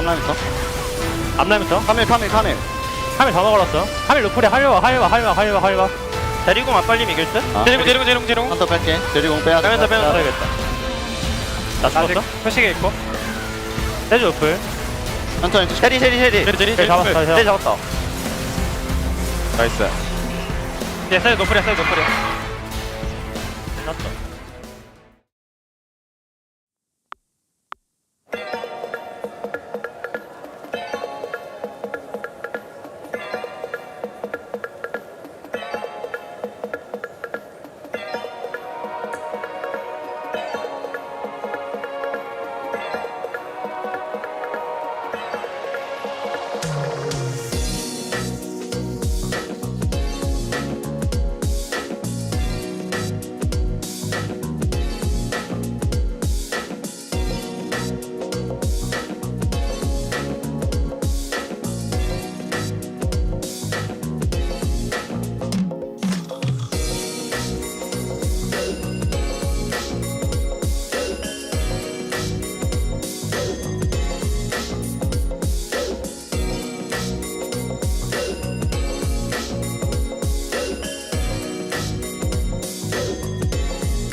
Hello and welcome back to the space. That was game number 1 of DK versus Kwangdong Freaks. And to be honest, guys, that game ended in about 9 minutes. A very fast one, faster than we've ever seen.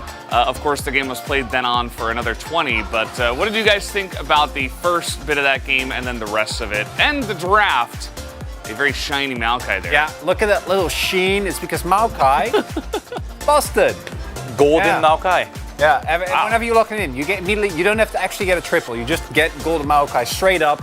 As here for Kwangdong, I do think that with the Zeri and Lulu, has actually been a lot more successful recently, so I don't mind the prioritization as much. And you're also baiting out Death's Draven, which is notoriously not that good, but it also doesn't matter at all, right?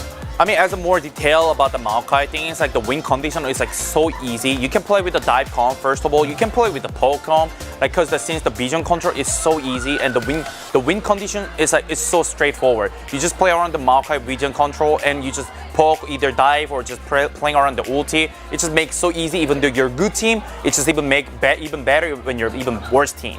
Yeah, and you also see that even with the Silas, which also gets a Maokai getting picked into it, it still isn't enough. And playing champions like Camille and Silas feels really good, and then you realize that Maokai is just going to perma CC you, and you're also playing into a Heimerdinger as well. So like overall, it's a tough one to play out for Kwangdong, and they were unfortunately not up to the task. Yeah, Maokai kind of the perfect jungler right now because, as you guys were saying, he kind of fulfills everything. Role. He checks all the boxes of what you want out of a jungler, and also does a lot of damage. So.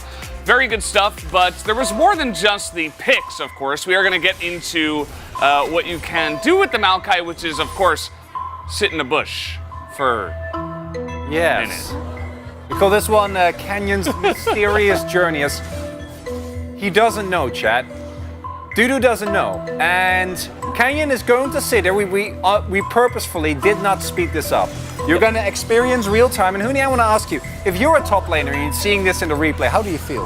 I mean, it feels really, really frustrated, like especially if I was other top laner. I think, like also the Sejuani player, like the Sejuani is like more so Kwangdong side. Like he also came really, really late because like they were kind of expecting the Maokai could be there. So that's why he came in so late. But look at how many saplings over there. The sapling, it timed out, even two sapling timed out, and he was sitting more than mid. That's crazy. That's a well-orchestrated murder there by Canyon. Really well done overall, and it really does showcase that right now, if you can get early leads, especially in a snowbally matchup like that, it makes the game so hard to play. Yeah, and one nice little trick. It felt a little bit cheesy, kind of like Wolf was talking about Malrang as well, what he used to do, except a lot earlier and also just crazy flips. Canyon was like, it was very calculated, right? He had it all planned out for a whole minute. So we're going to take a look at highlight number 2. This is actually the Rift Herald that happens about 5 minutes later. I mean, this Rift Herald fight also like, it was kind of closer first of all, but also thing is like, the ulti, it makes it not even close because that ulti just came in clutch. Lulu just completely got one tap, and the Salas was like, oh, where should I go? He was completely lost and out of the positions and cannot join the fight at all. Yeah, while we were watching, Huni also pointing out that like already at the beginning of that fight, you have the Silence at like half health, like 60%. So you can win a fight if everything aligns, but wasn't the case. Not quite the case. We're going to take a look at the POG here, as it will be, of course, Canyon. Not a big surprise. He did make a lot happen here in the early game and played this Maokai very well. I mean, thing is like, he's always been crazy that he always take a risk. And the risk is like, even though it's like really, like especially this play, like there was a risk, which is like, if I was sitting there and if Sejuani was not coming there, like I think the risk was pretty high and the chance of the killing Camille was kind of not high. And that was like, you know, he take it. And then a lot of the time he is right. Even this play, he just dodged the vision perfectly. And even though you do, of course, waste a lot of time there, like with how it lined up with his camps, it wasn't even as bad as it could have been in terms of time that you're not farming as 5-way tie. Woo. Yeah, and there are a bunch of people that are actually at 3, but since we have so many at 4, we don't show everybody as the polar bear of the game. There he is. There's 2 polar bears there, and then there's one in the middle, and then there's another one over there I like dancing. the cheeky showmaker vote for that end of game play. Yeah. I mean, you know, He boomed the Zeri, and then the game was over, I guess. Eventually got there. But yeah, Canyon gets it in the end. A very interesting game number 1 that ended pretty quickly, but then took a while to actually end off the rift. But guys, we do have another game here. Game number 2. Let's go back to the casters. Thank you so much, gentlemen. Yeah, I like the fact that they ignored a couple of counter votes there where, you know, he was side laning, but towards the end of the game became a bit of a target, it felt like to me. He pulled a lot of the attention away, and at first it seemed pretty good. The later parts, it can be quite debatable.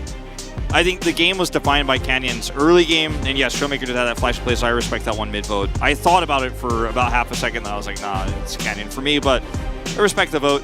Yep.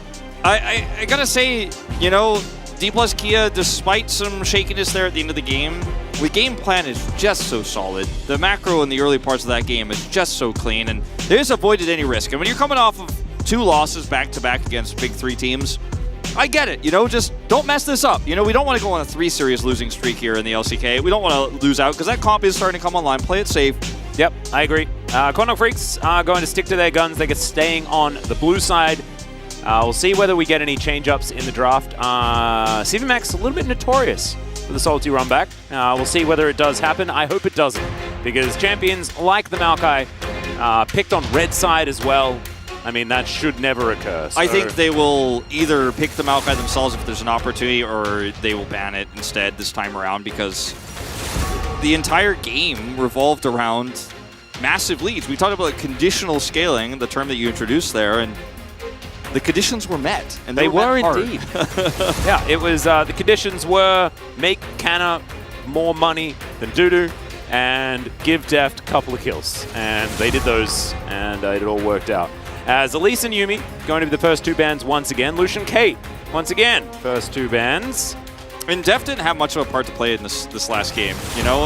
Okay, Jace is going to be the change-up here. Interesting. So the Jace flex, not going to be a possibility, Ashe. was difficult as Ashe is available, Varus is available, Heimerdinger not so available. So is it going to be the Ashe? Is it going to be the Varus? See where Quantum Freaks are going to go. You can take the Varus here if you're not confident in what D Plus is going to be able to put together here with the Heimerdinger ban in terms of Ashe push power. Like, this is a really tough call. Oh my goodness. But it's so smart from D Plus Kia, because now, if the Varus gets locked in, they get Maokai Ashe. If Ashe gets locked in, they get Maokai Varus, arguably one of the best combos we've seen. And if they lock in Maokai, Ashe Varus.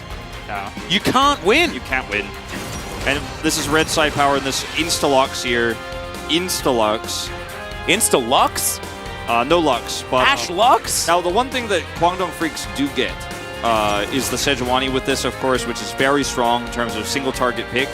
Varus is going to be fairly vulnerable here, and we will finally get to see Deft play Varus, so that's a huge win in my book. So thank you, Kwangdong, for that. That's how you're winning this one. Yeah, you're winning my heart. This can be quite risky. Now, the Cassante pick up very early in this draft here for Dudu, so they can have a little bit more brawling in the team fight, some more follow-up CC. But you're running into a Maokai still. And Varus, in terms of options here for who he's going to lane with, could just be Karma. You feel pretty okay with that one. You can lock out some of the supports here for Kwangdong Freaks. They will take the Karma option. All right. So Karma's theoretically a flex pick still as well, but I think it's likely going to be in Kellen's hands. He does like his enchanters a lot more than going for more of these eclectic picks. We're not going to talk about the Jack support that he's been playing in solo queue. We need to just leave that. Hopefully that never comes out. Well, you've taken away the Sipper, which is one of the strongest ways you could push into the Karma Varus very aggressively in the early game and get Ashe a lot of advantages there. It's the support variation, of course. We'll see what else they ban here away from the bottom 2v2, because this Ashe could be either support or AD carry. I think Kwangdong are hoping they can find something where they can make this Ashe a support, because Ashe AD carry has not found the same success here in the LCK. Not bad by any means, but just a little bit limiting in what you could do damage-wise, especially in a comp like this one. Yeah. Draven. Ooh, okay.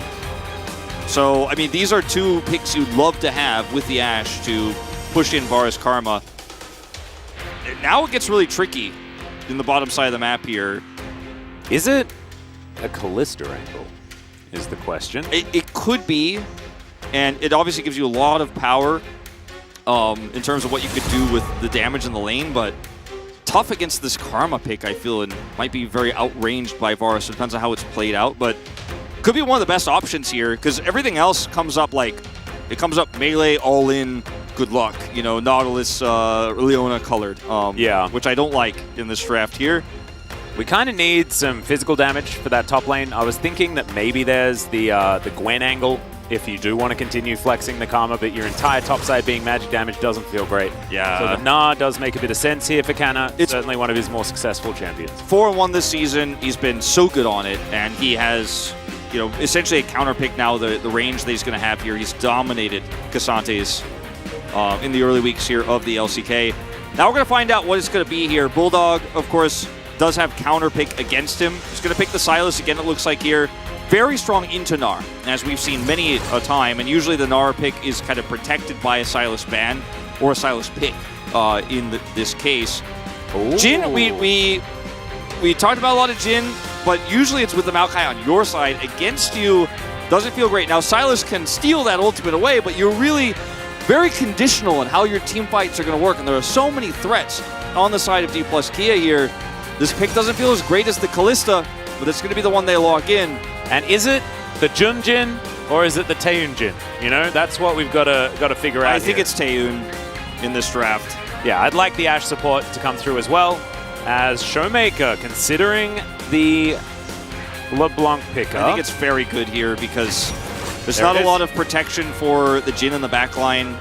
The Ashe is going to be very squishy too, and isn't going to revive much peel. Sometimes you have a melee support in older LeBlanc metas that can kind of push the LeBlanc away or threaten her and force her to distort back very quickly, and maybe the AD carry can survive. You know, something like an Aphelios does a little bit of damage back, has a shield bow, and then you get a trade there. But in this draft, in this game, Sylas needs to be going forward with Sejuani and the Ashe arrows. So every time that happens, LeBlanc has an opportunity to kill an Ashe or kill a Jhin in the backline. And who can stop Showmaker in this draft? If he is not far behind, he's going to have tons of blow-up potential here with the Ludens build. Yeah, it is pretty straightforward, very similar to what we saw in the draft last time around, and by similar I mean there's a Maokai in the hands of Canyon once again. We'll see whether Kwangdong Freak's going to be able to play around it a little bit better this time. Of course, having their own Nature's Grasp is important. The Sylas going to be very, very strong. The last time it was dealt with, this time we'll see whether it can actually get a foothold in this game. The Ashe, Jhin, Sejuani screams pick potential. You know, you lock somebody down with the arrow. Sejuani ult comes through. Jhin either with the follow-up flourish or ultimate. That target is dead.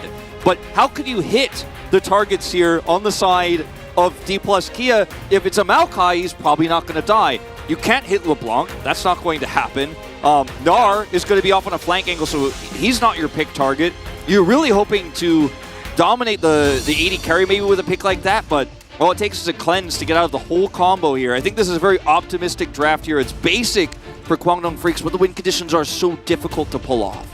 See how the laning phase is going to go. A lot of the games these days do come down to that. As Kana on a champion he's comfortable with. Showmaker on LeBlanc for the second time this season. See how it goes here as we get onto the Rift for Game 2.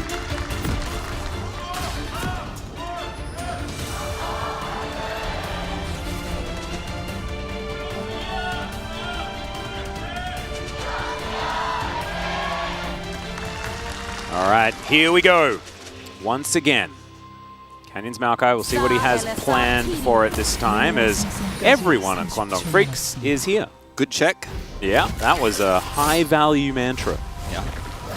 The Sylas level 1, we see it usually on red side, as the pick priority does normally go to the Sylas there by the red team. And we see this all the time to try to get control of the level 1. We'll go Kwangdong Freaks' way. Could have gone a lot worse for D+, had the check not come through from Kellen. So good read. Level 1 Sylas, respect being shown. Truly, as Dudu is on the bottom side right now. He's got a bit of a walk to get back towards that top side as the minions do spawn. He'll make it there. Conga line is not exactly the speediest of things. See how Taeun and Jun are going to do here. We do have the Hail of Blades coming through for the support Ashe. That sickle going to be getting a lot of value, as we know. And fleet footwork for the Jhin. It's going to get a lot of value based on the fact that they get level 1 control, they get brush control here. So notice how Kellen and Deft are going to have to kind of carefully suss their way forward here. Kellen's going to try to cue the bush. They get the hit, they back away. So we've got to make sure that there's no chain here of June's auto attacks onto either, and then a flourish can come through. Things get very disastrous And you could basically have to use summoners right then and there at level 1 if you mess that up, if you don't respect the Ashe slows. Looking at the runes here, it will be lethal tempo here for Deft in this draft. Yeah, so he's actually going to go the more auto-attack based Varus build. Kind of interesting. Wanting to be able to go toe-to-toe, give that DPS towards the late game, and will allow them to get through tanks, I guess, a little bit more effectively. K'Sante and Sejuani, of course, pretty beefy as the game goes on. But does mean that you lack that poke just a little. You lack the amount of mana that Varus does go through if you're going to use his abilities a lot. And when you see the... this is actually something that was discussed a lot recently on the Korean side, and it was even on the previous analyst desk for Game 2 with the KT series. The Relic Shield. Okay, hold on. Yeah, there's a Flash Twisted Advance. This is another way to gank. Instead of staying in a brush for a minute, you just come into the lane and you kill them. And that is precisely what they're looking to do. But Dudu makes his way out. Never you mind. Yep. It's going to be a trade of ghosts here. Flash expended for Canyon, doesn't come up big with it. And on the bottom side here, you see the Spell Thief's Edge for Kellen, which means that he's just saying, we're going to be sitting under turret, we're going lethal tempo, we're not going to try to trade back the poke here against this Ashe, we're just going to weather the storm. And whether they will now down here on the bottom side, and Canyon not making that top side play work here. Youngjae actually gets the free blue buff here, uncontested, scries that Canyon is pathing down here now. So all the information to this Ashe Jhin lane. It's really easy to just drop a ward, as you see them do exactly there in the river. And because Canyon doesn't have flash, there's no creative pathing he can take. This is a huge win for Kwangdong Freaks, basically on both opposite sides of the map. Yeah, and I feel a little bit silly, you know, expecting K'Sante to die. I'm just, maybe I'm just not used Still to it. early days. Yeah. Still, it's only been a few weeks, still on the first patch. It's like old dogs, new tricks. You know, it's difficult. You know, I see jungler get to top lane and land that Flash Twisted Advance, and I'm like, top lane is dead. You know, not in Kasante's case. It's a really good jungle player who also thought he was dead. Yeah, and walked away. Wasn't actually able to grab that kill in the end. But D+ here now with a little bit of control towards this bottom side. Mantra Q just to poke them out. Looks like a back timing to be picked up for Deft. We'll go home, we'll see what he can collect. Of course, Vampiric Scepter often the first buy, and there it is. So the difference in Karma build here with the Relic Shield versus the Spell Thief's Edge is the Relic Shield is going to give you a little bit more regen, and also you can delete the minions essentially and just say, all right, I'm going to push this forward, and that's how you can really get some extra push and get level 2 faster and say, I'm going to fight this. But when you go for the Spell Thief's Edge, you're just playing more passively, get a little bit more you know, set up to sit back and regen mana, because that's what you regen with that, and just kind of constantly relieve the pressure, and that's the difference here for Kellen with this one. Nice route from Showmaker. Yep. Nicely done. We'll see how Kellen's going to go as far as making that money is concerned. Feels like he should be able to put on a fair bit of pressure with this regardless. As Dudu shoves this wave in. Canyon up towards the top side once again. 26 to 39. Decent advantage for the K'Sante in this lane so far. Yeah. Showmaker going Ignite, by the way, which is part of why he's now kind of falling a little bit behind here, because he doesn't have Teleport, didn't want to back, but is limited by his mana pool, so is going to have to back now, and Silas is going to get a free one as a result. Trying to rush as quickly as he can to that Rod of Ages, so having a pretty nice early game. A lot of range matchups in the Silas, you have a little bit more discomfort, a little bit more pressure on you. As you can see, these minions going down here. Showmaker not able to get the trades he wants with that first mana bar with no TP. It's going to be a slight edge to the Silas, so feels bad for Showmaker here to start. Yeah, not being able to back on a cannon wave as well is definitely very, very sad. Misses out on an entire wave. That is how far behind he is right now. Not end of the world or anything like that, but these sort of things, especially when it's a Silas that you're talking about, can be difficult, as now Dudu going to go all out onto Canna here. This is going to be real tough for the Na to survive, and he's not going to. Top of the morning to you, sir. As first blood solo kill for Dudu. Level 6 advantage means he can play this one out this way if he actually has Ghost, which he does. He gets behind Kana, pulls him away from the turret, then ults him back. Very difficult to aggressively get a kill in this matchup specifically, but Dudu plays it well, gets ahead, has level 6 faster, now has a 20 CS lead and a kill under his belt. Look at the plate gold. This is very rare. Remember, this is the matchup that you pick Gnar into. It's a very comfortable matchup for Gnar. You have that range advantage. Things can go awry if you make a mistake. Canyon went up top side there, did not actually find the kill, and now Dudu has a massive lead here, considering Showmaker falls a little bit behind here early, and it's been kind of a free lane here for Bulldog as well. A lot going well when you already have this perma-prio lane bottom side. Oh no, it's brilliant. And they're also going to land the Deadly Flourish onto Deft here. Fair bit of damage from Taeyun. Not anything really going to result as the wave is once again heading forward. Deft going to clear these ones out, and it should all even itself out. In fact, dead even between the two bottom lane AD carries. Rest of the map certainly in favor of Kwangdong Freaks. It is going to mean about a 1,000 gold lead, as Mountain Drake going to be the first one. That is still alive for now. Vision for both teams in the area. June just farming up this sickle. Already has his boots online here with the lane they're pushing. They grab it early so they can put more pressure on Deft and Kellen. And it looks like Kellen is going to come over here to the Rift Herald, look for that early fight here. Might actually look for a gank in mid beforehand, so Showmaker get enough of an advantage for the Silas is once again sitting at 60% health or so, just like last game. Canyon doesn't have level 6 just yet. And this is a very scary moment here for D+K. If they commit hard to this Herald and fail, because they don't have topside prio here, it's a tough fight to win this early for LeBlanc. And look at Youngjae, has level 6 advantage. Yeah, this is actually huge. We'll see how close Canyon is to that level 6, as he desperately wants to be able to get it. Bulldog's roaming over, though, as Showmaker getting in the area, finds the chain, Permafrost, not going to get followed up on. Youngjae should know, because Canyon went for that failed gank, that he has 6 advantage and that Canyon is desperately trying to get it, so he's just trying to deny him by coming over here and taking these Raptors away, maintaining that level advantage here. Ash also can get 6 in a wave far away from the Herald and still have an impact. They're just keeping D+ off of this objective. Yeah, and you can see still Dudu is having a phenomenal time. 22 CS in the lead. Casante. I mean, Dudu's always been a pretty great player when it comes to champions that can bully. And he bullies very well. Is definitely doing so now. As we check out the solo kill once again. Just Casante. Yeah, so dashes over, gets the knock up here behind Kana, then ults him back. Can, of course, just follow through here very easily. Kana, no way out of this one, unfortunately, and no flash on this Gnar, right? Took the Ghost into this matchup, so you're just dead. And I think Dudu really identifying very well the vulnerability there with the level 6 advantage. Yeah. And this lane is just continuing to just be paying dividends for Dudu. He's ulting again. Yeah, he's ulting Kana. This one's underneath the turret this time. He does avoid the Q, though, as Dudu is real hungry for this one. Not going to get there. He's just coming back. He's going to find one more. Zoning him out. Doesn't get the kill here, but still gets a lot out of this, deleting more minions here, grabbing another plate. Message received, Wolf. Bottom side, Canyon finally has ult, and he's coming over here for punish. Yeah, Nature's Grasp now going to come down. There's the flash forward from Kellen. Taeyun going to immediately cleanse as the Nature's Grasp connects onto the Ash. He throws the arrow. Just don't think it's going to be enough. Deadly Flourish doesn't really work out. Chains of Corruption to continue it. This is the power of the Varus and the Maokai. D+K there on the board. Yeah, June there trying to sacrifice himself, and he playing it so well to just say, okay, I'm going to die, but we should be able to get you out of here at least. The cleanse was good from Taeyun, but Def comes in with the Chains of Corruption and changes the storyline on that one. Kwangdong Freaks trying to trade this for topside control here with what they have. Due to it with a back timing here, does have TP if needed, coming up in just a second here, but it is going to be a trade of kills here, and the Drake versus Herald. And if you give this money to Silas right now, because Dudu's already ahead, and the Ashe Jhin is just kind of scaling up, right? It's going to be more utility in this draft. Then Silas's Rod of Ages timing becomes very good in this game, and I think Bulldog would be happy to receive it if he is given the gift. Now, easy drop in top lane if you just want to get rid of that turret.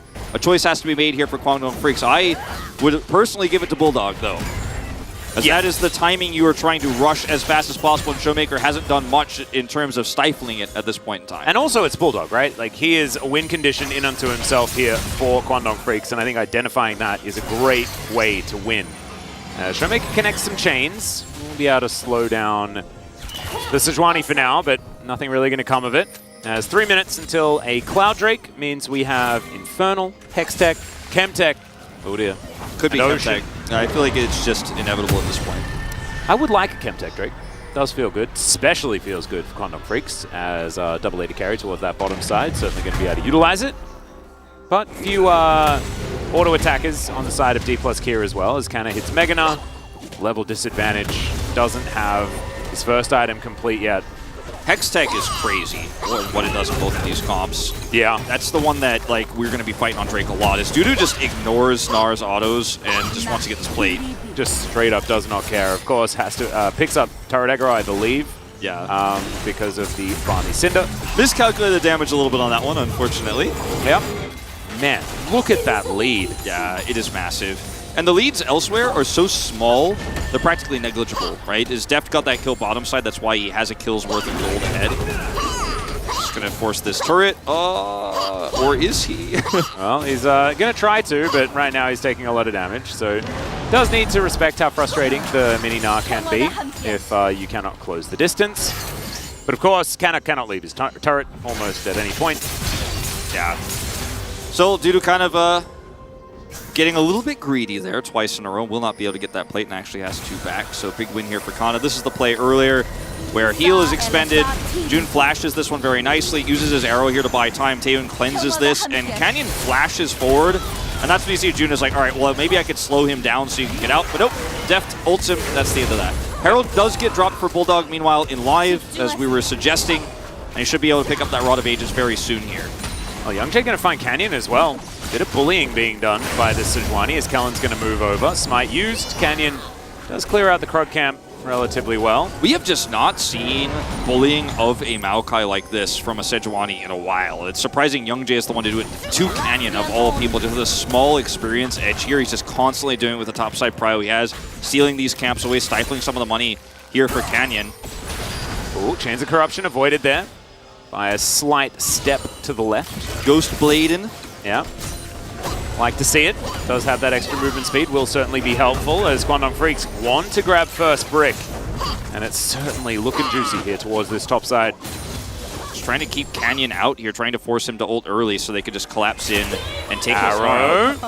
Will it connect onto Showmaker? That is a great distortion. Oh, man. Looking beautiful. Bulldog picks up the Mimic. Not exactly the highest of value, though, but does give him the extra mobility. Really important he dodges that. Meanwhile... Oh, no. We've seen this one before. Kana should hit Mega. As there's the wallop. There's the Gnar as well. He misses the clock. Oh, no. I don't think it would have done anything anyway. I love how all K'Sante matchups just come down to, like, using the turret in a 2v2, basically. Yeah. Like, is it my turret or is it his turret? Like, this is just the K'Sante matchup. Like, how far away is the K'Sante from the turret, or how far is the enemy away from the K'Sante's turret? Like, whether the kill pressure is there or not. And, Dudu just going to use ult and Ghost here, and Kana, of course, losing control of this lane again, already teleported just moments ago, so is just going to lose the entirety of the turret. So despite living here, Dudu's still getting a ton of money. D+ going to turn this into a 2-Drake lead. Yep, and the Hawk shot will spot it out. A lot of people are on their way over. Rod is done here for Silas. Yeah, Youngjae gets in. Arrow will connect. Oh, the twisted advance! Sick dodge. To avoid the arrow and then smites it away, but they're not out of dodge just yet. Canyon will be taken down. Deft trying to take control here. Dodges the first bullet. Not so lucky on the second. Bulldog comes on over. There's the flash, the arrow, the flash from Jun though, and then dodges the last one. Deft, you're pretty good at this game, my friend, as Youngjae now going to get snared up. Showmaker going to find the chains. Man, that was a really cool sequence of events. And but I think Quantum Freaks still come out pretty well. So much of trying to kill Deft there was so greedy, but it was also almost perfectly played because Taehyun is holding those final curtain call shots so that Bulldog can get in there on top of Deft, and he just plays it so well. Uses his flash expertly and gets out, because if you actually lock him down there and grab a kill, this is an amazing look at exchange this. of events. Just look at this twisted advance to dodge the arrow and secure the Drake at the same time. Twofold win here as Flourish does connect, and you see Bulldog come through, and then Deft, it looks really bad for him here. And Jun is like, all right, I've got the slows for him, just hold it. Bulldog's like, I'm going to go over. He's checkmated, right? Then he misses, and Deft gets a good flash, and then just dodges with some side steps here. This is really unfortunate, because there was so much that could have gone right there to kill him, but Deft outplays it. Yeah, it was really nicely done. His flash didn't actually quite work out, but of course has the shield bow, so was absolutely fine. 1,000 gold of plates, largely towards that top side, but a couple in the mid lane, of course, from the Rift Herald from earlier. D+ here without the lead that they had in the first game. But Infernal Drake feels pretty nice. You know, as the Soul here, you're feeling pretty good about your 2 Drakes. But now, you can't do the same thing that you did last game, right, Wolf? D+ here need to continue getting these dragons, because if Quantum Freaks are able to stack up 4 of these Infernals, it's a very different story. Very different story, and you don't have the same sort of side lane control either this game. You have Kana, who's very behind and very muted this game. You have a Silas that will be hitting 16 very early with Rod of Ages. around 24 minutes, he's going to be very difficult to deal with. Showmaker doesn't have a massive lead, won't be able to just walk over to the Sylas and kill him or put threat onto him. You can do a lot, obviously, with this Maokai pick, you know, on the side, and it can put some extra threat on the Cassante or that Sylas where you can collapse and kill them, but D+Kia really need to win team fights now cleanly, and that's what this is all going to be about. It's Canyon's ultimates, how they deal with Bulldog's pressure here. Not the lead they had last time, so fighting is a lot more difficult. But it is definitely possible, right? This is not a Zeri game either for Def where it's like, oh, well, Def can't fight yet. No, he absolutely can. He's on his way to a Rage Blade here. Yep, very ahead of the Jhin, who's more utility in this draft. Yeah, going to be building that lethality version of the Jhin, so far more of the sit back and try and get those sniper shots in, as you can see right here. Mikhail's Blessing is huge here for Kellen, so Def essentially has 2 cleanses now, so picking him with the arrow into Sejuani, etc., Sylas Fall, much more difficult to do. So I really like this choice of build here from Kellen. Yep.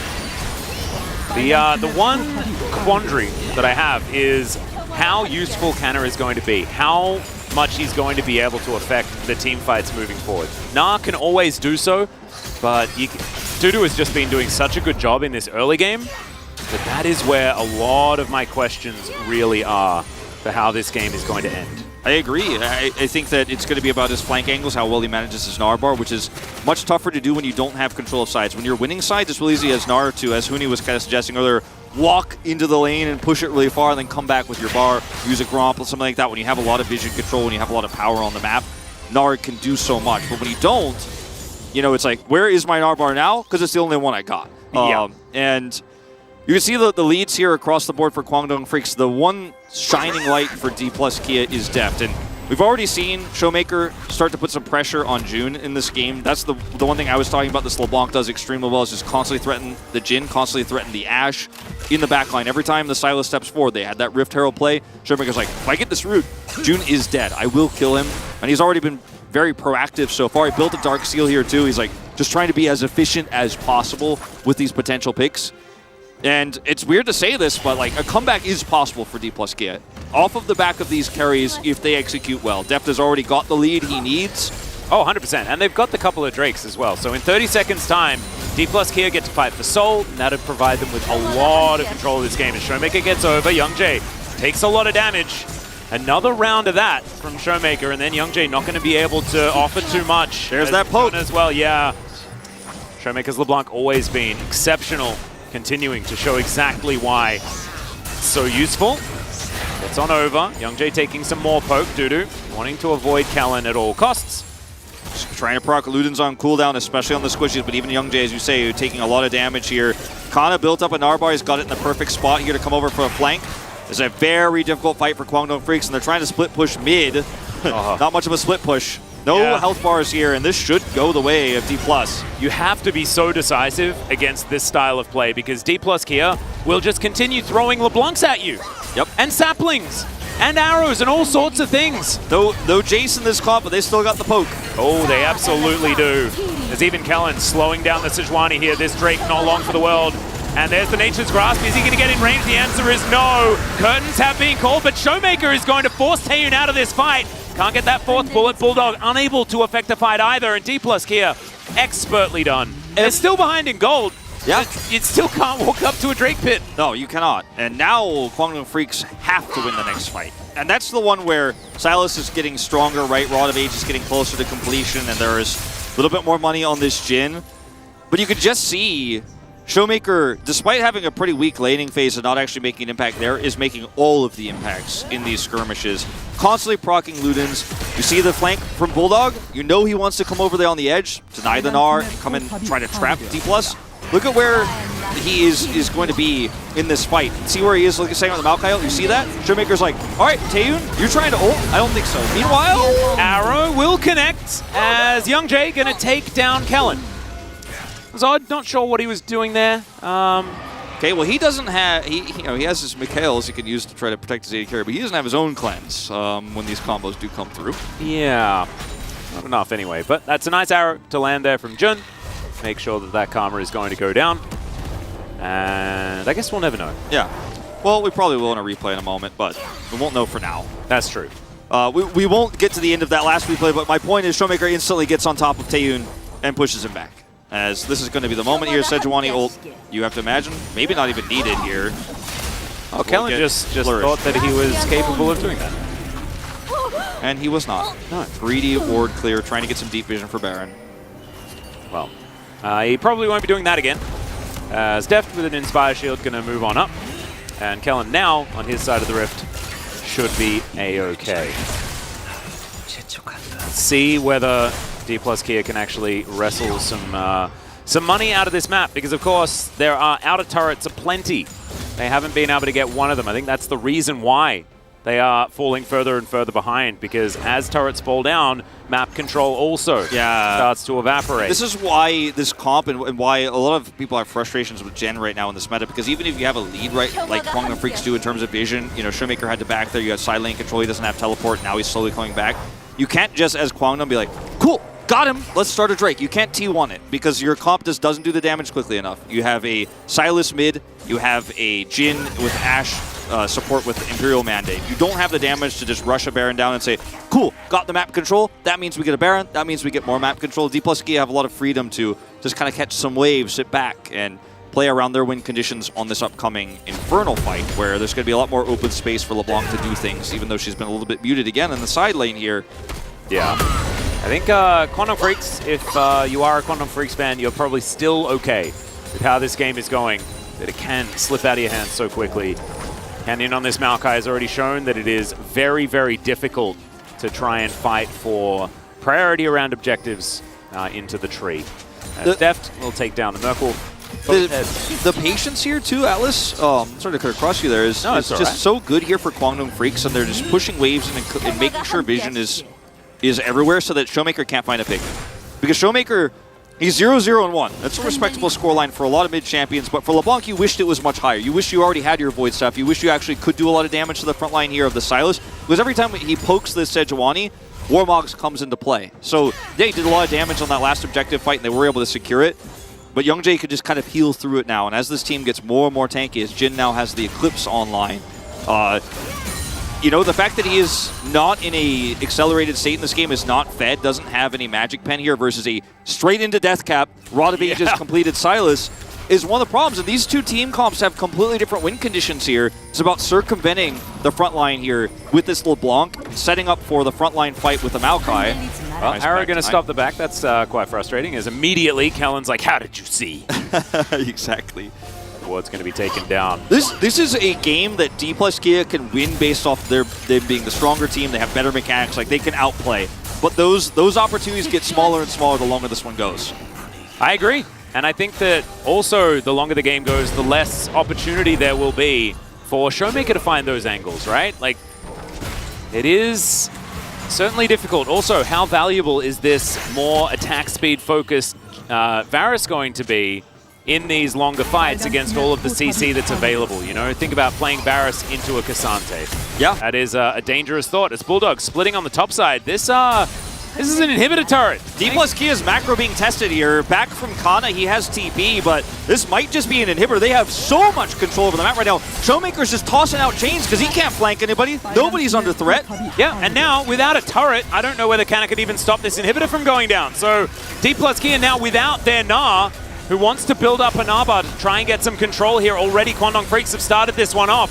It's beautifully orchestrated. The arrow is not going to land. The teleport now to come through from Bulldog as it attempts to be stopped, but he grabs a Gnar ult, and there is the denial of the soul. Now Dudu going to get hit by those chains of corruption is now Bulldog. Can he get into that backline? Can he find it? There it is! Deft is going to get locked down, but immediately the Mikhails is in. The cleanse is there.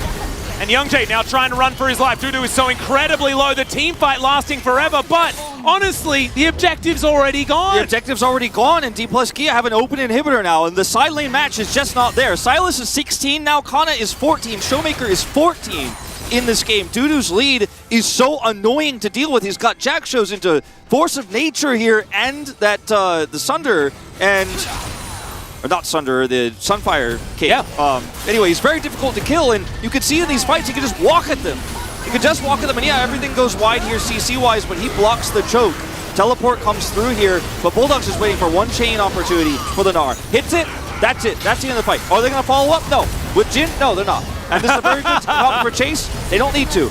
You see June is sitting back here just trying to slow the chase, and they're like, heist successful. We used the Gnar ultimate successfully. We did not get inhibitor, but it's open now. As now D plus Kia have to operate on the top side of the map, dealing with that here. And look at where, on the opposite side of things, Dudu is pushing bottom side. And now Kwangdong Freaks, now that they're stronger, now this death cap is done, Jin's got 2.5 items, you might be able to start a Baron. It's still very slow, but you're getting closer to being able to actually threaten this real objective, because denying Infernal Soul is one thing, but securing a Baron, that's a real threat.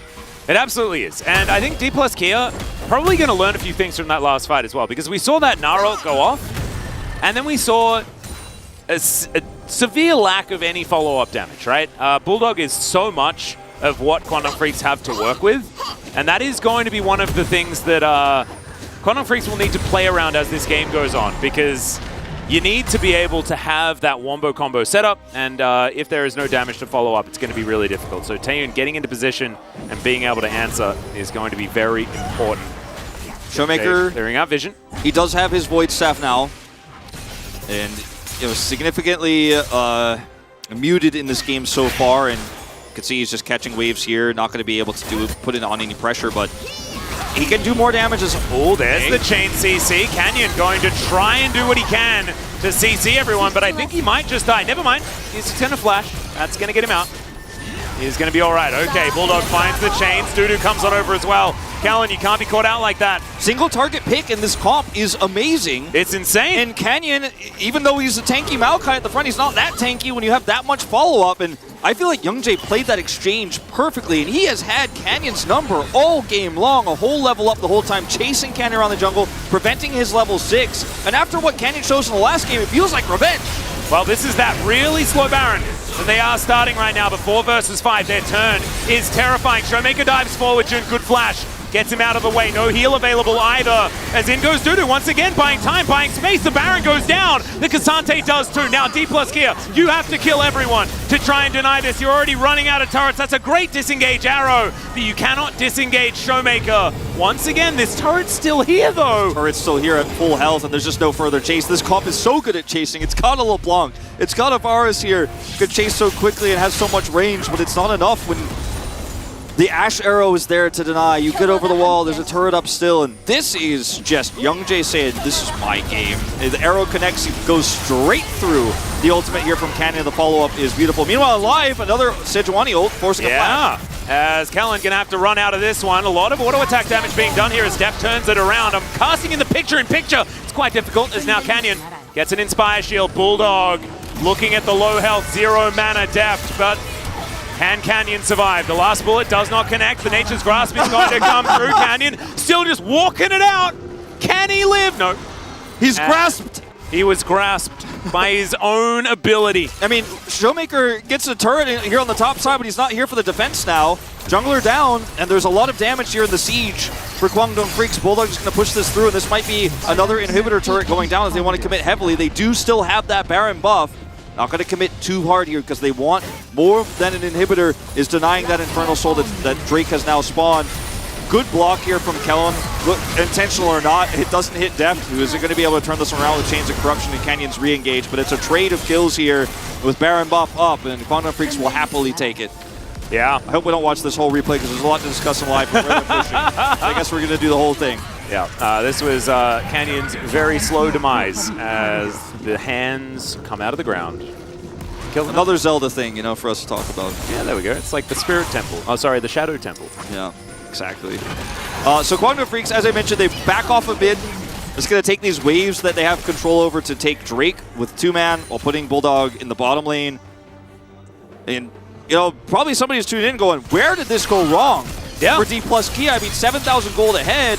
It's the top lane, and it's the jungle matchup. And Showmaker, unfortunately, not getting anything done in the early game. This comp needed to have a bigger lead, and they just sat under turret bottom.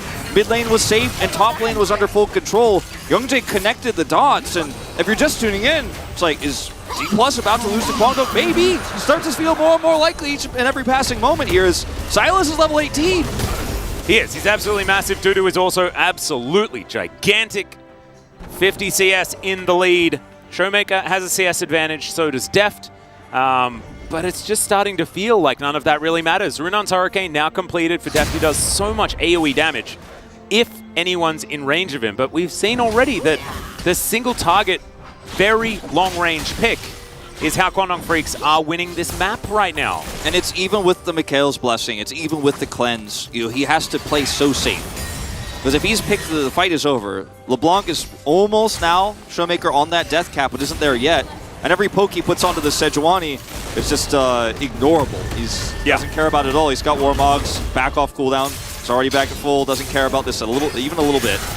This Gnar ultimate that Bulldog can hold all the time too is just so amazing for a team ahead like this. He gets it on command. Kana has to build it and manage it. Yeah, it's always been one of the most impressive Sylas ultimates. Pretty nice to be able to pick that one up as Showmaker gets over this wall. Looks for Bulldog, will find him. Stopwatch available for Sylas too, so he can go deep, force this on his terms. He's going to time out this time around. But he should be able to grab another one for the next streak fight, for the next Baron, right? By that point, he'll be able to steal it again. And we're getting to a point in this game where we might go 40 minutes plus because Kwangdong Freaks have a comp that doesn't have amazing siege, doesn't have fast Baron deletion, as we've talked about many times. And, you know, some of the leads across the map will be evened up by D plus Kia, and it may just be one of those games that comes down to the clutch engage, maybe some amazing backline find by Showmaker or a big canyon ult that leads to Def popping off. Yeah. But we have to say, like, no matter how this game ends, clean gameplay from Kwangdong Freaks, one of their best games. And also just such an upgrade from what we saw over the last couple of weeks, right? Like, this team has transformed. And we already saw Jun play. He played in their first series, but it wasn't like this. This is just, it's really nice League of Legends to watch. D plus Kia absolutely being tested, being pushed as far as they can possibly go. Currently, their base in shambles. But the standing gold on the map, definitely very large. Only one turret, has been taken. The mid lane outer is very low. Showmaker backing for death cap here. It's going to be a huge spike for him. Massive damage coming through. Control wards being bought, but I mean, they're just defending the siege right now. Yeah, Deadly Flourish coming on in. As Canyon just going to hit Young Jay with a Q a few times. Otherwise, not too much going to happen. Kana just in a lot of trouble this game. 45 seconds until this Baron, and D plus Kia need a miracle. They need a Gnar fight. They need some sort of backline pick from Showmaker. And with all these waves pushing through, Kwangdong have bought almost infinity space. They haven't been able to take out any inhibitors. So that would be the cherry on top. And that's what they're trying to do here. Arrow is just barely going to connect onto Canyon here as the arrow sails over his head. Engaging onto the Maokai. Not exactly the greatest move, but they're going to take what they can get. Showing that twisted advanced trickery once more on the minion. And now Showmaker looking for a bit of a 1v1 onto Bulldog here. Can he turn it is the question as Canyon moves over. Half of his health bar, but remember, oh, Bulldog dashing forward. Distortions being traded. Yeah. This is when you have enough damage to actually kind of outplay the Sylas because he can't hit you with chains and you can keep hitting him.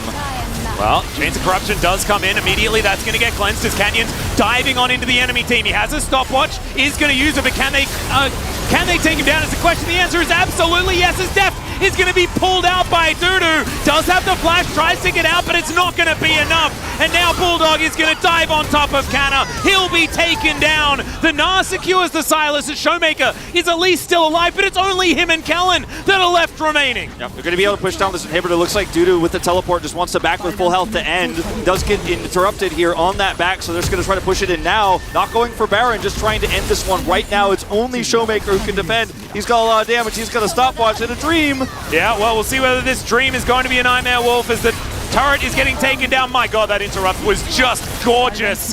And Dudu, give him the POG right now, Wolf. Write it down. This Cassante was ridiculous. Kwangdong Freaks are legit. We're going to game number 3.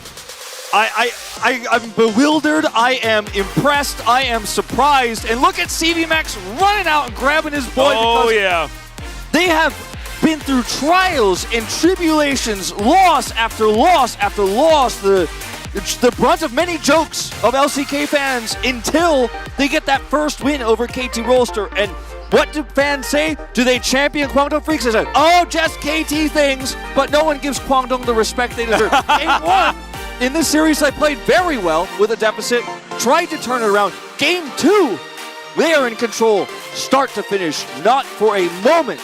As Canyon's Maokai get a lead this time, he is pushed out and chased by Young Jae around the map. Dudu takes that advantage, pushes it to sides. Bulldog avoids Showmaker, outplays him, and Kwangdong Freaks just beat D plus Kia in a straight up game. Yeah, straight up.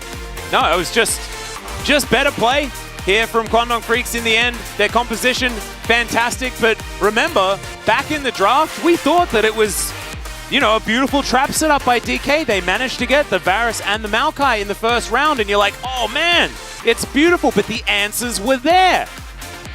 The answers were there. I mean, Jin picks up a win, but I don't know how much of it was about him. So much of it hinges on Dudu getting so much control towards that top side. And yeah, look at all this damage that Canyon, Showmaker, and Def did. Doesn't matter if it doesn't kill. Absolutely not. What Dudu and Bulldog did, less than their damage, is their control of the map. And non-stop, just threatening sides, pushing in and pushing the vision away from a LeBlanc that can't fight, can't pick if she can't see. Really beautiful game here from Kwangdong Freaks. And some of the opportunities they've had so far this season haven't come true until this moment. And you really just have to sit back and enjoy it, you know? Yeah, absolutely. Very much looking forward to seeing how this series is going to conclude, as we are going to go to a short break. And when we get back, the space, and then game 3.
봐줄래 이거? 마우 노플 마우 바로 쏠 수 있는데 마우 노플 노플이야 바로 쏠 수 있는데 바로 잡았어요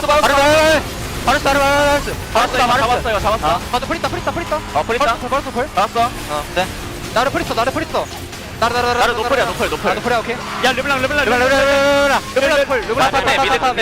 미드라인 하자 미드라인 아니 천천히 집텔할게 집텔 진정해 르블랑 노플 야 끝낼만해 이거 끝낼만해 르블랑 고려했어 르프리트 빠졌어 얘들아 있잖아 천천히 하고 일단 아래부터 쳐 아래부터 타워 아래부터 먼저 안 박아 야 르블랑 더블 끊어줄게 아래부터 라클만 쳐 야 죽을 걸을게 가자 타 먼저 괜찮아 끊었어? 잘 끊었다 나 왼쪽 아니야 그냥 죽일래 죽이든가 죽여 그냥 나이스 잘했다 다음 판 열심히 해보자 나이스 잘한다 우리 팀 잘하네 뭐야 형 나이스 재준이 형 근데 바텀 근데 안 돼줬어야 되는데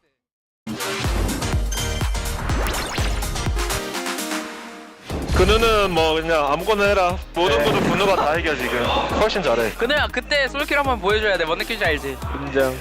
나 솔킬 갖고 올게 이거 나이스! 나 근데 이번 용 싸움 하고 싶긴 해. 싸우면 우리가 좋을 것 같은데?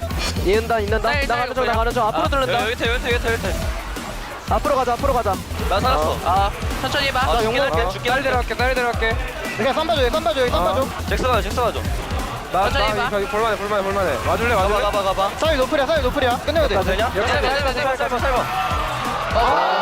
소리 까비 저걸 죽이면 천천히 다시 봐도 돼. 봐보자 사이 오케이 몰랑 제리 노플 갈게 이거 맞아.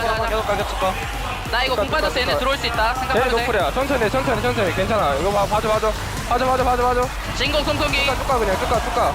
야 끝낼각 나오니? 끝낼각 안 나오고 그냥 어깨니까 깨져 끝낼각 나와 30초야 흥분하지 말고 천천히. 얘들아 약속 하나 하자. 터치자. 약속 하나 해. 어떻게 할까? 죽여줘. 어떻게 해줄까? 이렇게 해줄까? 나이스 좋았다 다행이다 유성이 형 그거야. 아니 뒤가 얇았어. 아 진짜 다행이다 아우 떨려. 그래서 심호흡해 긴장하지 말라 해도 긴장을 할 수밖에 없어요. 해도 안 돼. 심호흡 5번 해 인생은 직진이다. 야 상대 긴장 더 많이 했어. 하지만 내가 더 많이 함. 내가 긴장도 많이 했다. 괜찮아, 우리 한 판 질 때 됐어. 한 판 지고. 아니 왜 질 생각만 나? 역기 형 진짜. 오케이. 중공만 한번 간다. 중공만 스택 벌써 쓴다고? 중요한 날 해야지. 아 스프링 4경기만 쓴다고? 아껴놓은 그러면.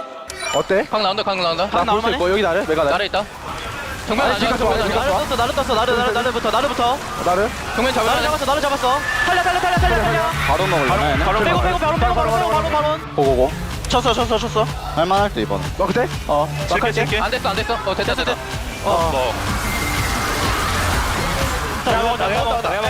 뒤에 탔어. 나 뺏어버렸는데 뭐냐? 뭐야 이거? 나이스. 잘 왔다. 그거 하기로 했어? 그냥 하면 될. 그냥 해보는 거지.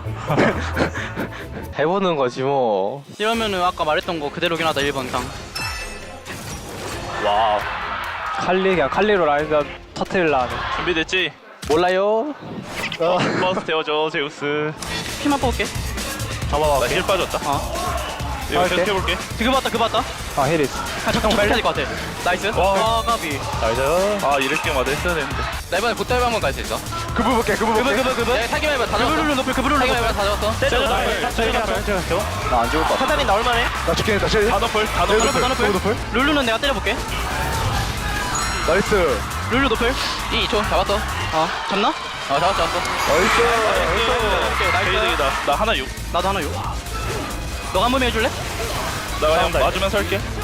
제리 볼게. 룰루는 잡았어. 못 잡았다. 나 형 잊을 수 있어. 나이스. 아 이거 더 잡네. 아이고야. 맞기 전에 치고 걸어야지. 우리가 급한 듯? 피 까이기 전에 그냥 걸어야 돼. 1500 뜯어볼게. 민영. 현준아. 1500. 오른 고맙어. 오른 고맙어. 용모가 왜냐면 지금 싸워. 제리 1번 볼만한데? 제리. 들어가자. 나이스. 나이스. 준비 잘했어. 나이스. 잘했다. 이게 되네.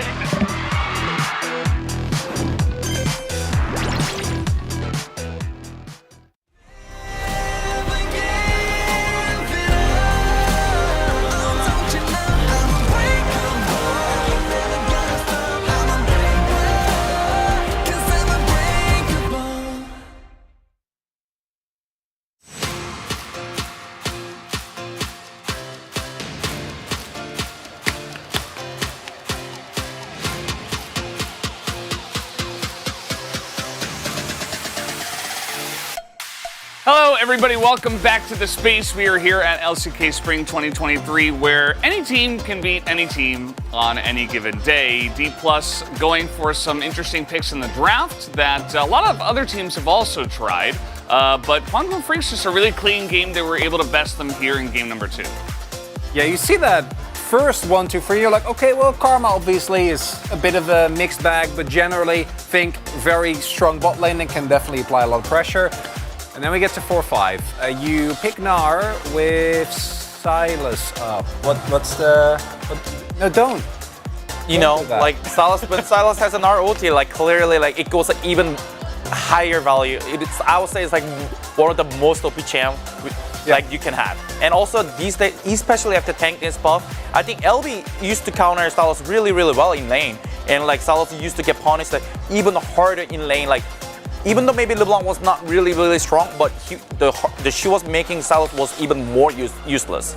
And that was like the key, but I think especially after tank, everyone got more tankness, Silas hard to punish it.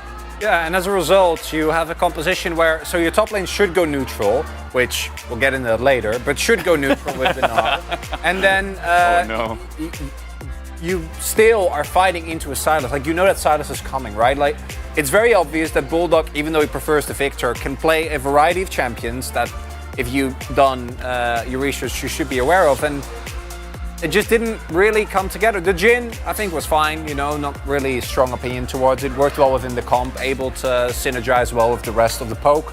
Ashe support also, I think we keep seeing that support Ashe is really a lot stronger than the AD carry Ashe. So, yeah, good draft from Guangdong as well, and that Ashe-Sejuani combo coming through again. Yeah, it was like kind of like playing T-ball where, you know, they've got the ball ready, teed up, and then they're just like, I'm gonna knock it out of the park. And that they did. They picked Silas, gets through the lane very easily. You can build Catalyst now because you're going Roa, so you're just gonna get through lane. It's gonna be really easy, and you're gonna get better Gnar ultimates. Let's take a look at highlight number 1 though, because this happened in the top side as well. And to me, this is both due to playing it really well, but also you can't die multiple times in this lane as Gnar. Like, you get the counter matchup, you get the trust from your team, and this is a matchup that we've seen. Like, it's very boring because nothing is supposed to happen.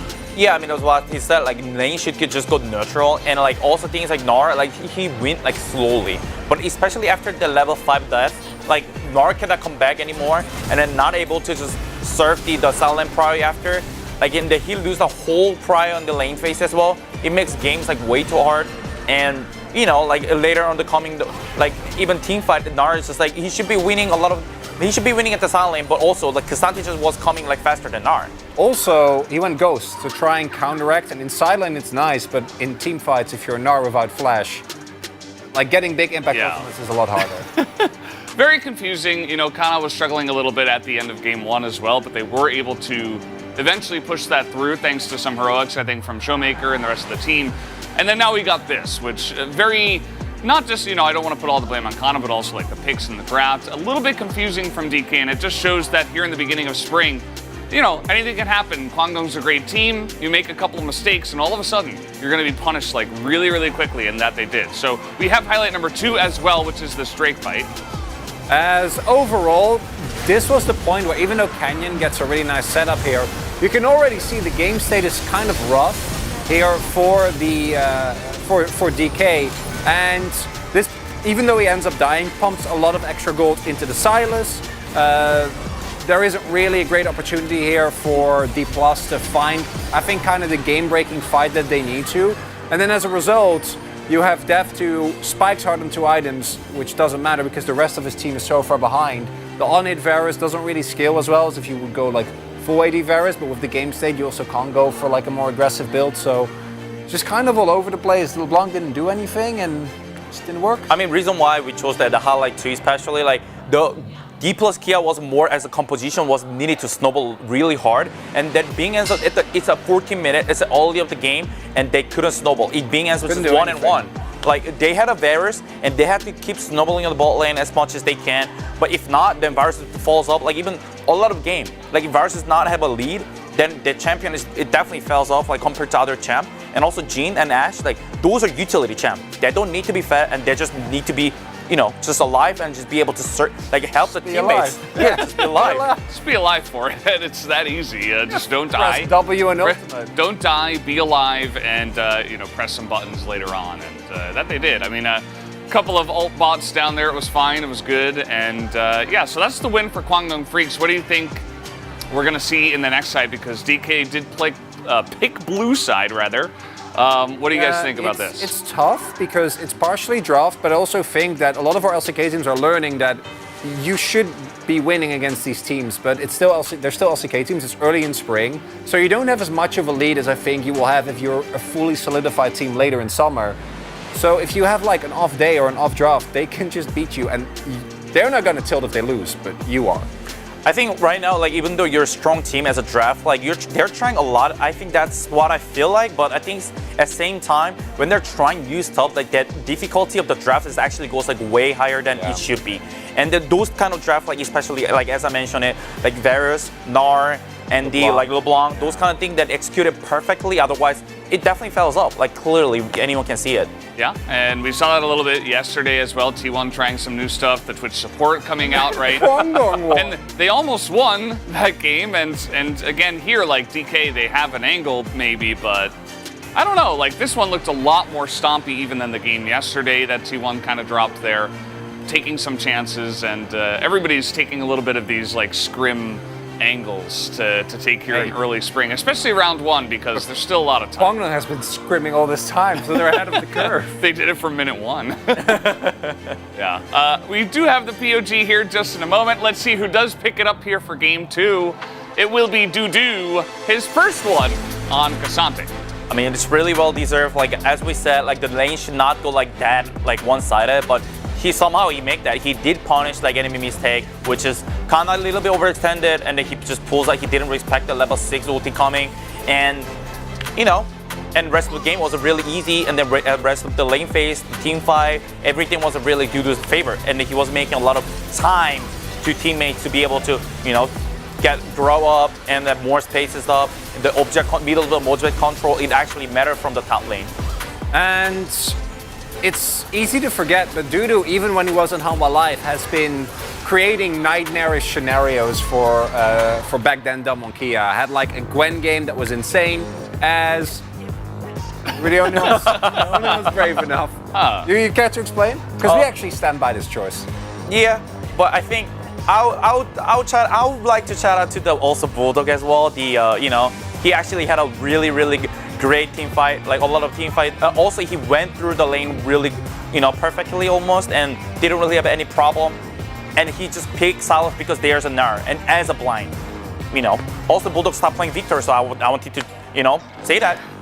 Good stuff from here on the desk. That's going to do it for this episode of The Space. We're going to go back to the casters for Game 3. Thank you so much, gentlemen. Yeah, that was pretty obvious due to POG, but I accidentally put mine in the jungle. No, I actually thought Youngjae played an extremely good early game, so I'll defend mine a little bit. I thought he blocked Canyon's power in the early game super well, which is, I think, part of why this Maokai pick didn't work out. But look, due to a clear favorite, like his vote is the easiest because the game was dominated by his early leads, and Kana was removed from the game by him. So yeah. I think Dudu played exceptionally well. Can't believe, actually, that it's his first POG, to be honest, because he is absolutely the expected ace for this Kwangdong roster. So we'll see whether he gets it again, as D plus Kia have selected the blue side and will now have to get back on the horse. Honestly, this is a team that has struggled to bounce back after difficult losses. Yeah, you're absolutely right.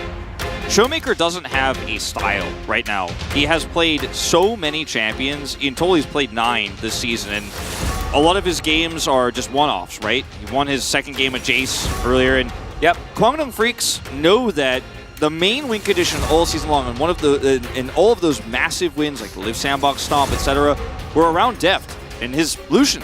He hasn't been allowed to play Lucian since, and D plus Kia have not looked the same, right? And Showmaker hasn't been able to carry. He's trying to find these picks like the Jace flex we saw in Game 1. The LeBlanc he's played now twice. But, you know, like Huni said, you're making the draft so complicated that your win conditions become more narrow. And even in Game 1, we talked about those conditional leads they really needed to have, and they were able to find that in Game 2. Not the same. Yeah, this time a bit of a conundrum being set up for the Kwangdong Freaks as Maokai and the Caitlyn are left available. So, throwaway ban to come through here, or, you know, another ban to come through here on the Elise, who has been very strong. But Maokai Caitlyn is the question. This is going to be the first time Deft has been allowed to play this. Yeah. Unless it's Kellen, unless we're doing some weird support Caitlyn shenanigans, but I highly doubt it. It's Kwangdong Freaks, it'll be Maokai and something. There's so many different things you compare with the Caitlyn. We have seen teams try in the past to do Lux pick away here. We've also even seen in the Finals of Worlds the Lux ban that's thrown teams for a loop, but good to see Maokai 100%. The question is what comes with this, because Yuumi is banned. Yeah, Maokai Jin could be, again, this is very common in the LCK, could be the answer where they go for the Jin Maokai into a Karma pick, into the Lux that we expect to come through here for Caitlyn. But again, they can hide that Lux pick and do a lot of other things. Heimerdinger also very strong for push. And against Jin, that's the choice they're going to go with here. I really like this. Bulldog thinking about collecting himself the Rise. Of course, you can then ban things away that can really trouble the Rise. On the red side, you really do get that availability as Bulldog, this is definitely dangerous, as you very well know. You've been terrorizing Kassadins in solo queue recently. 2 seconds, and there is the Karma that you were talking about. That's going to be locked in, much to my chagrin. Hey, Karma and Kassadin both on the K section, all right. Ah, yes, it was misclick, was it? Perhaps it could have been just teasing it as he was scrolling through. As the Karma is the obvious call here. Look, controversial, Jin Maokai Karma. It hasn't found very much success, but you could see the power in it when you do watch it play. But I think what you're going to lose here in lane prio makes it so difficult to play this one out as the Maokai. You're not going to have value till 6. Sylas ban here.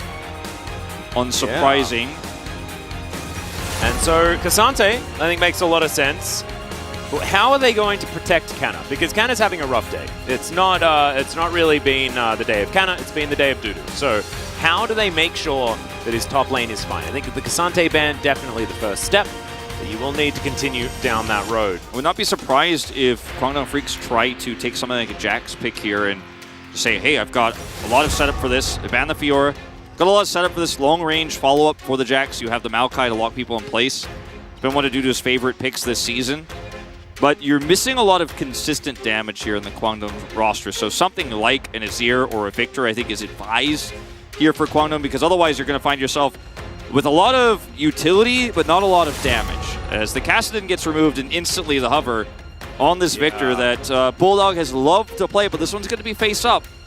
And now, do you actually try to punish this, right? Do you go for the Aurelia in the mid lane or something like that? As Jax is going to be locked in. I like this pick better, and you can wait and see what Showmaker's playing, because Jax here, even blind, feels pretty safe, especially with how Kana has played so far tonight. But a weak link here for D+, and Duda loves this Jax. It's great with the comp you've already set up. You're still missing some of that damage in mid, but you can shore that up after you see what D+ Key are going to do. This way you can dodge the Aurelia for the Victor. So Renekton Azir might just be the pickaways here, and D+ Kia might just play a very evergreen basic, try to get early lead, but then have nice follow-up scaling later on and a good team fighting type of composition. Showmaker's been kind of allergic to doing what's boring and what's standard here, though, so far. Running into Bulldog's potential Akali is dangerous, so Showmaker picking that away, I kind of like that idea. Instead, doesn't have a lot of great options for Bulldog to punish this. We've seen it attempted Tristana used into it, as the Aurelion Soul rework has not come through. Ooh, this is very interesting. It gives you great CC. It's a lot of damage in the longer fights where you sit on top of a Renekton who wants to run at you and a Kali who wants to run at you. But it is going to really struggle into Heimerdinger. It is going to really struggle into Sejuani, right? And the range of the Caitlyn can make this Swain's life miserable here. Bulldog is going to have a lot of problems if he is the one, in fact, getting picked by all of that CC. He's going to have a Maokai to back him up. There's great front line here, and the follow-up damage is real on this Jhin. But I think D+ Kia, even though it was a bit of a rocky road in this draft and the Akali had to be picked face up here, I like their draft more. I mean, Caitlyn's power right now just cannot be ignored. No, it's absolutely true. And Bulldog is, I've got like Chronicler on, like sending messages, super excited about the Bulldog Swain. I don't know whether this is a great Swain angle, but he is definitely a fantastic Swain player. And we'll see whether the Swain is going to work out. The thing that I'm a little bit worried about here for CB Max's Kwangdong Freaks is lack of damage. Yeah, right? exactly. Like, where is it going to come from? You really need the Swain to be god tier, untouchable, just constantly up in the front lines, beating the Renekton out, and that's going to come from chain CC. And never moves have to be crisp, they have to be non-stop, and you cannot fall behind ever, period, in any lane in this draft. If you fall behind on the Swain, he's useless. You fall behind on the Jax, he's useless. You're running a Jhin Karma lane with Maokai, so there's a lot of utility, but where is the punch? There's a lot of setup, but who's going to spike the volleyball, you know? And that's the question that has to be answered in longer fights. I think the complexity of the execution of Kwangdong's draft is so high. It's already impressive enough they took a win off of D+ Kia, but if they win with this draft, we got to look at this team differently. Oh yeah, 100%. I mean, I'm going to look at them differently anyway. Because this week, a 2-0 over KT that we saw just in our previous series can play very good League of Legends.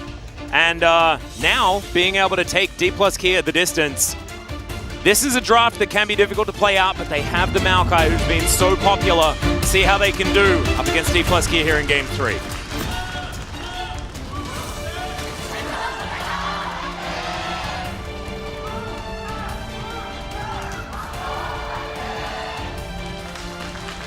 Okay, the Astronaut Maokai for a little bit of a change up here, throwing aliens around the rift. I'm kind of into it. Would have really loved it if it could have been, you know, Astronaut versus Astronaut. You could have taken the Alien Invader Heimerdinger as well, but sometimes Atlas doesn't get what he wants. At least it's kind of the right Sejuani skin for the theme, a little bit. Yeah, bit of a vibe. No Silas in this game, but still a lot of level 1 respect being shown here. Akali obviously not going to have that much power here. Yep. Zeph just reminding everyone that he is playing Caitlyn, and this never happens, and it's a rare occasion, so you should just enjoy it. Yeah, it's just celebrating. Sometimes you gotta work out, make sure that you're ready to lift that gun over and over again. It's making the gun look like a fishing pole. Yeah, it's good. Jax is in the game. It's on theme. I'm into it. Not the fishing skin. It's a little bit sad, but that's fine. What you gonna do? One of the oldest Renekton skins to be picked up here by Canna, as Bulldog is just going to wander into this lane. Let's see how he goes into the Akali. It can be very difficult for the Akali early. Sith Lightning, as well as the Never Move, really being difficult to play around. Conqueror here in this as well for longevity, as well as the Scorch here for some of these aggressive trades where just constantly trying to get that extra mana. It's your mana flow ban. It's very easy to play this one out in the early game, as you say. It's the later parts of the game where it becomes incredibly difficult into this composition for D+ that has a lot of CC, a lot of long-term damage. Yeah. It's playing into the Heimerdinger turrets with a essentially like melee.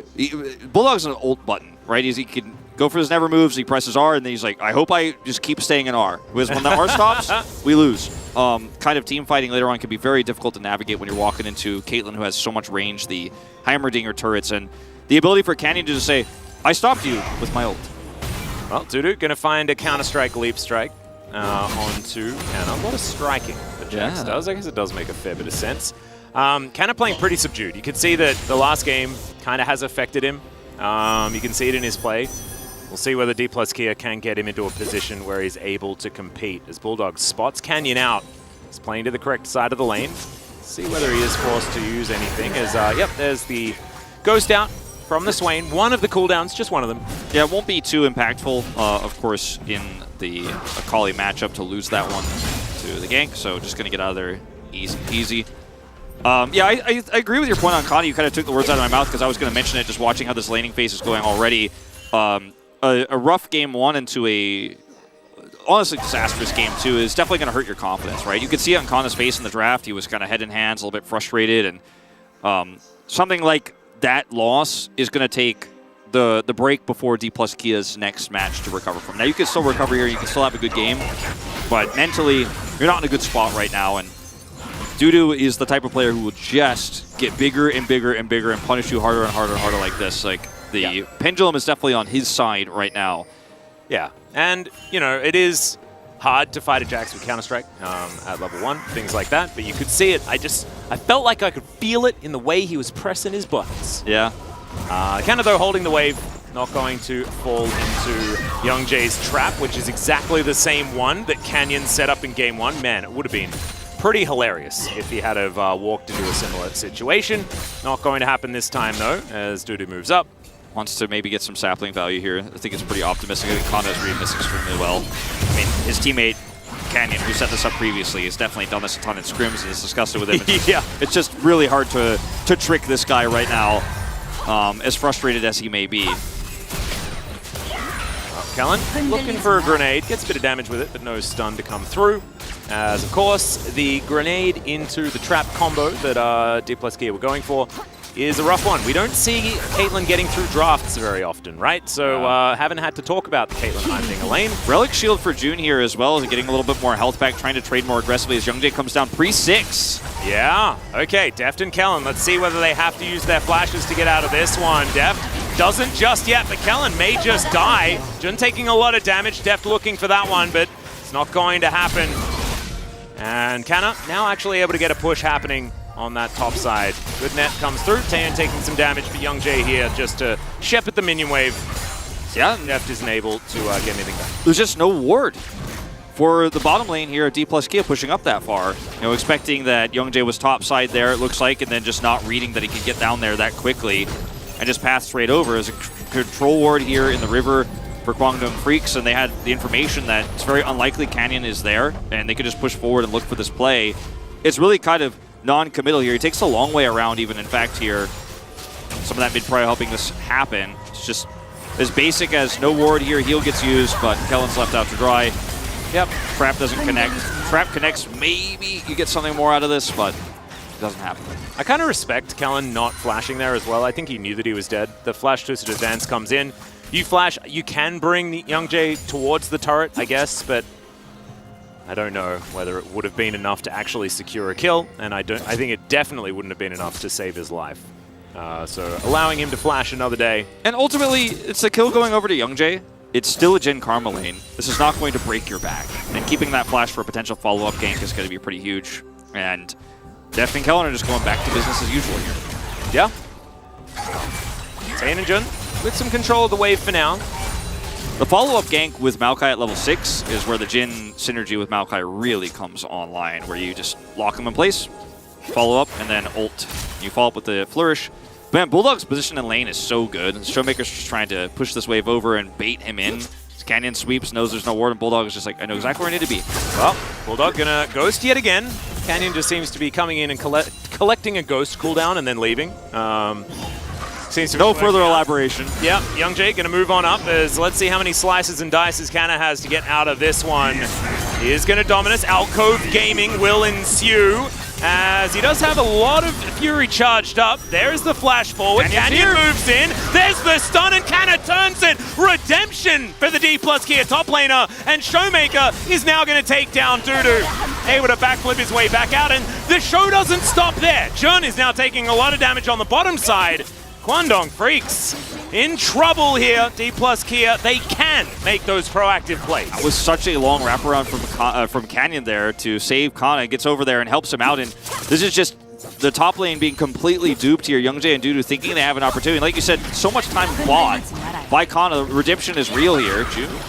Yeah, he's going to eat some honey fruit as Kellen, he's going to flash now. Tane's going to flash after him though. Couple more bullets available. The fourth one will pierce the Heimerdinger, and Deft not enough damage to get too much back. There's the flash forward. Can he find it? Yes, he can. That's why you ban his no flash, ladies and gentlemen. Yeah, Jun's not going to flash, but Youngjae is going to be there in order to block the ace in the hole, but still. The Heimer turret damage is so hard to actually flash forward and commit to a play like this. Jhin extremely immobile, even with his Swifties here. He's got now definitely an aggressive play here that had a high chance of backfiring, even though they got the kill. It could have been even worse, as Kana just buys a ton of time here. Dudu trying to get on top of him here and locking him down, and so much time is wasted. Dominus comes in, and when the root is there with a follow-up stun, Kana gets the Q, survives through, and Canyon comes over. Showmaker here too, just to guarantee the play. And it's so much gold now given to the solo laners here of D+ Kia, turning this play that was very aggressive into a huge success. And then down here, Kellen looks like, okay, you goofed, man. You went too far on this one, get caught by the root. But there's just so much damage in this duo, and he drops the turret down. And Contagion is going to take so much damage here from this turret before he gets out. Has to dodge the trap, so it takes a little bit longer to walk through, and can't catch up. Flash for this. Yeah. And luckily, Youngjae blocks the ult. Yeah, otherwise that was a very dead Karma. So Canyon fighting with Dudu here towards the top side. His lead is only extending as Canyon comes down bottom side. The real benefactor in this whole situation should theoretically be Deft, but he's still down a little bit as far as farm is concerned as Canna is fighting Dudu. Counter-Strike comes in and actually, I believe, blocked a whole bunch of that Ruthless Predator, which feels very nice. Does feel good. Bulldog here just sitting on 2 Amp Tomes and Merc Treads. You know, it's going to be a very long time before he gets online. He hasn't been able to impact any skirmishes. Rift Herald went over to D+ Kia from that topside play. So they have so much control on the map right now. And we talked about how if you fall a little bit behind with this draft, it's unplayable, and this is kind of where we are at this moment in time. It's not impossible to win this as Kwangdong Freaks. There are some potential crazy moments that could happen with Youngjae, but he can't hit that level 6 timing for the gank that he wants to. He's coming down a little bit late here, but guess who's also here? Canyon. Yeah. The Jhin Maokai synergy we talked about. Well, Kellen, Deadly Flourish is going to come in, but there's the Arctic Assault, and now with this Nature's Grasp, let's see whether they can turn it. There's the flash to bring Youngjae over, but it's a great Bramble Smash, and look at all of the traps! They can't do anything about it! There we go, Jhin taking the headshot.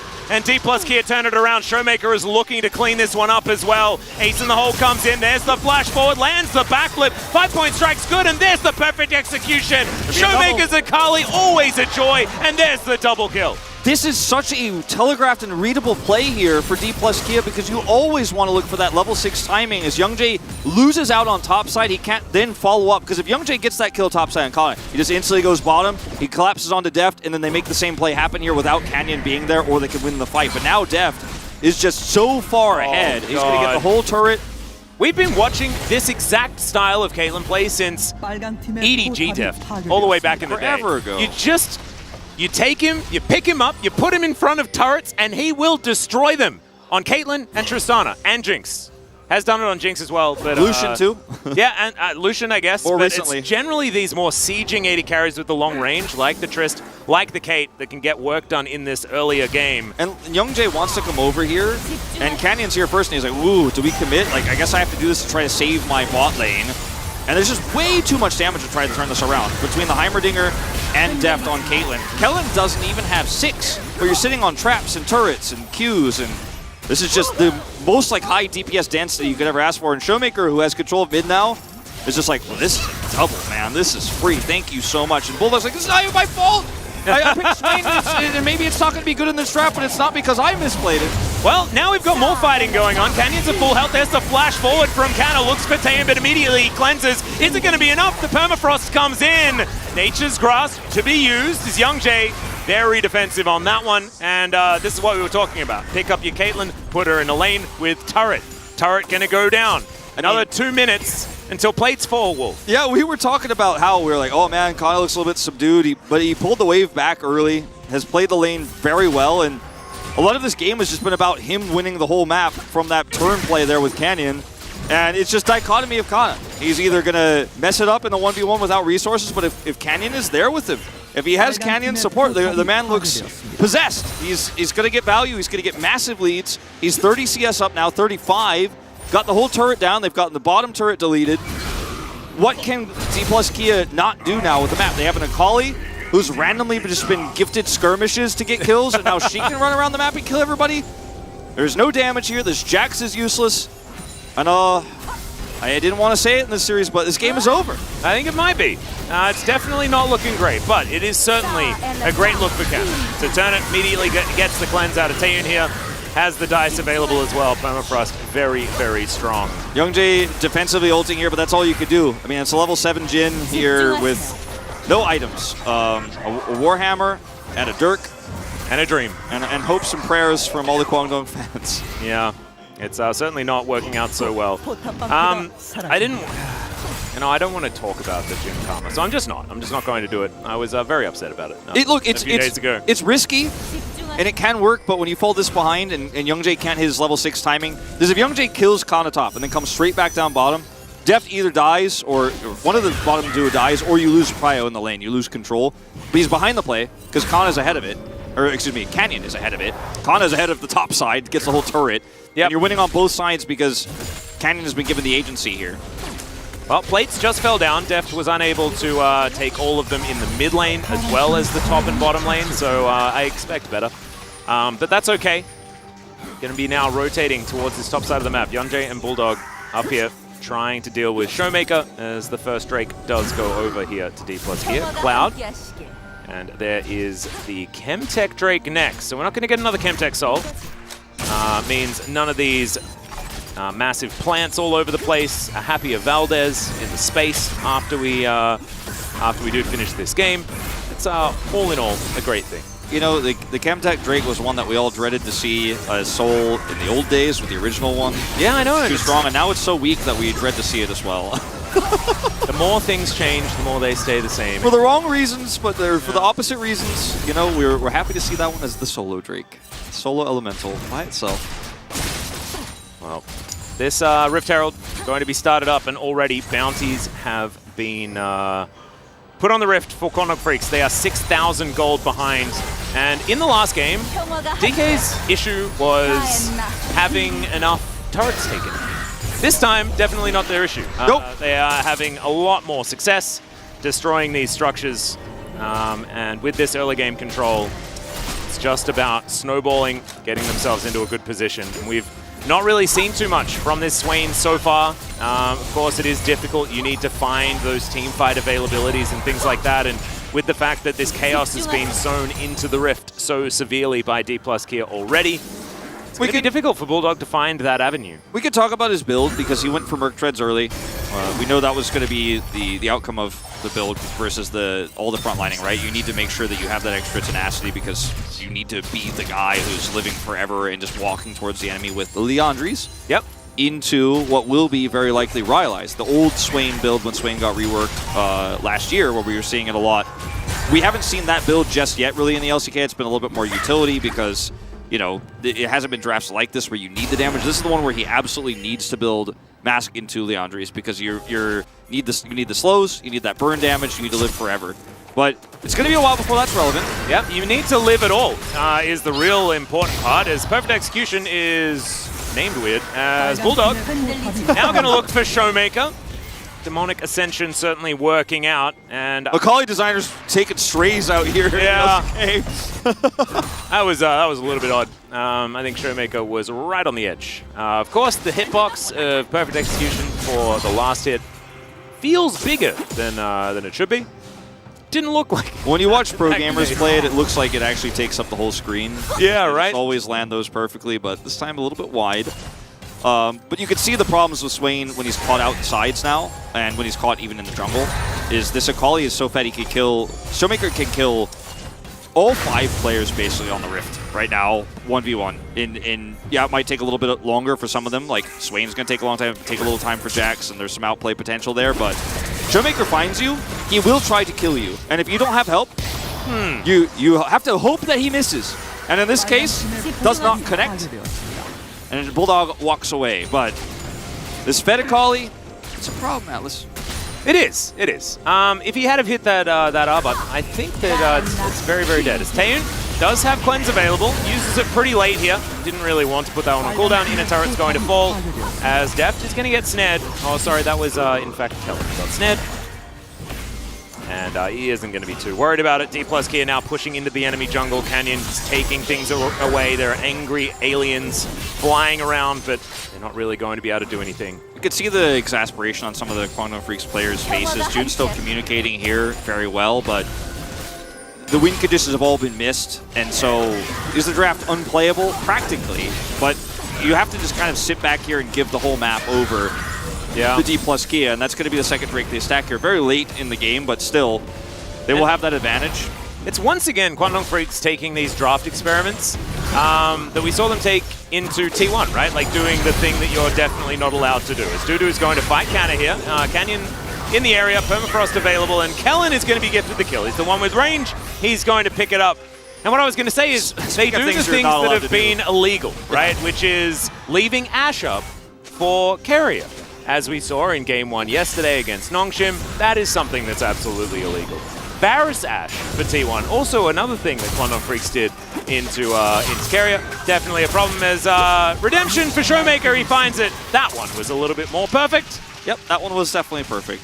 Yeah. Things you're not allowed to do, things that are illegal, is exist in the side lane in this comp. Because Bulldog and Dudu are both trying to be in a side lane, farming minions, getting experience points. Like, Dudu's like, who's out here trying to get experience points? And then he decides he's going in.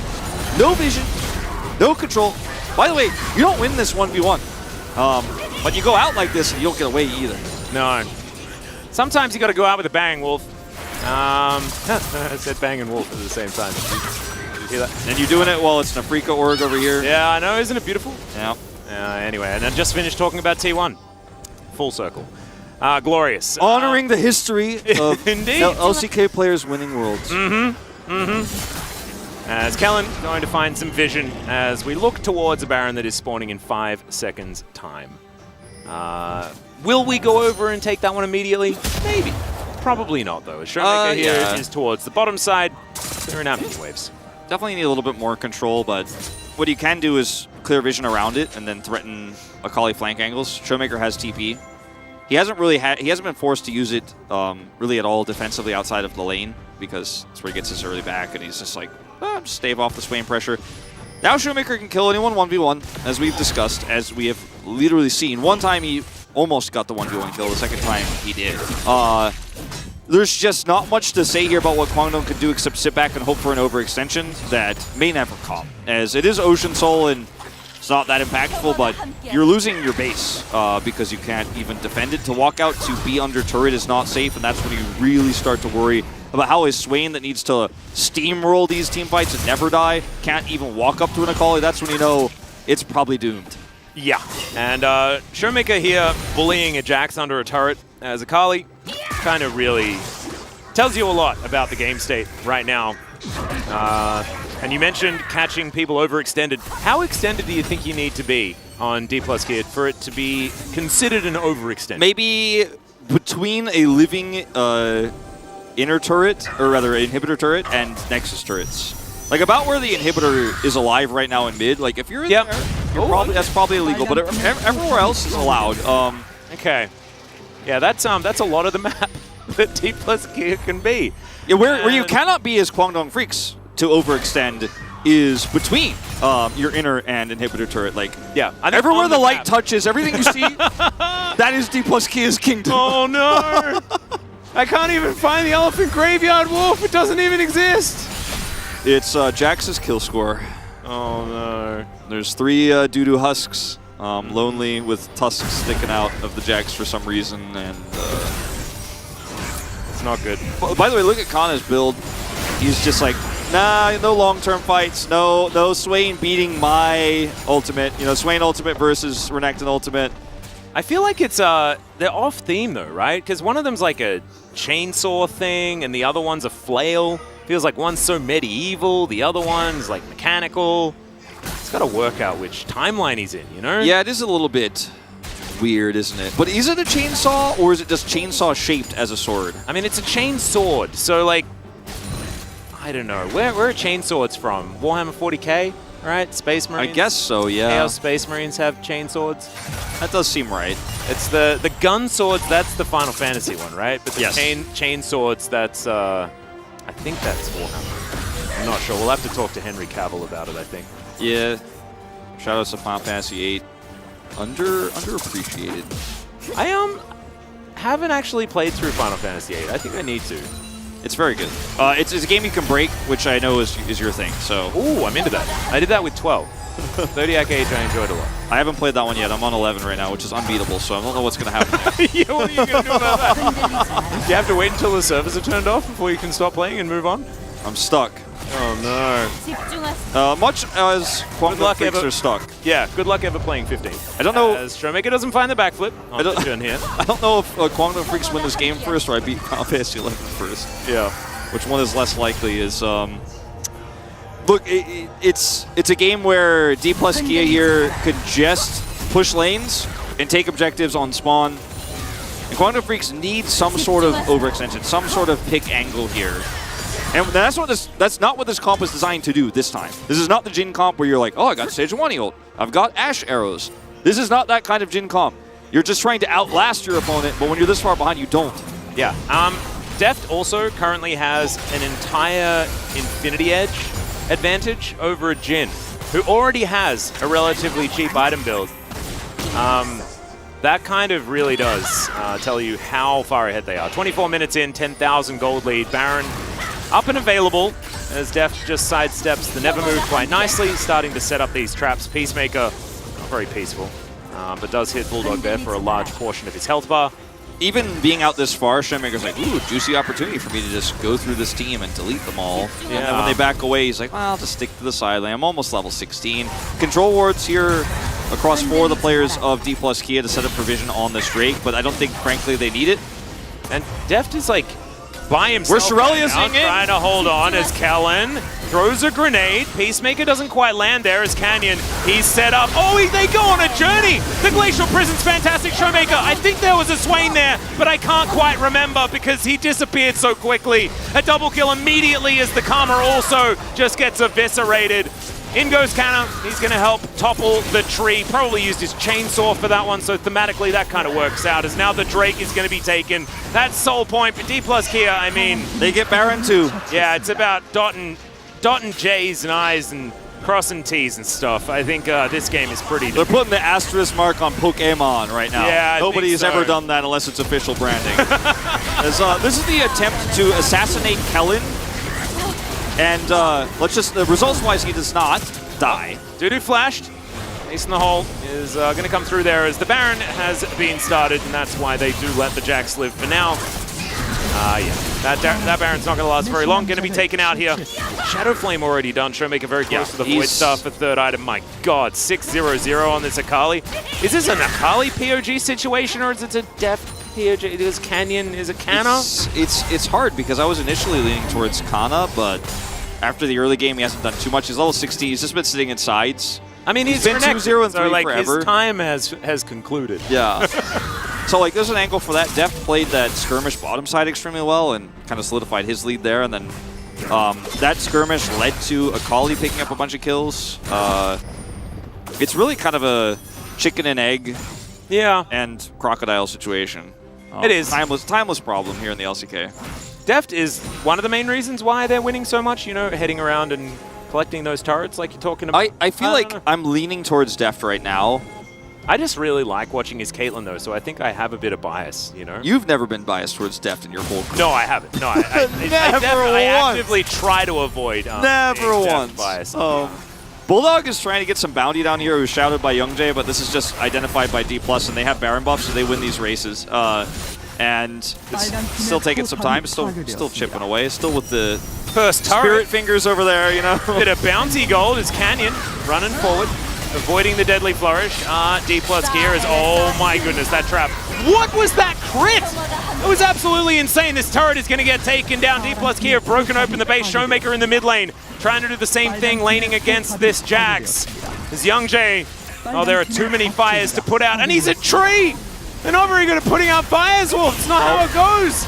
As he's going to try. Okay, Nature's Grasp comes in. One last chance, one last opportunity. The damage looks so high, though, as Bulldog, he goes into his Zhonya's, but he's immediately going to get taken down. As soon as you press that button, those traps, they start coming down. Dudu now just getting shot as Deft is just escorting them out of here. Another inhibitor turret goes, and I just think D+, the wallet diff is way too high right now. There's a big wallet diff. It's a huge one. And I mean, there's so much to say about this game, but we might have to wait a little bit longer because these turrets are falling. Oh, that's a great Arctic Assault to avoid Dudu getting the counter-strike on everyone. He's going to dive once more on top of Deft. Not really going to do too much. His canon's relatively low. They're going to escort all of these minions with the Baron buff. The Bulldog, 30 seconds left. Bulldog, 10 seconds time. He's got his Rylai's from the Death Chamber. Well, Dudu is going to try and look for something more, but he backs away. No Counter-Strike value to be found. Those cannon minions doing so much work. Yeah, the trebuchets have been set up. As there's an ulti from Canyon. Not a lot of follow-up here from D+. Here is in goes Showmaker. Can he get into a shroud in time? The answer is no. He just gets popped by Taeyun. That was a slight overextension, maybe a bit of added pizzazz they didn't. Where was he when he died? Right where I said. And now D+, have to be wary of this flank. Dudu dives on top of Deft, but he moves out of the way. He's got the Gale Force, he's got so much, and once again, he's under no threat. Cannon's gonna get pulled back by the Never Move. There are minions destroying your base. Yeah, this is the tragedy of Kwangdong in this third game, and they're trying so hard, and it's just not enough. Yeah. It's just not enough. Doesn't matter how low the health bars are. Doesn't matter how much they put onto that Akali and took him out there with a really nice counter-strike from Dudu, prepared for Showmaker to dash through. They are going to use the fountain to heal up, and it looks like the game will go on for a little bit longer here. Just a little bit. This is just... I mean, are we even going to show... This is a really long replay. As Kana goes low from this play, he has GA, by the way, so they have to kill him twice. Bulldog, this game is not his fault. This game is not his fault at all. Yeah, the pick was risky, but falling behind was not his issue. It was the other sides of the map where it went all bad. And right where I said, that's the one place we overextend, right? That's yeah, I like that. That's like it came true. The beautiful trap set up, right? The shuriken backflip hits, and you're like, I will counter-strike away from you. And then he tries to lock him down here, but there's just so much to deal with this Dudu. Where's the target selection? And it's when a Caitlyn 1v1 like runs after a Jax, that's when you know things are going wrong. Deft 4 items now completed. Stormrazor done. I haven't seen that one since yesterday, as I believe it was 6th item bought by Viper. Yeah, Raven. It was a game, honestly, Atlas, where things go wrong. Bottom side, things go wrong. Top side, Akali is the biggest victor. She wins by grabbing 3 kills early and ruling the map. And Bulldog is sitting here going, like, I'm sure there's going to be like a red mark on the side, on the Swain here on the post-game analysis. We're like, I don't know about this pick, but it's not fair to criticize it in this game because it didn't actually get to function ever. Yeah, and when you pick Jin Kami, you know, I'm not going to do it. I'm not going to do it. I don't want to. I think this game was really defined by that failed gank top side, right? Yeah, where and, Youngjae loses control. And also, sadly, like, kind of defined by not banning Caitlyn. Yeah. Which is why I think Deft is going to get my POG. Yeah. Because you give him this pick, and generally, they just win. As now D plus Kia pushing forward. No Nexus turrets are left alive. There is one stray inhibitor turret done, still up here on the bottom side of the map, but that is about it as Canyon is super tanky. Just moving forward, in goes Canna. Let's see whether we can finish off this game. Core Drinker gets so much value. Like you say, he's got the GA available, as now the flashes are coming forward. Kellen's looking for even more. It's a double kill for Def. Will you give him the Penta? Or will you just give him your Nexus, is sort of the trade here that we're asking for. They give him the Nexus, D plus Kia walk away with a 2-1. Lots of relief on Kanna's face as he takes his headset off here. Rough start to the series, but a very solid finish. As I wouldn't call this a tragic loss for Kwangdong Freak. Sure, Game 3 is very one-sided, but you had a valiant attempt in Game 1. Game got a lot closer than it should have been. In Game 2, you dominated. You played your composition extremely well. Game 3, you took a chance. You took a risk with the Swain. And I think, as much as I think we will see some Showmaker media votes because he did a lot of damage and he's a Callie and he swooped around the map. No. It's Deft. It's Deft. It is Deft in this game. And this is 11 out of 11, 100%. There is no way. Because Showmaker was just gifted opportunities and skirmishes that were already won to clean up. Yeah. And honestly, everyone played really well. I think I think the Canna votes, if there are any, I'd like those two on an emotional level, right? Because Canna being able to bounce back is something he definitely wasn't very good at doing earlier on. So being able to now have this performance as well, you know, playing out the Renekton into Jax matchup very nicely, and happy to see Canna actually have a bounce back after, honestly, two pretty tough games against Adudu performing well. He's a little bashful there on cam when they come over to him, because it's one of those nights where you want to celebrate your win, but it's you won 2-1 against Kwangdong. You were a big part of the struggles in games 1 and 2, and as much as the camera guy's like, hey, give me a thumbs up, he's like, I'm not ready for that yet. Now, bottom duo down here that defined Game 3 so well and won those skirmishes super hard and got super ahead and took turrets off the map, they're the ones who will have praise because they played pretty consistently in all 3 games.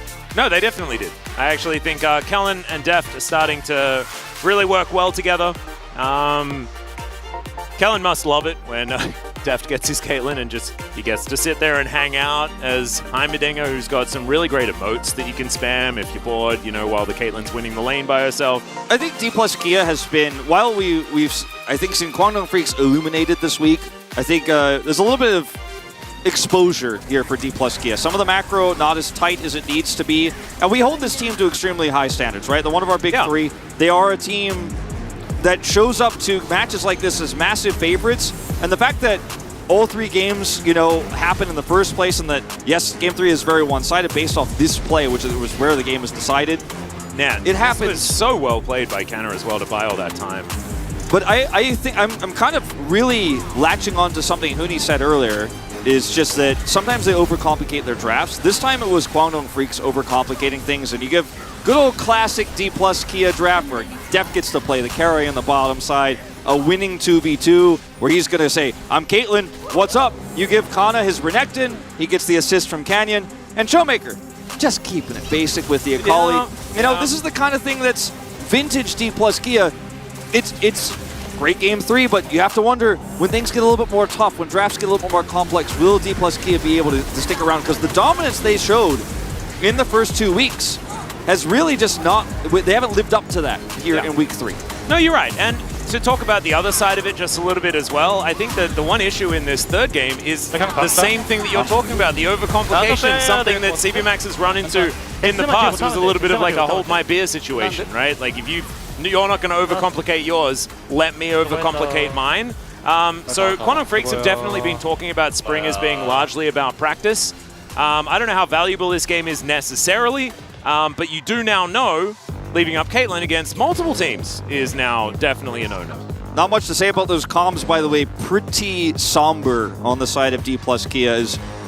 Yeah. We kind of led into this at the beginning of this series, but you walk away with anything but a 2-0 here as D plus trying to recover from that loss early in the week, and you don't feel great, but I think the Game 2 is going to be a sour taste in your mouth for days to come, and you're going to have to mentally recover. I think Kana did very well in this game, mentally recover from 100%. what was a tough loss, but D+, still, I mean, they've got to prove what they did in the first week into consistency with differences in drafts and more complex situations. No, exactly right. And they've lost now to Gen.G and T1, but two very, very powerful teams. D+ Kia is still a team to be feared. But ladies and gentlemen, it's time to head over to the space and see what they thought about that series.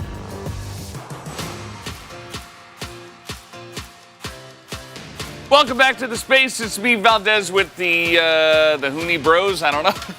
We're a buddy cop. Comedy. I don't know. There's Ronnie something Kecklers. I'm not so sure. We don't have a name yet. We need to figure one out. So, guys, we did just have a game. CV Max decided, well, you were able to defeat D+ Kia. So now what is the next hardest thing?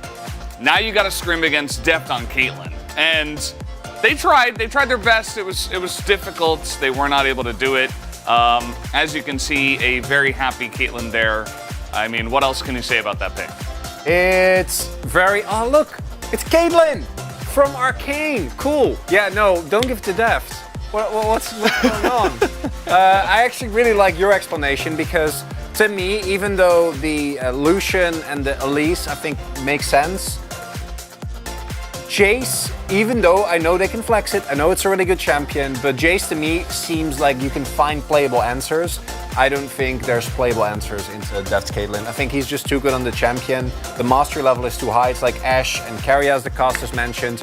And in the Swain we made red, but not because of Bulldog, but because he was actually completely unable to contest any prio, and then his solo or side lanes rather made some unfortunate calls. I mean, for additionally on the Guangdong draft on the first phase, I think the Heimer also it actually matter. Like if I was a Guangdong side, I think I still value the Maokai pick, but I think they could have probably just take the Maokai Heimer and then 3-pick Jhin. I think it would have been it boost like way more pressure on the bottom that they can just contest way harder and make sure it's like you can actually help like other lane as well. I think would have been like a lot just nicer.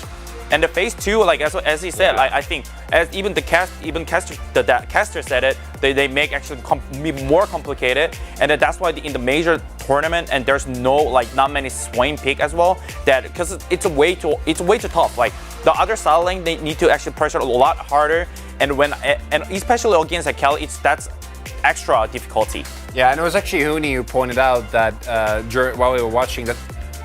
Azir would have fixed so many issues here. You can actually keep pressure on the Akali, and it's not going to stop your side lanes from getting blown up, but they'll get blown up a little bit less. You shoot a prio, you're not as susceptible to the ganks from the Sejuani to come through, and it was open as well. So that would have been a better direction. Swain really good in challengers where everyone fights for everything all the time, but this time you just get shoved in and your side lanes dies. Yeah, and in the past, you know, like if the enemy team picks AD carry, you also pick AD carry. You're like kind of hiding picks. But I think especially in this meta, there are so many strong things that you got to use every single pick you have to be like, we need Heimerdinger now. We need this pick now. Like none of this. Okay, we really need to pick Jhin so that like they don't know what we're gonna play in the mid lane or something like that. Anyway, let's go into highlight number 1, as we did have a very interesting gank in the top lane. Renekton is pretty good at level 6. I mean, as an ex-pro top laner perspective, this is like a little bit more overextended. They knew that they saw the Canyon actually passing by in the mid. Yeah, he got spotted on the And that's a really important that like they know that they popped the vision plan as well.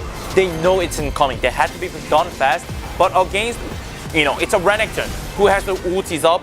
And it's so tough to kill. And also you're playing especially Jax and Maokai. You don't need to hurry anything. That's a key. Like when you play Jax and Maokai, just wait for the level, wait for the farm, and get the item, the silent lane, naturally you just win. Yeah, because you're also, one of your few early game win conditions is getting a good fight with your Maokai and your Swain. And then if your side lanes die before that, and there's a fat Renekton on the enemy team, you're not gonna fight.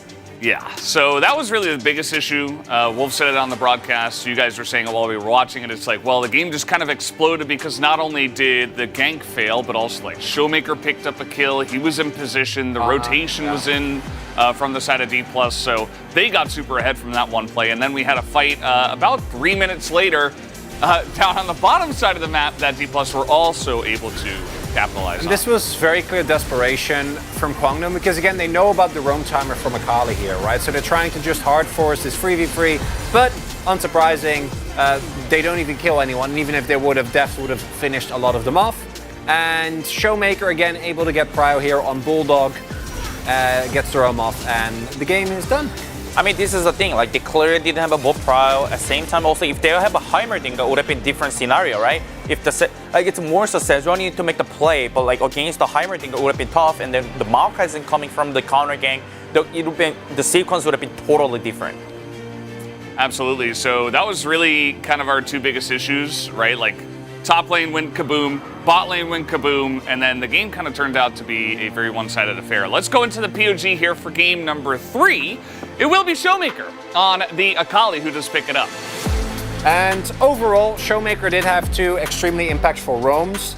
Was able to really punish both kind of the passivity of the Swain pick early on, when he's not able to really go and match in terms of prio. And then, yeah, really took over the game.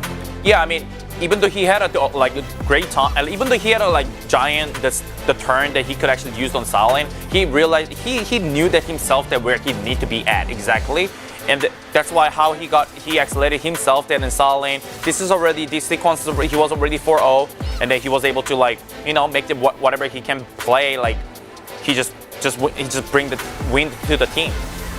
Yeah, there's a lot of things that go into POG, and I think that Showmaker in this case, there was one oopsie moment, but other than that, he used his lead really well. So he was able to get a lead, not only with his great play, his great positioning, but then he was also able to do really well with his lead and really push it forward. As you can see, I mean, pretty obvious split vote game. I think there were a lot of players that played well. I'm actually surprised Kenyon didn't get a vote. I just, in any down one game or a plus game, right, I'd kind of expect him to just get one, but I think the split does make a lot of sense. I mean, it's same kind of, it definitely makes sense to split voted, but we were also talking about wherever go to Canyon, he was actually feeding the Daft as well, and that's how the D plus Gia could snowball pretty fast and clean, and Daft was really giant, and I think anyone really deserved it this game.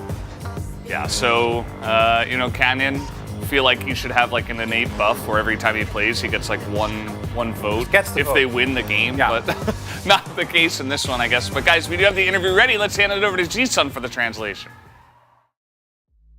Thank you very much, guys. This is Ji-sun for the POG interview joined by Showmaker, Canyon the Classic, D plus Kia duo. Congratulations, guys. You guys just beat Kwangdong Freaks, Showmaker. This is your first POG of the split, and you had your 400th game of the LCK.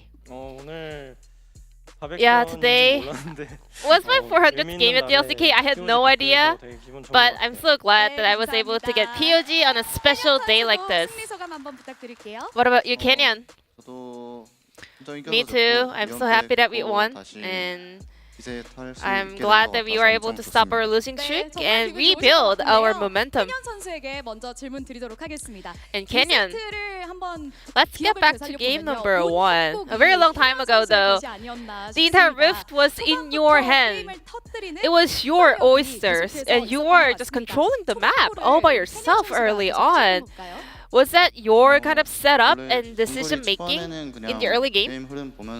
Well, I mean, that's what junglers do, you know? You have a lot of communications with your laners and take a look at the map and keep just going for the best path.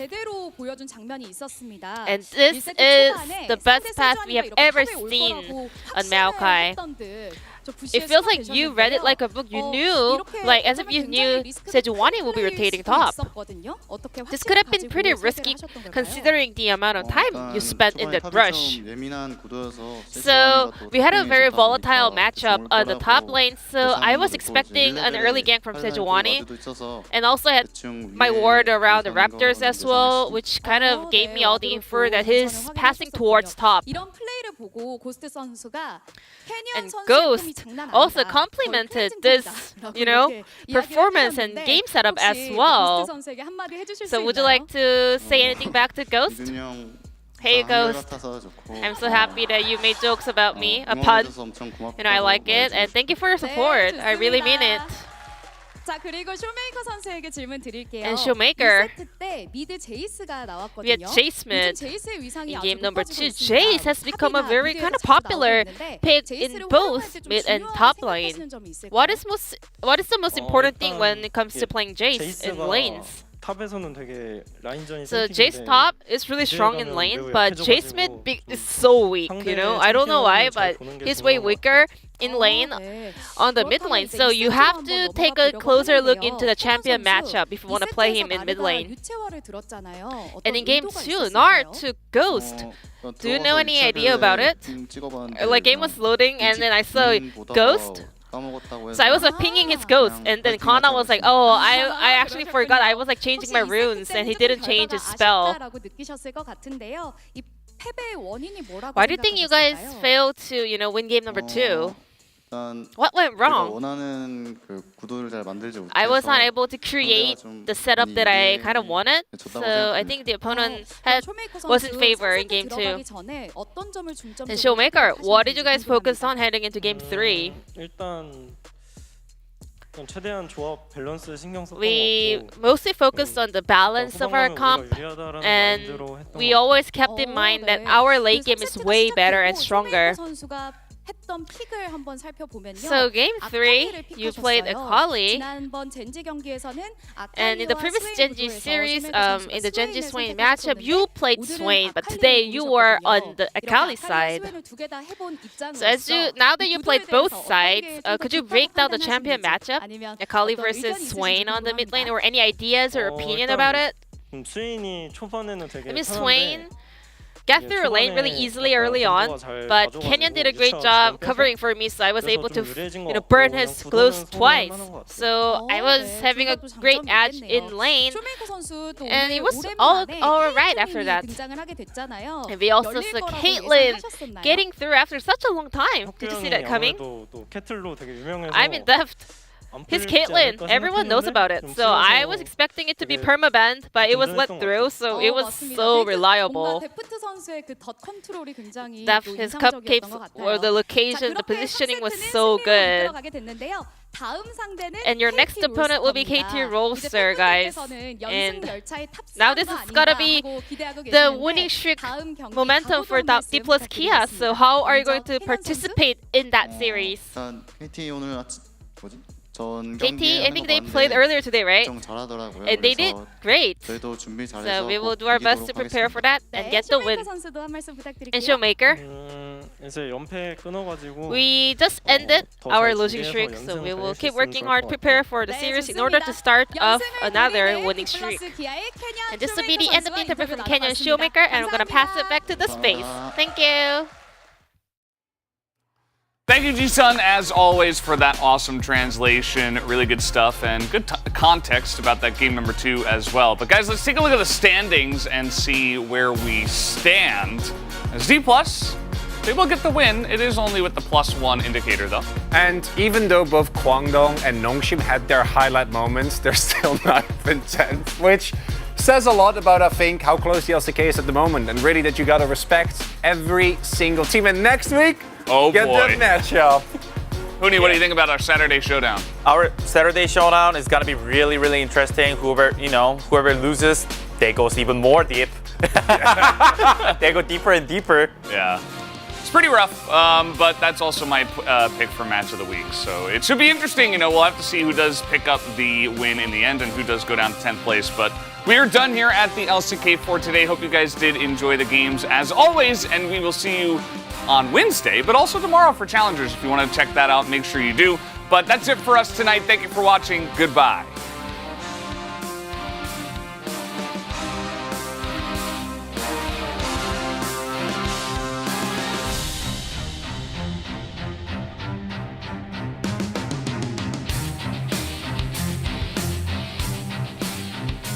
Standing on the edge of this big love, I'm not looking down, baby, I'm ready to jump. I never believed love could set me free. You break down the walls I build around me. It's a strange magic every time we touch.